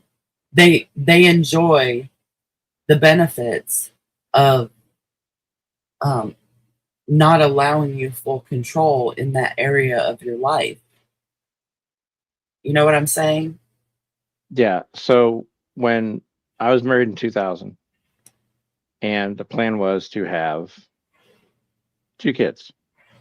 That was the goal, the dream. 2 kids, boy, girl, whatever. It didn't really matter if it was boy or girl. But the thing was, who's leaving? Pebbles. Good night. Oh, they're going in the secret area and talking about me behind my back. But and I said, because at the time I was working daytime. My wife was working about the same hours. We would have had to spring for daycare. But as soon as we decided that we were going to have children, and we had a couple hiccups along the way, but in 2005, our son was born. Well, back in 2001, I decided that there would be no daycare, there would be no babysitter, because I had the flexibility to work 3rd shift, which wasn't a piece of cake, but it made it work between us. So, I was there during the day, slept when he slept, whatnot. She would come home at 5. I would get like 3 hours of sleep, and I would go into work. It sucked, but it was worth it. That was we made that decision 4 years before he was born. A lot of people put their kid into kindergarten or pre-K or pre-K or whatever, and then the first time their kid gets sick, there's this huge fight about who's going to pick them up, who's going to, stay home when school's out. There's no planning for that. Right. Even though it's a constant and it's coming up. As soon as you have a baby, all these things set in motion. But no one wants to plan out and say, okay, this is the plan. I'm able to have flex time. I can work from home. I can work a different shift. I have the flexibility. Let me be the parent that flexes out when we need it done. My wife worked a very rigid, in-person job at the time. She had to be there physically. She couldn't really take time off. So I said, how about if I just go to 3rd shift? And we were really honest, like, look, it's going to suck. But on the weekends, I got to sleep 8 hours twice a week. and by then you kind of just, it was her time. She needed time with him. I had time with him. She needed quality time with him. She got it on the weekends. I got it during the daytime. And it worked for us because we thought ahead. Now, not everyone's that fortunate, but they had the same amount of time to figure it through. Right. Well, and that's the kind of education that people should be given. Sex ed in schools is woefully untaught. because basically they're just teaching the biology of it. I think they should teach the biology of it, but also, you know, teach about having conversations about, you know, so if we have a kid,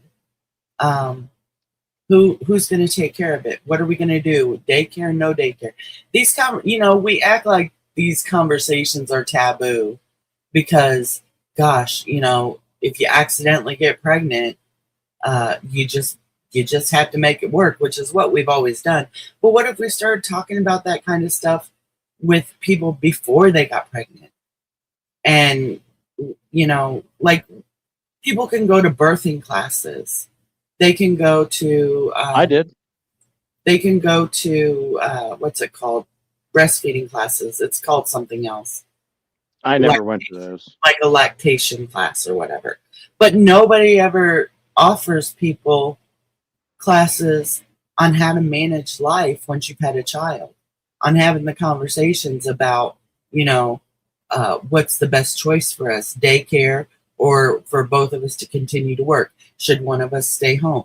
Nobody ever thinks about teaching people like the pros and cons and the ways of handling that. So something I've been thinking about in situations like this, it came from I've said this before, but it came from a West Wing episode. What are the next 10 words? I've kind of expanded that to like, what are the next 10 things? Or what are the next 10? Whether it's like, you know, what are the next 10 words you would say? Politicians always if you ask a politician what are the next 10 words in their plan, they've never prepped for that because it's all sound bites. What are the next 10 things you're going to do after you wake up in the morning? Like, I woke up, I got up on time and my alarm, you know, 5 o'clock and I got up, no snooze button. What are the next 10 things you're going to do to make your day better? And a lot of people don't think that far ahead. No. You would be like, surprised how many people are just flying by the seat of their pants and getting through another day. Oh, yeah. I know, a lot of times definitely. I am. I mean, I'll be honest with you. A lot of times that's how I feel like I'm living my life, you know, just from one crisis to the next.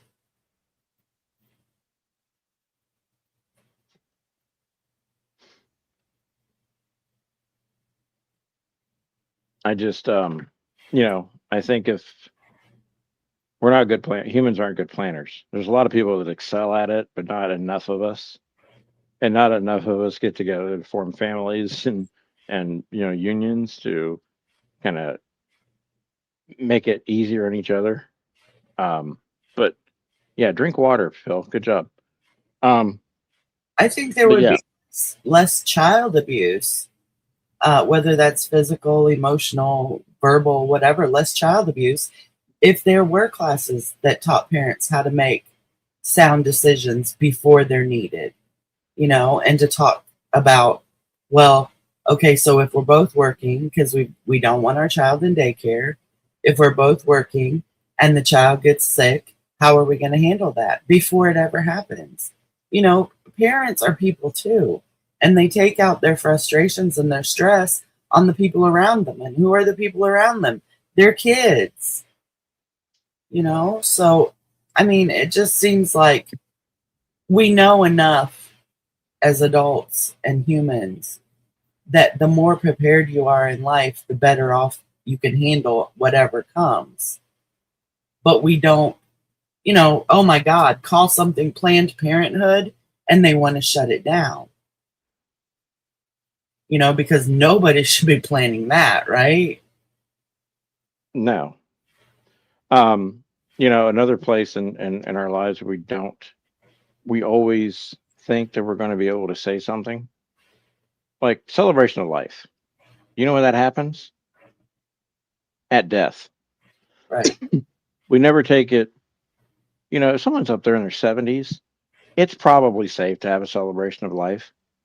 It doesn't mean they're going to croak the next day, but I'd rather them hear the words. Yeah. That I say instead of them not hear the words. because they're too busy transitioning to the cool place with the, Everclear pool. Why not let them hear it? Why not say the words now? And maybe another 20 years go on and they're alive and they're with us, but they've heard the words. Save a lot of regret, that's for sure. Right. I think so too. But yeah, there are all these subjects that people get uncomfortable talking about, and the fact that you get uncomfortable talking about them is exactly, the point. That's why you need to talk about them. They're not decisions people who are stuck in an emotional state should be making. It's why I'm so against the way funeral homes are run now. They're all like big companies. No matter which one you call, you're going to get the same company.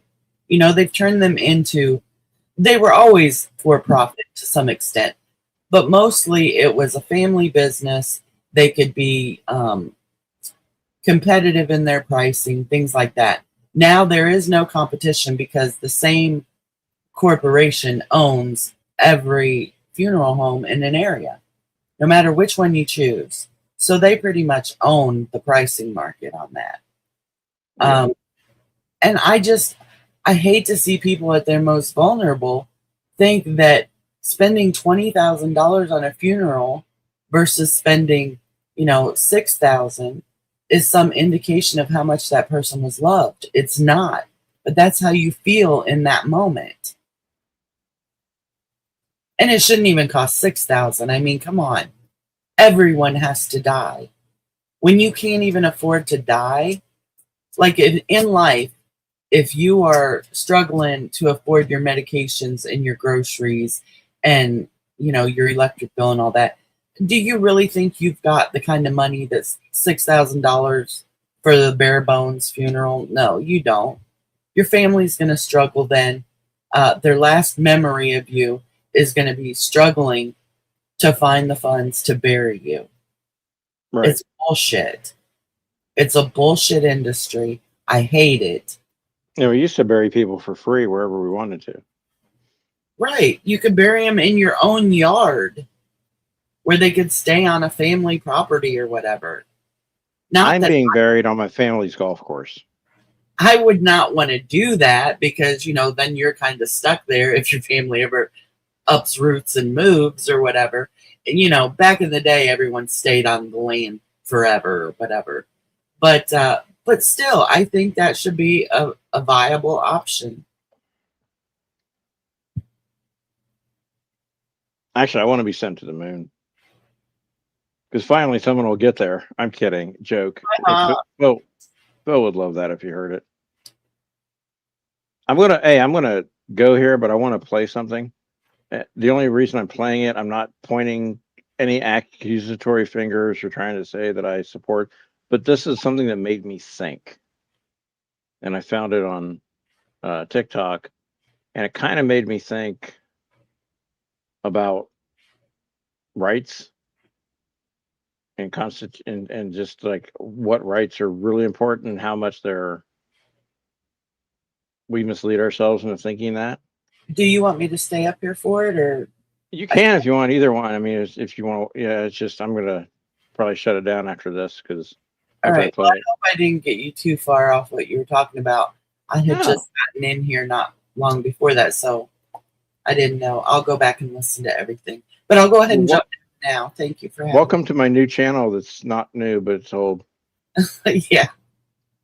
Like, share, and subscribe. Back after being banned. Yeah, I know. After being banished. On a Monday, too. Oh, well. Shit happens. All right. Thanks for being up here, though. Bye-bye. All right. Cass says still no. Cass, what do you think I am? A machine? Holy sh. All right, where am I going? All right, hopefully you guys can hear this. Volume's way up. Just food for thought. I'm not pushing an agenda, just made me think, so you have to think now too. Is voting a constitutional right? Yeah, but only American citizens should vote. I agree. Now, is owning a gun a constitutional right? Yeah. Yeah, but no, but. Okay. So, how do we stop people from voting illegally? The SAVE Act. We need more laws and regulations. Even if that makes voting harder for some American citizens? Yep. We need safeguards. Okay. So, how do we make it harder for criminals to get guns? You can't. What do you mean? Criminals will get guns anyway. So, how about we just add safeguards to make it harder? Nope, because then you make it harder for law abiding citizens to get a gun. But you're okay making it harder for law abiding citizens to vote. Well, that's different. Why? Because owning a gun is a constitutional right. So is voting. Yeah, but is voting a constitutional? Thanks everybody for being here. I'll see you later. Probably go live sometime before the weekend's over. Oh wait, it's only Tuesday. Yeah, I'll probably be live someday. All right. Catch you.